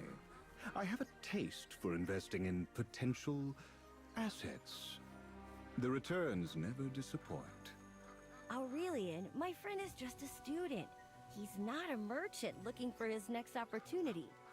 I had no idea the Lyceum had a student capable of earning Master Rowan's regard. Seems I'll need to update my list of promising talents. That said, I see things differently. Even a student can possess significant business potential, but one just needs a discerning eye to spot it. In my youth, I too marveled at the miracles of magic. Until I discovered that the fire of leveraged profit outshines any magical spark by 100-fold. Whether you pursue magic or business is irrelevant. What matters most are win-win partnerships and mutual gain. They benefit everyone. Even as a student, you hold value, and so do I. Don't ever overlook the opportunities this presents. Well, I believe I've kept you both long enough. I still have a few debts to collect here, so allow me to take my leave. Master Rowan, and this potential associate as well, I look forward to our next meeting. Good, he finally left. Every time Braddock listens to Aurelian speak, he falls asleep. Well, let me try to explain. Aurelian is on our board of directors, and my father highly values his abilities. He isn't obliged to report consortium matters to me. I haven't joined the board and have no decision-making power, so there's no superior-subordinate relationship here. His politeness is purely out of respect for my father. Oh, right. I still have to find that poor student and compensate him for the money that Braddock ate. Rest assured, you have my word. If there's anything I can help with, don't hesitate to call on me. For you, the Consortium will do it for free.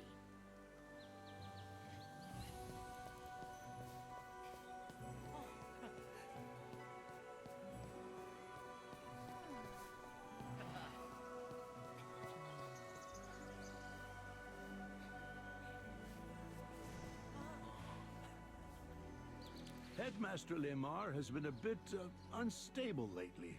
I really don't know what he was thinking, hiding a page of the school rules like that. When I asked him about it, he started yelling. All this transfiguration around campus is causing a ruckus. It'll be chaos during the selection. The irony is that he used to be the biggest troublemaker of them all. Speaking of which, hasn't he been overworking himself lately? He even canceled this month's lecture. It seems the selection preparations are taking a significant toll on him. He's definitely overworked, Victor. That man needs rest. I think I'll have a good, long talk with him after the selection is over. About the school rules.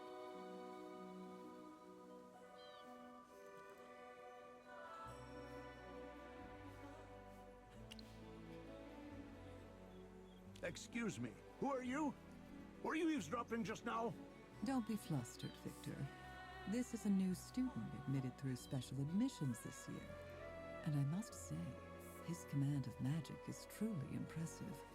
I'm not sure what's going on, Zoria. Headmaster Lemar told me to tear out the page, and now you're telling me to put it back. There has to be a reason for this. Oh, it's nothing to worry about. I merely have some instructional requirements regarding transfiguration, so I spoke with the headmaster.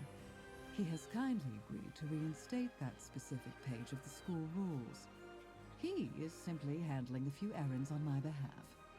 Wait, your class is unrelated to transfiguration. Remember, Victor, all branches of magic are interconnected. As our foundational theory instructor, you understand this better than anyone. If you have doubts about my teaching methods, you may go to the headmaster's office and ask Lemar yourself. Forget it. The headmaster just does whatever he pleases, flitting from one idea to another like a child, never stopping to see the mess he's made. Since he already talked to you, I have nothing to hide either. I found a tree stump in the Whisperwood, across from the graveyard, and sealed the page of the school rules inside it. Turns out, many students use it to hide their secrets. I see. Could you please go and retrieve that page for me?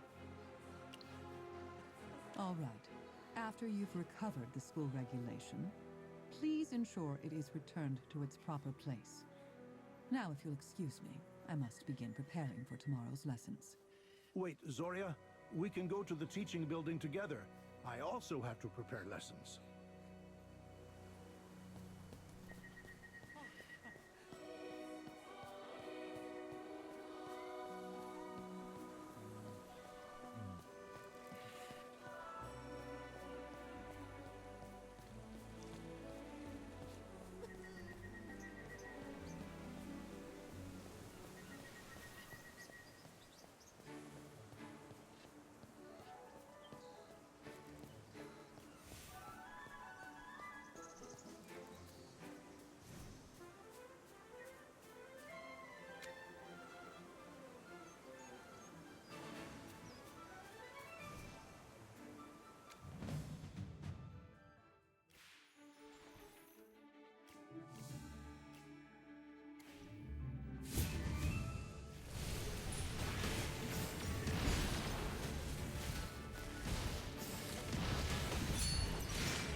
I have prevailed.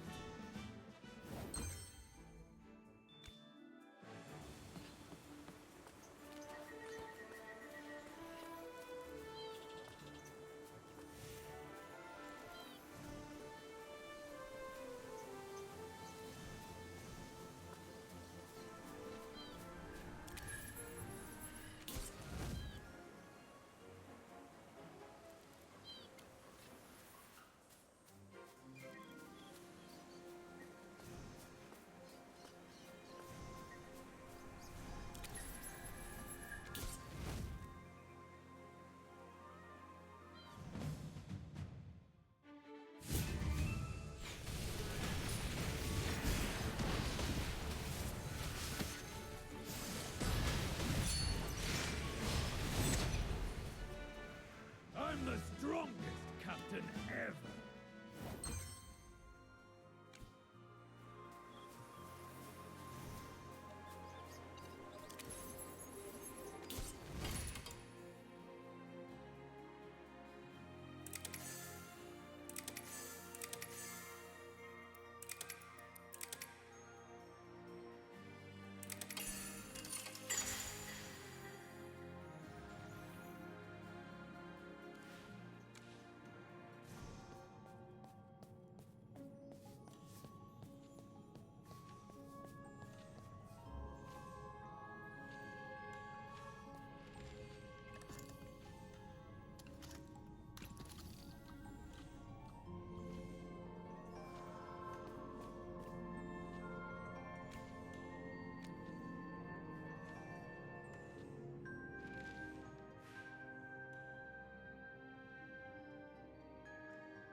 Was you. You're the only one that would disturb me while I'm resting. According to our contract, I must conceal my presence with a barrier when I reveal myself during the day. Don't worry, no one can see me except you. You've been away for a while.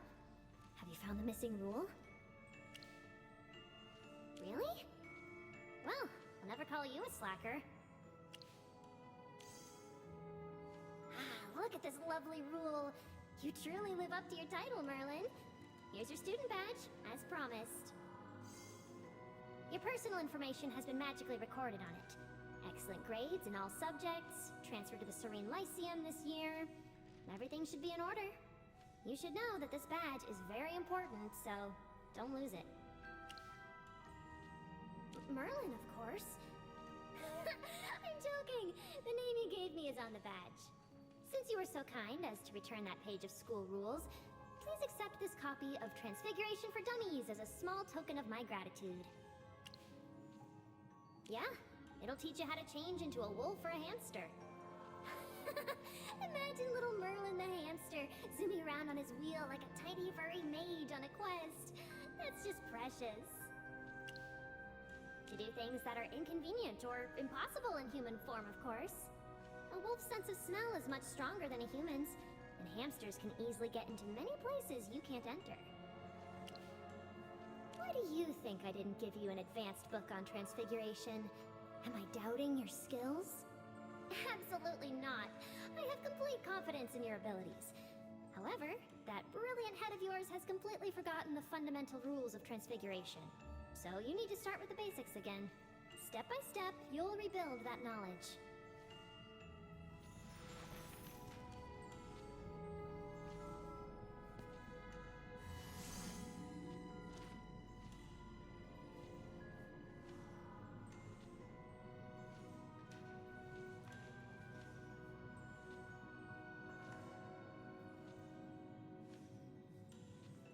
Have you finished reading Transfiguration for Dummies? What do you think? Want to give it a try? Ugh, are these human stereotypes etched in your brain or something? I hate that hypogeans are always misunderstood. Don't you want to try becoming a cute little furball? You can turn yourself into an adorable tiny hamster and crawl through that pipe over there. Won't that be fun? Just admit it, Merlin. Even with your amnesia, I can see that curious glint in your eyes from a league away. Ooh, by the way, little Zoria asked me to remind you to head to the campus plaza after you get your student badge to register for the court mage selection. After that, meet her at the place where you two first met. Go try Transfiguration, and don't forget to sign up for the selection.